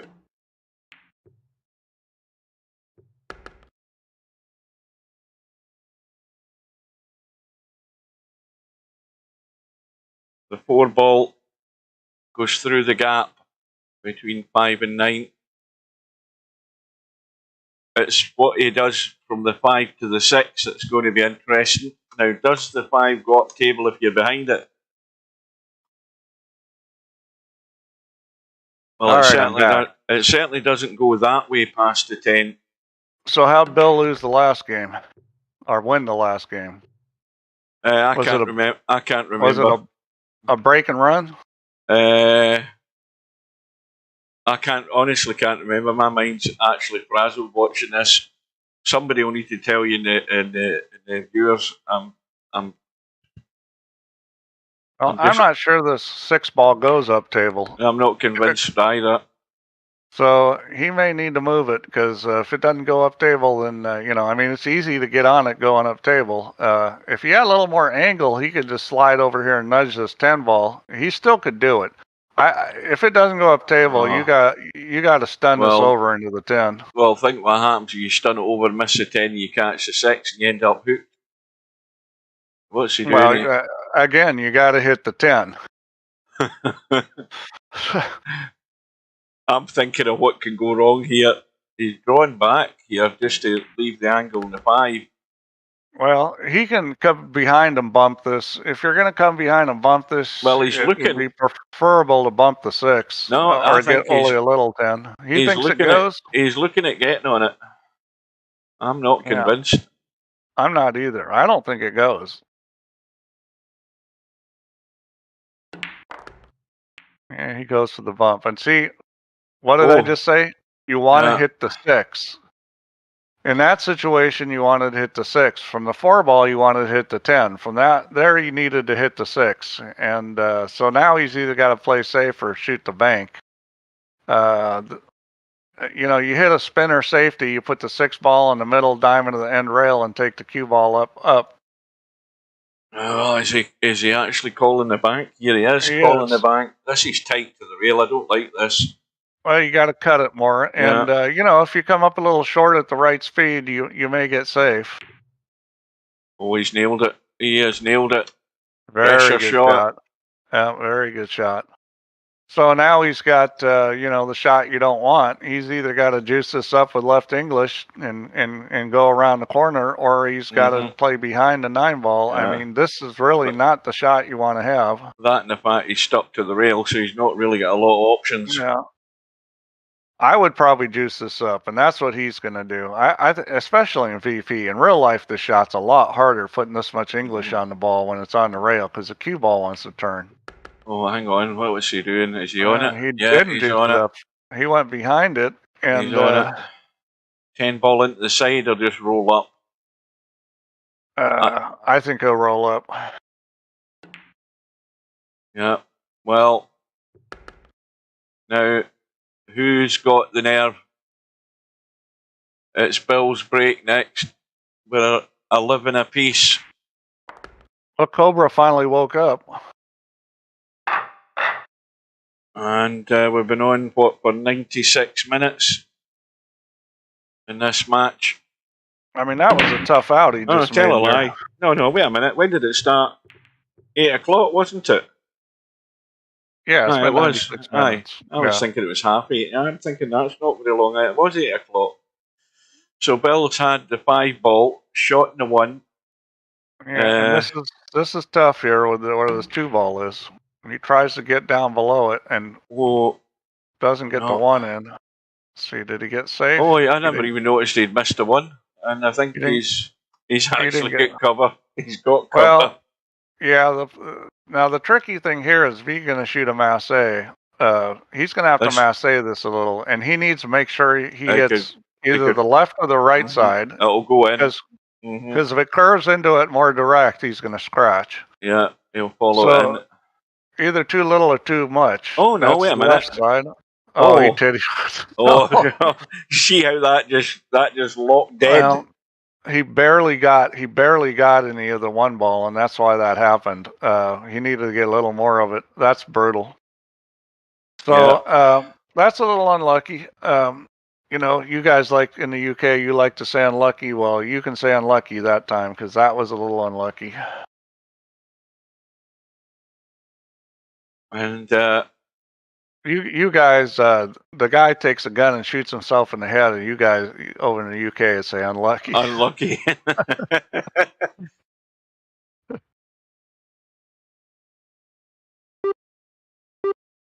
There's a lot of sarcasm in that unlucky comment, though, Steve. When players say that, you know, unlucky, you're laughing up your sleeve when you're doing it. That's like sorry. No, you're not. Yeah. Oh, what a hit that was! That was a great got the hit, and yeah. Cobra, Bill can cut the 2. He's going to probably go. I don't know. Is he going to? Well, I mean, I don't think he'll hit the 7. I don't think he'll hit the 7. If he hits this easy, he won't. No, and he's checked it up to hold a decent line for the 3, and he's good as far as that. He's got to go 2 rails, is he not? Or can he? Yeah, he could. He doesn't have to, but you know, he would like to be straighter on this 3. So you can try to run to the 9. I mean, this is a little tricky. No, he's just thinking it. He's going to bunt it. Oh, and it's going. So I think he'll go forward here. He could go backwards. I mean, you know, the stroke on VP is good enough to come back between the 10. He's going to go forwards. Oh dear! He's going to miss it. He's trying to pinch too much there. Is he going to get lucky? No. Yeah, I mean, I probably would have gone backwards on that, and I'll tell you why. Just because of where the 8 ball was sitting. If you went forwards and came up short, that 8 ball was going to get you. I mean, going back wasn't any gimme either, but I thought it was, you know, better chance. And look at this. There's a miss by Cobra. Look at this. And Cobra's going to get lucky this time. No, he's not that lucky. What does Bill do? Does he try and play the safety? I'd put him on the 10 ball here, yeah. That's what Bill's going to do. And he's got him. So he's got Cobra kicking, and this is no gimme kick here. Is any of you guys getting nervous watching this, or is it just me? I ain't playing and I'm nervous. Yeah, this is exciting.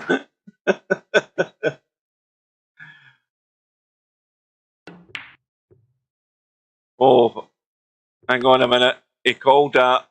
It's a missed call, though. I don't know what pocket he called it in, but I was thinking, surely hasn't called it in the side, has he? So Bill, wait a minute, what's he done here? Hang on a minute. You couldn't write the script. You couldn't write the script. Yeah, well, he's got a kick here, and this kick's pretty makeable. I wouldn't say it's guaranteed, but this is a pretty makeable kick shot. You know, this again, if you practice this a lot, it's not so bad. Well and he played. Hit it perfect. Now, how's the spin? How's the spin? He's got the cut. Well, it's one of them you don't want, but he's got it, or the bank if he fancies it. Yeah, but you know where the 9 ball is, he's got a lot of options there. He could kill it. He could let it run. He's got a lot. You just got to know where the cue ball's going. Well, watch the 10 ball. I don't think he's going to run that far. He's okay. Well, straight in 9 ball. Nothing to do. Just let the cue ball roll out a tad. You don't want to be digging down to hold the cue ball. You just let it run out, because then you can easily punch it offline. So Bill on the hill. Surely I haven't jinxed him saying that. Well, we saw him miss one like this against Matt. And he's on the hill. Or you're like, huh? And Cobra breaking to survive in the tournament.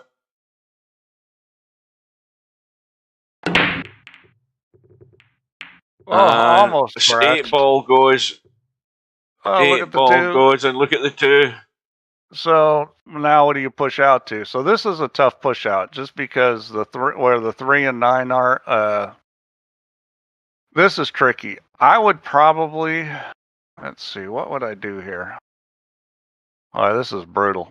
I'd probably push this over on top of the 6 ball and leave him a nasty cut. Yeah, there's a safety on the 9, but that's far preferable to let him play a safety behind the 3. I'd push it on top, like try to put it right on top of that 6 ball where you're jacked up over it. Because... So do you not roll to the rail first, roll to the rail, and let it roll out onto the 6? No, I just put them right on top. Just go directly to it. So you would be what you would call hampered. Yeah, I would just roll it right on top of that 6 ball. Well, he's going to push to some other kind of... Yeah, I don't like that push. I think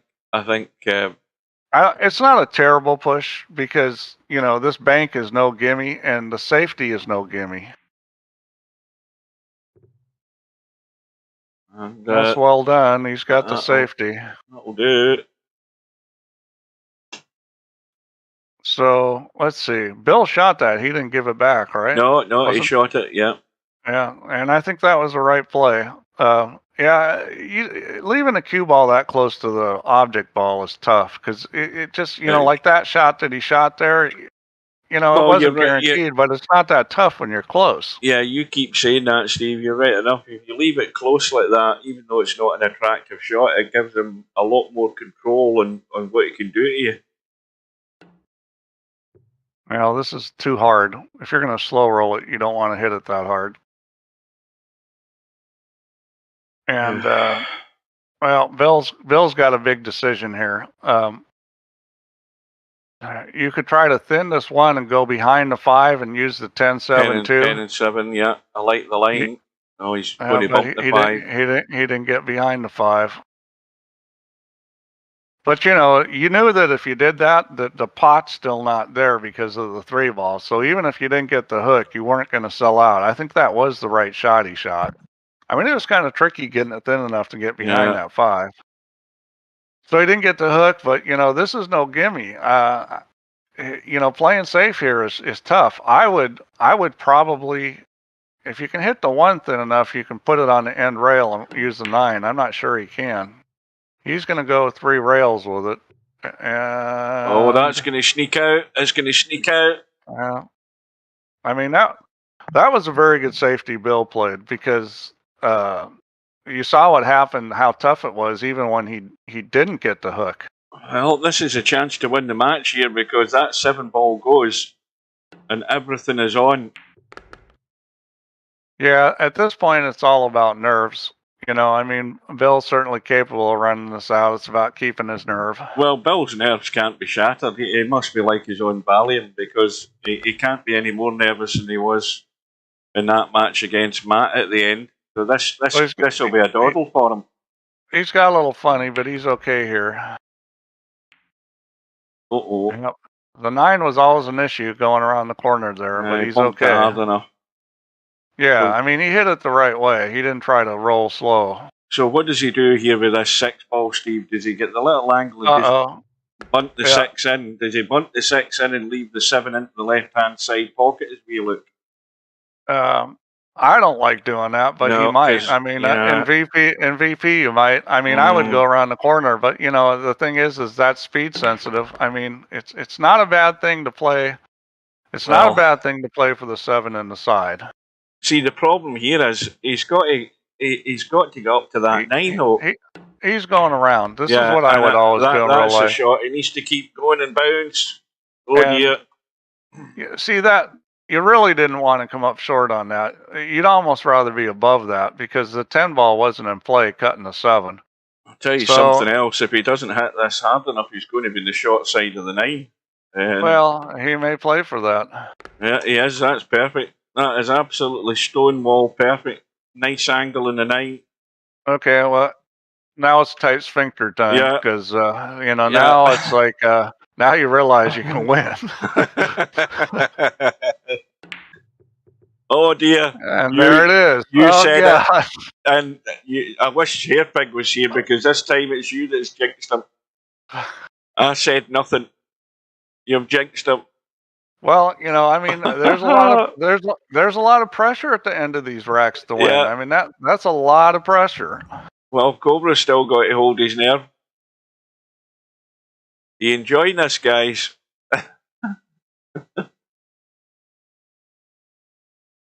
I'm not This- good enough to dog it in VP.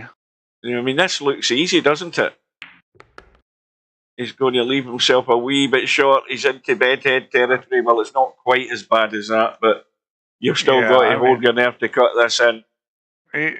He should make this. And he I mean, shouldn't spend too long looking at this. I always worry. See there, he said another look. you got to dog it to miss this. I mean, this is not a hard shot. Right. Make sure you write down what Steve just said there, and then it goes, not a problem. So Well- here we go. It can be like that. You can be afraid of losing. You can be afraid of winning. I mean, This is deja vu for Bill. We never thought we'd get here, but suddenly we are. Hill, and it's Bill And Bill's break for the breaking. match. yeah. So if you're Bill, you just got to forget about that miss and just And you know. he's dry. And the reality of it is, Bill has already been through this against Matt and survived. So He's dry. And Yeah, there's a let's see. combo on. That's yeah, all he's and got. I think you want to shoot this because the safety options aren't great. I think in real life maybe you still wouldn't shoot this. In real life you might shoot this. I think most good players would shoot this in real life. Not me because I can't make combos, but I think most players would take this on. You know you're going to get position on the 1. You just got to make the 7. And it goes, shot in the 1, 2 in the wide open spaces. It does go past the Well- 10, doesn't go past the 6, doesn't go into the other side pocket. Yeah, but this is real easy to get on the 2 here, and the 3 to the 4. You know, the 4 to the 5 could be easy if you get good on the 4. He's overrolling He's it. overhit it. He's overhit it. He's still okay, but he's going to have to hit this with a little inside. He needs to hit this a little inside to get the cue ball to come up short of the 3 and come out. Yeah, you know, the nerves are jangling. You could almost hit this without in the inside. It's close, but I wouldn't trust it. I'd put a teeny bit, and that's what he's going to do. Yeah, I'll just smooth stroke it. he's overdone it. He's overdone it. Missed it. Where's the 2 going? It's going nowhere fast. Well, That 2 Bill's got a goes. choice there. It goes But in it- past it- the 3. Yeah, he can shoot. And he's got almost the whole pocket. So I would tend to cut this in the side pocket myself because it's pretty easy to control the speed and get on the 3. You don't have to do a lot with a cue ball. Oh, he's got it. I thought he had it. And where's the cue ball going? It's And not he's going giving far it back. enough. Well, I mean, Oh, it's Wow. got to be all over now. hey, don't assume anything at this point. Yeah, You know, Hogger, I think I'm gonna need the same. a Valley Amanda beer. Not sure that's wise. This has just been a crazy match.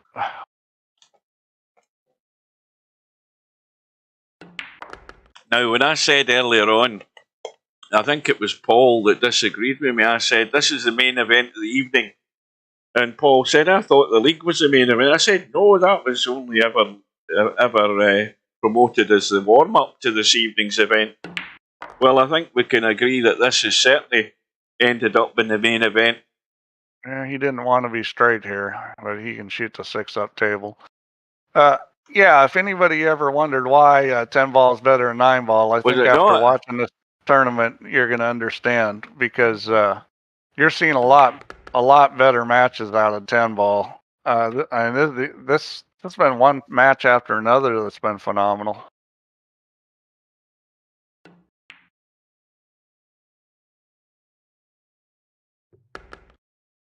Well, Cobra's had a huge scare here. So you're giving him these 3 balls? I'm giving him it. I can't see him falling apart here.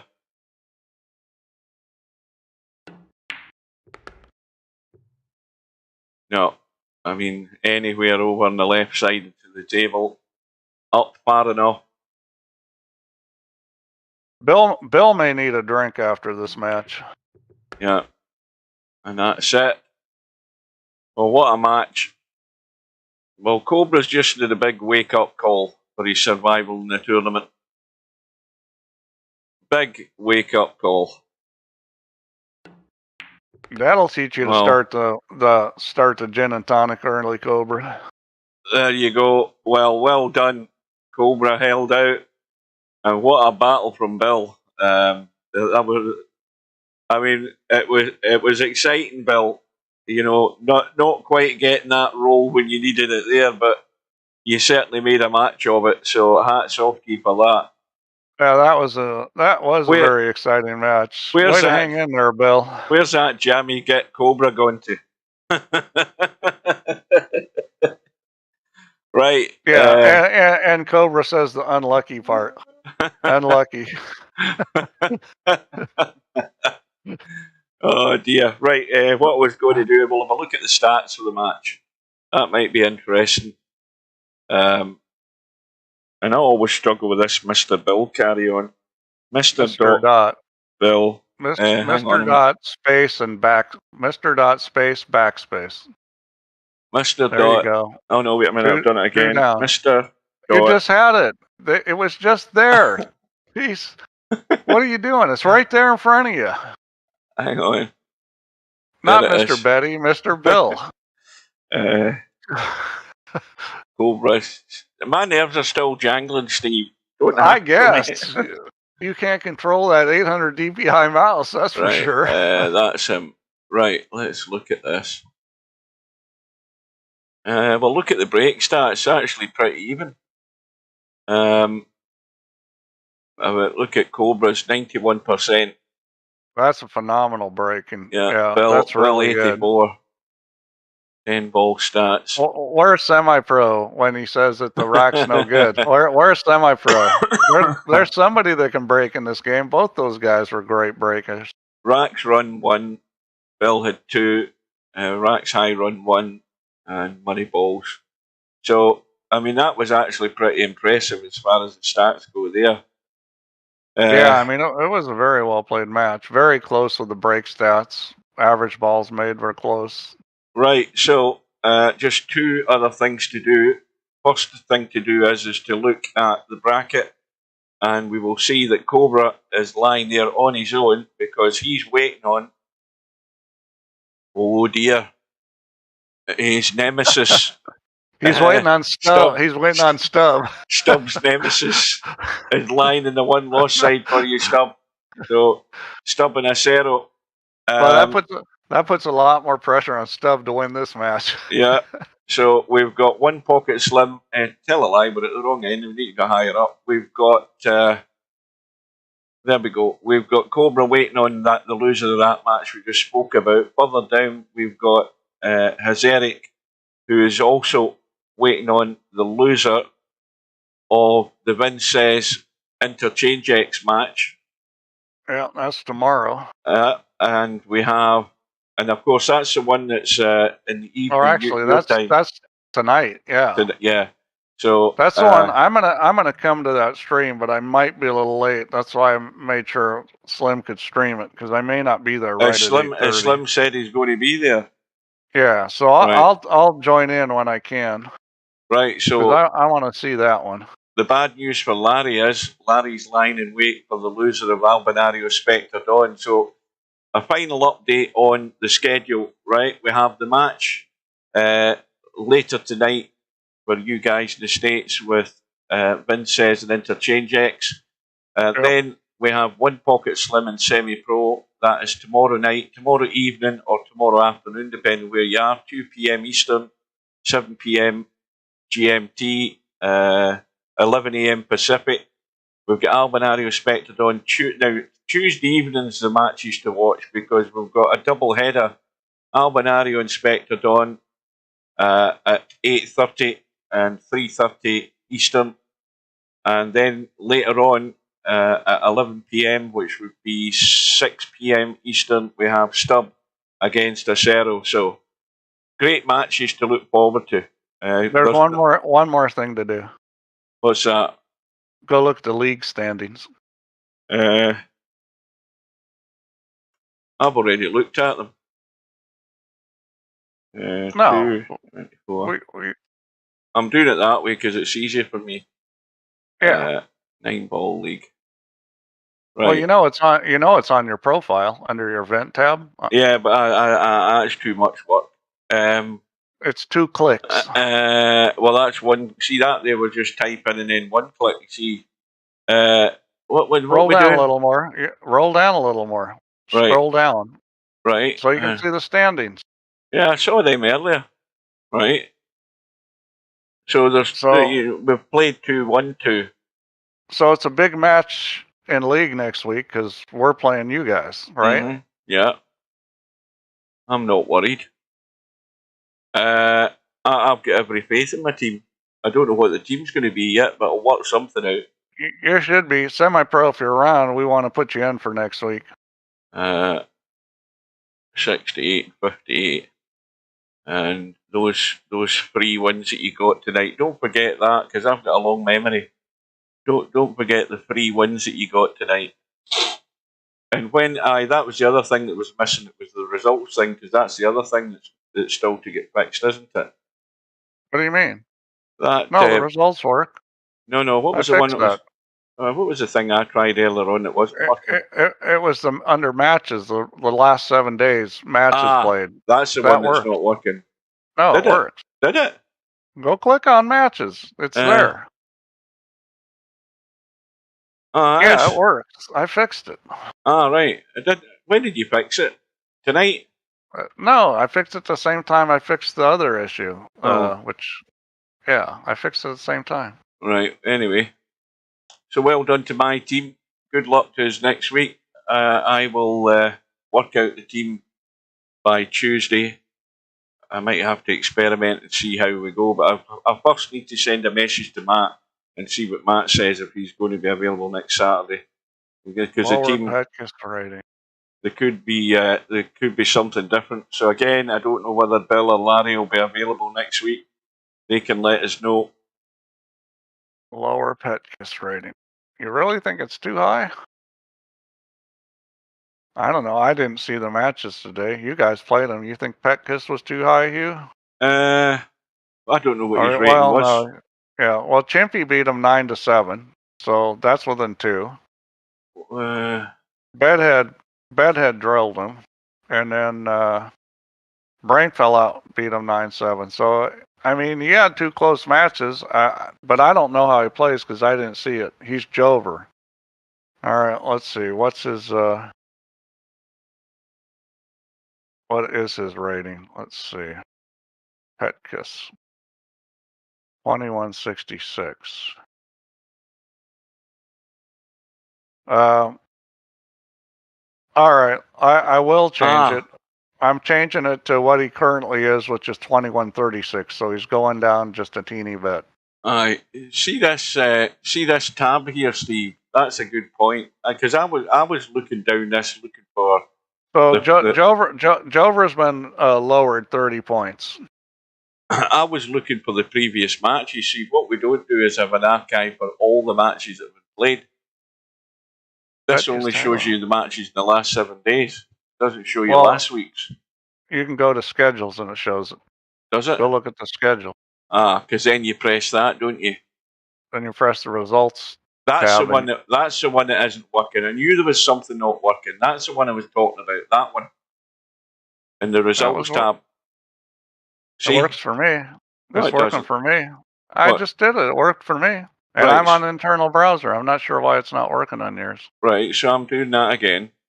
Maybe there's a problem with the 1080. I don't understand why it didn't work. Oh, wait a minute. I'll take a look at it. Hang on. How do you stretch that out? Just pull the on the bottom right. Just pull it. Bottom right. I've got you now, so it doesn't work with the stick. It does work. Right. Right. Now it works. Yes, it does work. Pull it down, and now close it. Right, hang on. I'll pull and bring it back up. Bring it back up and see if it stays. See if it works. Yes, it does. Right. Okay. So, yeah, it was offered error. Somebody closed it down too far. I never touched that. I've never been near that. Oh, yeah. I didn't even know that scrolled open. Put it that way. I'm just looking at the first week's results. What did I get again? Well, I beat him. Anyway, didn't I? Yeah, did I? Where is it? I can't see my match against 9-3. Well, I just lowered him. I just beat him 9-6. I just beat him 9-6. I just lowered him some. Right. So I've got a feature in here where I can change you to your current rating. And his was lower, so it went down. Right. Okay. Not a lot, but a little. Hugh learns how Windows works. I mean, if you're not told how something works, how do you work it out? I'm not into that sort of stuff in the internal browser. All right. Say good night, Hugh. Good night to everybody. I hope you enjoyed that match. I certainly did. Unlucky Bill. Hope you and some of you guys can watch the match tonight. Yeah. Vince and Interchange X. Well, I'll be watching that when I get home tomorrow, so I want to see that. I won't be jumping to the end of it. I don't want to know the result. I'll just go home and go to Twitch and watch it. Goof night. Yeah, goof night to you too, Paul. Right, guys. Take care. See you later. Yep. Thanks for joining, Steve. I'm off to bed. You. Good night.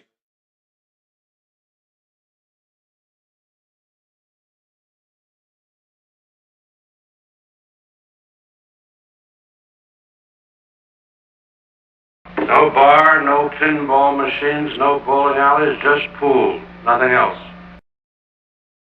Good night, ladies.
What we've got here is failure to communicate. Some men, you just